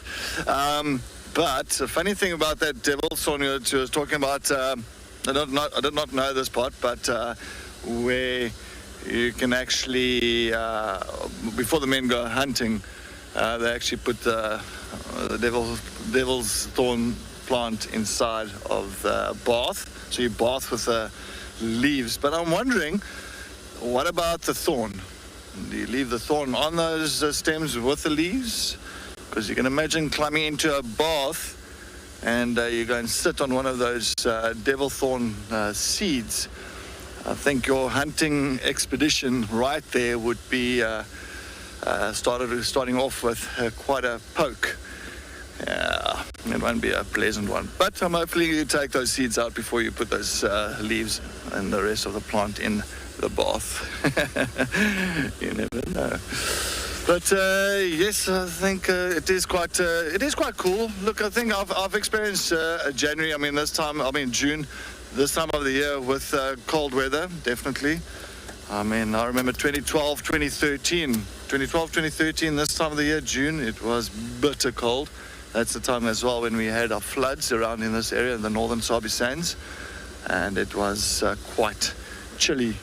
Actually really from May, if I'm not mistaken, from May, June, it was beanie, gloves, scarf, and definitely lots of jackets. But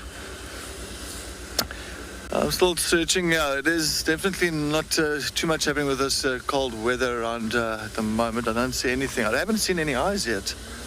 I've really been searching, and I've been crawling up this road towards Vuyatula access, and not even an eye.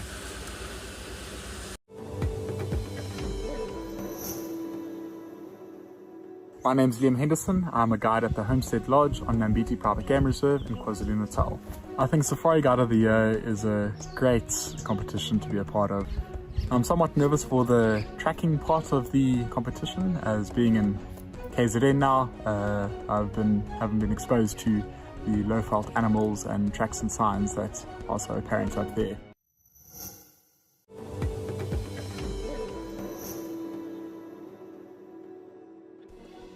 My name is Nico Brits. I am originally from Cape Town. I worked in the Eastern Cape for about 9 years before I started working at Bushwise Field Guides in the Lowveld, close to Makalali Private Game Reserve. So I'm hoping that by doing this could inspire the younger or newer guides coming into the industry to do the same.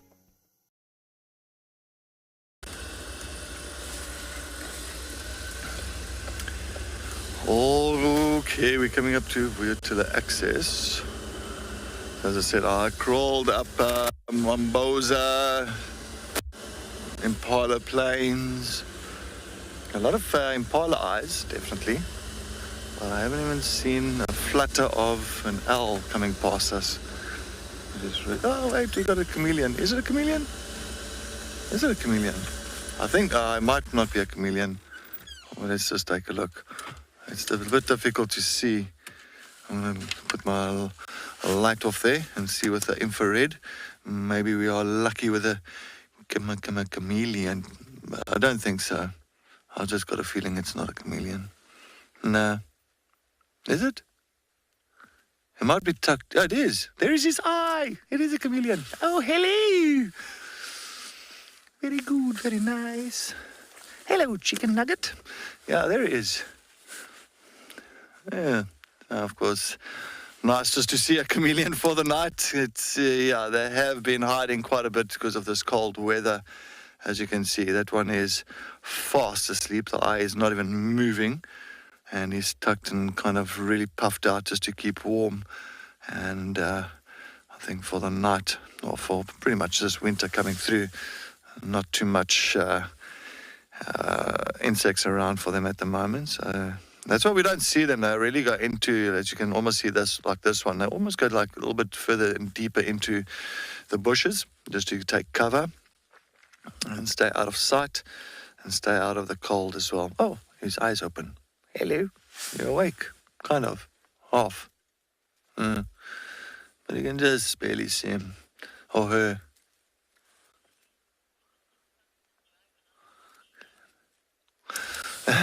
Paul, good evening. Yes, definitely. What is a sunset drive without a chameleon? But I mean, I've been really looking for a chameleon tonight. I'm searching and really keeping my eyes out on every bush that we passed. And we did do a snail pace up this road, and I did not see a single sign. And this is pretty much the first one we saw now. So very nice. As I say, but that's for this time of the year. But yeah, we will struggle more the further we go into winter. The more we will struggle to see any other chameleons around. But yes, and this is called a flap-necked chameleon because of the flap behind the head. So of course, it's the only species that we do get around here. And of course, just before the winter comes, the female will lay her eggs in the ground. And she'll lay her eggs inside the ground. And it'll take pretty much almost an entire year for those little ones to hatch, and they'll come up to the top, and then off they go. But usually about 20 to 30 eggs. And the success rate of these flap-necked chameleons, when they are little ones, to survive is very low. You're looking at maybe about 5%, due to the fact of there's loads of predators that feed off them. A lot of even the bush shrikes, the long-tailed shrike, birds like that, even I've seen lilac-breasted rollers, purple rollers, European rollers, roller species. They definitely go for little chameleons. So yeah, they need to really work on that camouflage and use that camouflage to their advantage, especially in summertime when they do move around a little bit more, and especially when those little ones have hatched as well. Of course, and changing the color to their surrounding and blending in.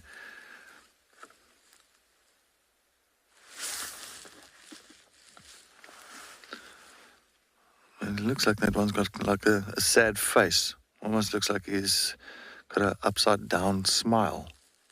Or is it just the leaf that's in front of him? Might be just the leaf that's in front of him.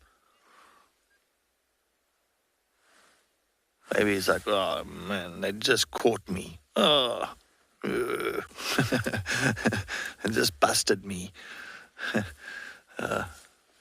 Shame. But it's quite a big one, actually, from where we were sitting. It's quite a big chameleon, so it might be a female.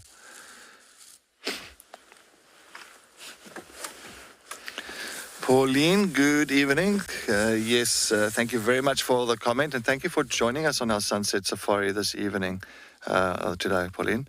It was a lot of fun, a lot of interesting little things around, and especially the buffalo herd that we saw as well.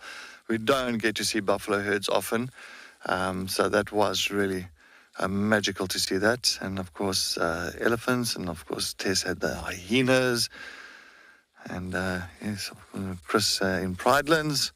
So yes, there was a lot of little interesting things around here. But of course from Tess and Panda, Chris and BK in Pridelands, and from Gwyn, of course, the director for today at FC, and Olgat and myself, and from the rest of the WildEarth team, we just say thank you very much.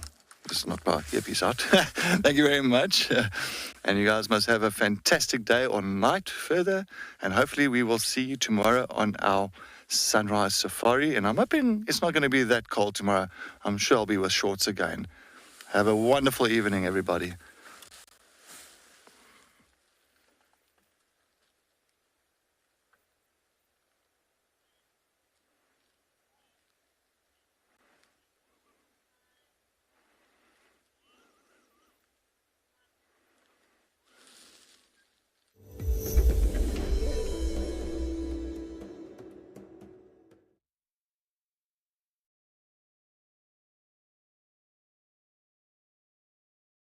include animal kills and carcasses.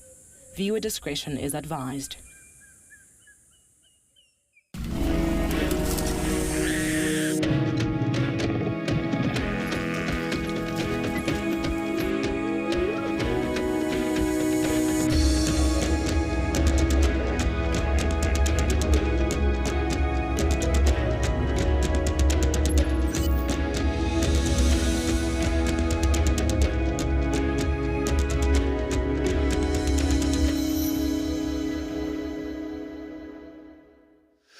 Yes, good morning, everybody. Welcome to our sunrise safari on WildEarth this morning. It is a very chilly morning here at Djuma Private Game Reserve in the Sabi Sands, South Africa.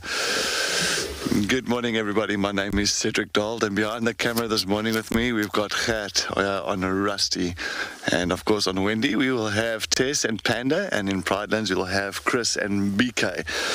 All right, so what we are doing at the moment, we are on Mvubu Road. We're trying to follow up on Lalamba. She did move through past the dam camp not long ago, but looked like she might have gone into Vuyatela camp and towards our camp. So it's going to be a little bit of a mission to follow up, but we will try our best.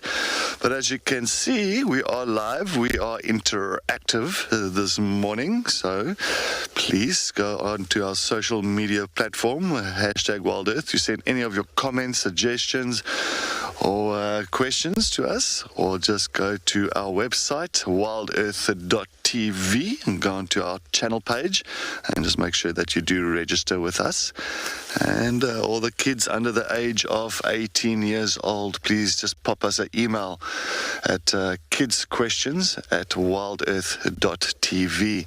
So please let those comments, questions, and suggestions come through, so you can just, keep us going this morning, and hopefully we can keep you entertained as well. And I'm hoping that we get some fantastic sighting for everybody.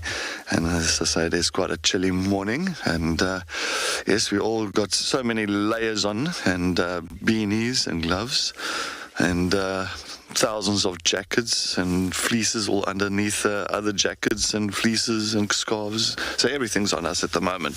But while let's continue. I think what we should do, we want to continue to search for Lalamba.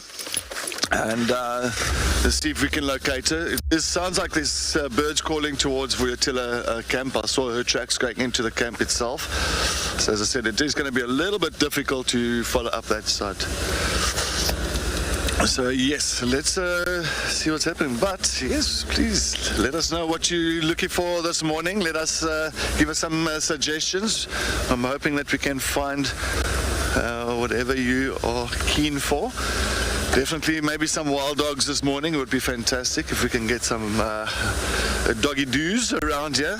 But yeah, it's nice. I can't believe how far Lalamba actually moved from where she was yesterday. She was in Little Gurry at a place called 47 Open. So 47 Open is, how can I say, it's just west of Chitwa Dam, northwest of Chitwa Dam.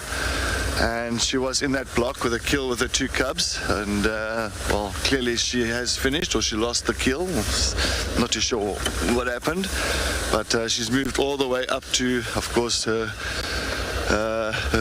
favorite area, and that's Djuma Private Game Reserve, here towards Gurry Dam. And you know, she loves this area, and she knows this area so well, and I think she knows this little pathways towards the camp, around the camp, way better than we do. And so I think that's why she's been a little bit sneaky this morning. So I don't know